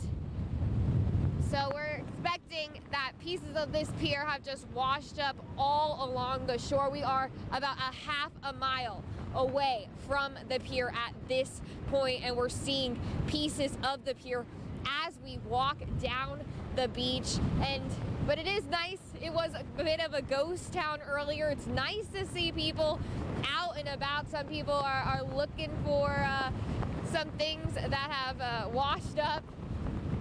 And even though it is very windy, it's definitely not as crazy as it was earlier. For now, we are going to send it back to you all in the studio. All right, Corinne, we heard about what she talked about. The Cherry Grove Pier unfortunately received damage, also the Pawleys Island pier, and also the Apache Pier. Now, one pier we have not heard at this point with any damage is the Springmate. Yeah. So far, so good. We're hoping that is still the case, and we're going to be able to find out for sure because our Ian Klein is right in front of it right now. How are things there, Ian? Well, it was a few storms ago that the Springmate Pier was basically taken out by, I believe it was Hurricane Matthew that took out the Springmate Pier. So what did they decide to do? They decided to go concrete. As you can see, it is all in one piece here this afternoon, surviving major winds and the waves that we saw, as well as that storm surge. Now, I actually want to show you over here. This is quite interesting. The beach erosion. This is kind of what would have been the sand dunes. Now, I'm going to stand next to it. Now, for reference, I'm about 6 feet tall. So this is about a foot shorter than me. So you're talking about 5 feet of beach erosion over here. And you can also see as well the beach erosion from the dunes on this side as well. Pretty much another 4 to 5 feet of beach erosion. But just to put that into perspective, this is almost kind of like that safety barrier wall. That way when the storm surge starts coming up, there's something to protect the inland areas. But again, pretty much an entire 4 feet of sand, rock, just torn away from the beach earlier today. But right now, a lot of people out here exploring, as Corinne was saying. We got people out with metal detectors thinking they might find something. I think I heard about a shrimp boat down on the beach a little bit further down. Don't think you need a metal detector for that one, but a lot of people just out here checking out, surveying the damage. Not as much as we've seen in the Garden City and Surfside Beach area, but as we were saying, of all the piers that have damage, Springmate still intact. So we'll send it back to you guys in the studio. Kind of an update here on where we sit with the current situation with Tropical Storm Ian. It continues to push its way into North Carolina right now. We'll jump into that center location. We could probably bring these winds way down. We officially get the next update at 8. If there are any 70-mile-per-hour winds, maybe a little pocket out here off the North Carolina coast. Moving to the north at 15 miles per hour. This is the most current, up-to-date view here with First Alert Doppler radar. That center probably rotating right now across Pedro, south of the border. That's pretty much it there. Crossing over Interstate 95, coming into Robeson County, and now pretty steadily, 15 miles per hour, moving off to the northwest, but still packing a punch back here. Just noticed a brand new wind gust here in Cheraw of 61 miles per hour, and even North Myrtle Beach still gusting close to 50. It's not as frequently as what we saw earlier, but still here and there, enough energy wrapping around this that we may occasionally get a 40 or 45 mile per hour gust for about the next hour or two. Now we're blowing down trees in Fayetteville and Raleigh and Greensboro and Charlotte and all the way back to Columbia. If you were with us earlier today, we were talking about just the sheer size of Ian with those tropical storm force winds over 400 miles from the center. It's contracting now and weakening, but still the fact that we had a hurricane make landfall in Georgetown County and is now still blowing down trees across a good chunk of North Carolina is a testament to just what a powerhouse of a storm this was. We're good here across the beaches. There may be a little mist and drizzle that you tend to get on the backside of these tropical storms and hurricanes, but as far as any more measurable rain goes, we are in good shape. Some of the highest rainfall totals I found today up here across interior Horry County picked up around 6 inches. We had some pockets of 6 inches here across Georgetown County. For the rest of the area, generally 2 to 4 inches. If you've been here through a couple of these, you know that is absolutely nothing compared to what some of the previous tropical storms and hurricanes have brought. When we've kind of gotten used to double-digit rainfall, we can handle that general 4 to 6 inches that fell across most of the area. There are those wind gusts, and again, still got the sensor down in Myrtle Beach, but there's that gusty wind still blowing up in North Myrtle at 46, 35 mile per hour gust in Florence. Tropical storm force winds, though, still going good here north and west of the center, gusting to 47 miles per hour now in Laurinburg. And again, Cheraw, I just noticed they had a gust to 61 miles per hour. Let's talk about that storm surge. 6.42 foot storm surge. That was the official measurement coming in here from Spring-Made Pier. And if you missed it earlier, that is now in the books as the third highest water level rise that we have seen at Spring-Made Pier. We knocked out Isaias, and then we came in behind Matthew and, of course, the legendary Hurricane Hugo. I think we've got some information now. Had a chance to sit down earlier and talk with Myrtle Beach Mayor Brenda Bethune about Ian and its impacts here in the Grand Strand. Our teams worked so hard last week, and I really have to commend them because they were out, lowering the levels in our retention water ponds and cleaning out ditches and drains and securing trash cans and other items. So they've worked hard, and they're going to be working hard again starting as soon as they can get back out. That was my next question, was the storm drainage. So do you feel like that helped? Was it successful? I think that we knew we were going to expect some level of standing water, but we also believed that it wouldn't last for very long. So I think that that's what we will see. We have invested millions and millions of dollars in our stormwater drainage. And I think we will see that we're not going to have the water issues that our neighbors will. And that's great to hear. So looking forward, you were saying they have a lot of work cut out for them. What does cleanup look like? What's next? Well, the first thing they will do is assess the damage. We will also, I've been in contact with other area mayors, especially in places that do have flooding issues, and we will offer our support to them, whether it's manpower, equipment, whatever is needed. So I think it's important that as everybody gets out and looks at what they're going to have to clean up on their own properties, remember, we all probably have a neighbor that really can't do it themselves. So I just encourage the community to help others. I love the teamwork. So what do you think is the biggest concern on the other side of this? Probably beach renourishment and revitalization. Our dunes had just started to really build up, and it costs millions and millions of dollars to renourish our beaches. And that's probably going to be something that is going to be needed again. And so what would you say as far as initial steps for tomorrow for example, you know, so storm leaves, what's the very next step? As we assess things, we will notify staff where they need to be, where their resources need to be allocated. The governor will be here tomorrow for a meeting, so we will hear what he has to say.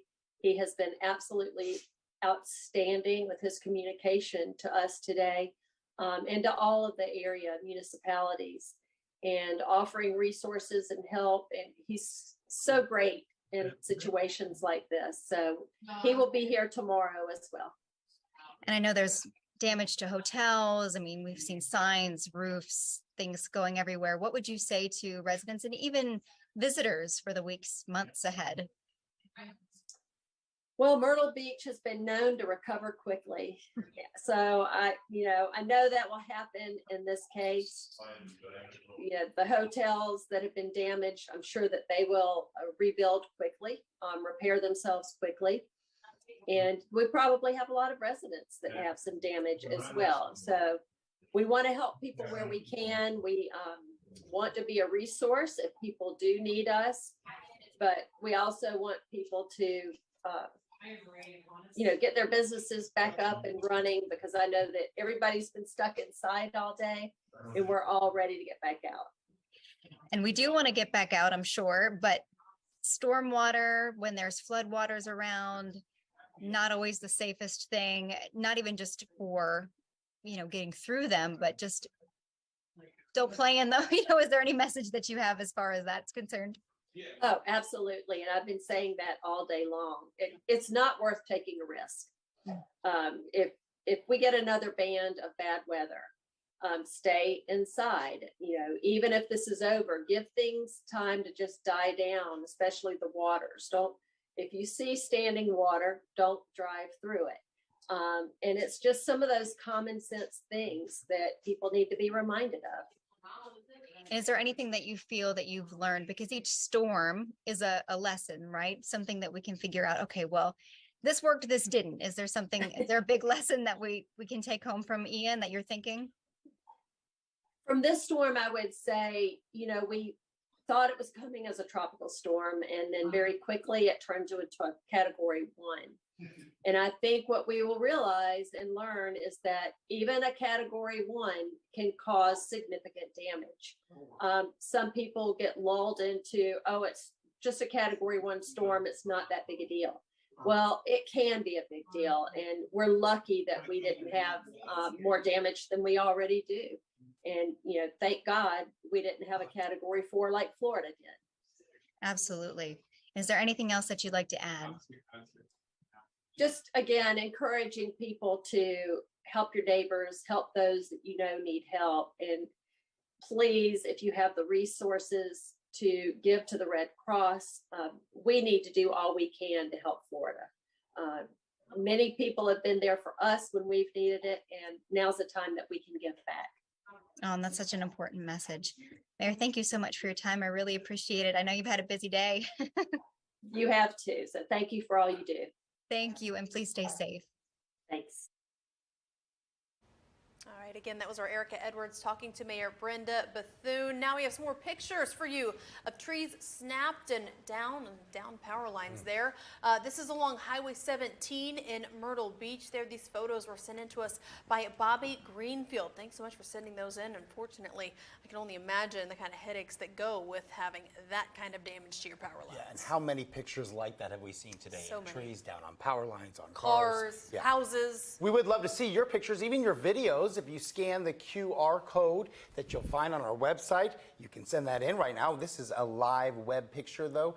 This is Sophia sent this. Is that? Okay, Sophia talking about the wind, which you can unclear exactly where this is, but certainly could see quite a bit of wind in that area, kind of blowing things around in the yard, as you can see. Sophia, thank you for bringing this one in. And there's Dennis showing us. I believe that's Dolphin Street in Garden City. Garden City was one of those areas that really got hit this time. A lot of water. We're used to seeing water there, but it certainly came quickly, and it also went very high. And it's going to be an area that's going to take quite a while to get things back to normal and cleared away after everything they have seen throughout today and going forward as they're waiting for hopefully that water to recede and for the process of clearing up to begin. Yeah, another view there. Thank you very much in Garden City. And I believe that is Anthony showing us video that looks like that is the Crown Reef Resort there in Myrtle Beach. Poor Eric can't see the I can't screen. see. I'm like squinting with you. Can you see that? All right. I have LASIK, for God's sake. Anyway, I'm going to go ahead and read this and give little Eric a break. So, of course, we would love to see your pictures and videos. If you still want to take those and send those our way, we would certainly love to see and share those. All you have to do is scan the QR code on your screen using your phone's camera. All that we ask, those you've been saying all day long, is just be sure if you send us any kind of media, make sure that you are taking video and photos safely. Not worth the risk. And before we let our meteorologists take a break, let's go over to Robert Whitehurst and JB Arna for one last check and kind of a wrap-up of this crazy, crazy intense day. Yeah, it was definitely a wild day. This has been a wild storm since last week. It was a week ago today that Ian was classified. And we got the first forecast track, which had a hit on Florida. That was 1 week ago today. Just think of how much everything has changed in 7 days, from a Category 4 hit to what looked like, maybe not a big deal for us, to third highest surge on record. Yeah, it luckily is starting to wind things back down here. The winds gradually relax. We've got some clouds and some occasional showers rolling in with that heavy rain and those strong damaging wind gusts. Good news. Completely moving away. Yeah, it's kind of common on the backside of these to kind of get a little misty drizzle. There's so much tropical moisture left in the air, and we've kind of brought that back into the beaches now, so those clearing skies we had earlier are gone. And you can see on the radar there a little bit of that mist and drizzle. There goes the center, still occasionally firing up some decent thunderstorm activity near the center. Looks like it's just north of, south of the border, coming through downtown Lumberton right now. And it continues to lift north. This band right here is the one that's been kind of sitting around for the last 18 hours. It started down in Charleston, had all the flooding issues, and then lifted to the north. It's certainly broadening out. It shows you how large the storm is. Yeah, it really does. It goes from Columbia all the way up into Virginia. They've had some tornado warnings. You know, the Outer Banks this afternoon. Yeah, and also just noticed before we came back on for this hit, basically this entire area here now between Raleigh and Fayetteville under flash flood warnings. So while we're kind of easing out of it, they're just getting going here. And as we've been saying, there's trees blowing down across North Carolina this evening as they're still dealing with some strong winds. But notice overall the big improvement here. There's some of that mist and drizzle at the beaches. Still some light rain in the PD, but as far as any rain that really adds up in the rain gauges or adds to any ongoing standing water, we're done with that. Yeah, and the crews can finally get out and start working now. Now that the winds are gradually relaxing and we're working on things like this. Still, we got little bugs, we got little kinks, we got little power outages here and there that continue. The Atlantic, it is rough. I had a couple reach out and say, okay, a couple folks reach out and say, all right, you know, we're coming back up on high tide. Nothing like it, nothing like it. It's still rough out there. We may get some water rises, but it's not going to be anything close to what we had. As soon as you switch the winds offshore, yeah, it really just pushes everything out. We've had plenty of damage today, but the dunes really took a beating here this afternoon with that. I think the surf is really what did it. We had that 10-foot surf on top of the surge. Yeah. That's where all that energy comes in. Yeah, I got to say, just from the view from these sky cams, I don't remember the waves as big in Matthew. As they were today. The waves on top of that surge were just tremendous, and I think that's why we got so much pier damage today, was because of the size of those damage. This is what we want to talk about, and that is good news out there, that Myrtle Beach 7-day forecast. No tropical storms, no hurricanes. We might get a sprinkle or a little drizzle again heading into the day tomorrow and again into the day on Sunday, but overall, as I said earlier, back to your regularly scheduled fall. 70s by day, 50s, low 60s by night. If you like that, check out that 10-day forecast. We're going to try to bring some 60s in here for high temperatures as we head into next weekend. Almost feel guilty enjoying the weekend ahead. Honestly, I feel like after today, our whole team of First Alert meteorologists, they deserve this weekend ahead. You guys have earned it. I'm going to say we all do. The crews behind, the producers. That's right. People who are producing and directing these newscasts. We appreciate all of it. I want to mention, though, that Governor McMaster did say that he'll be in Georgetown tomorrow afternoon at 4 o'clock. That is to assess the damage done in Georgetown. They definitely had some there. That's right. We're going to send things over to NBC Nightly News next. We're not going far, though. Hopefully you don't either. We're going to be back for your news at 7 o'clock. And, of course, you can always stay with us over on WMBFnews.com and your app. Quick little break.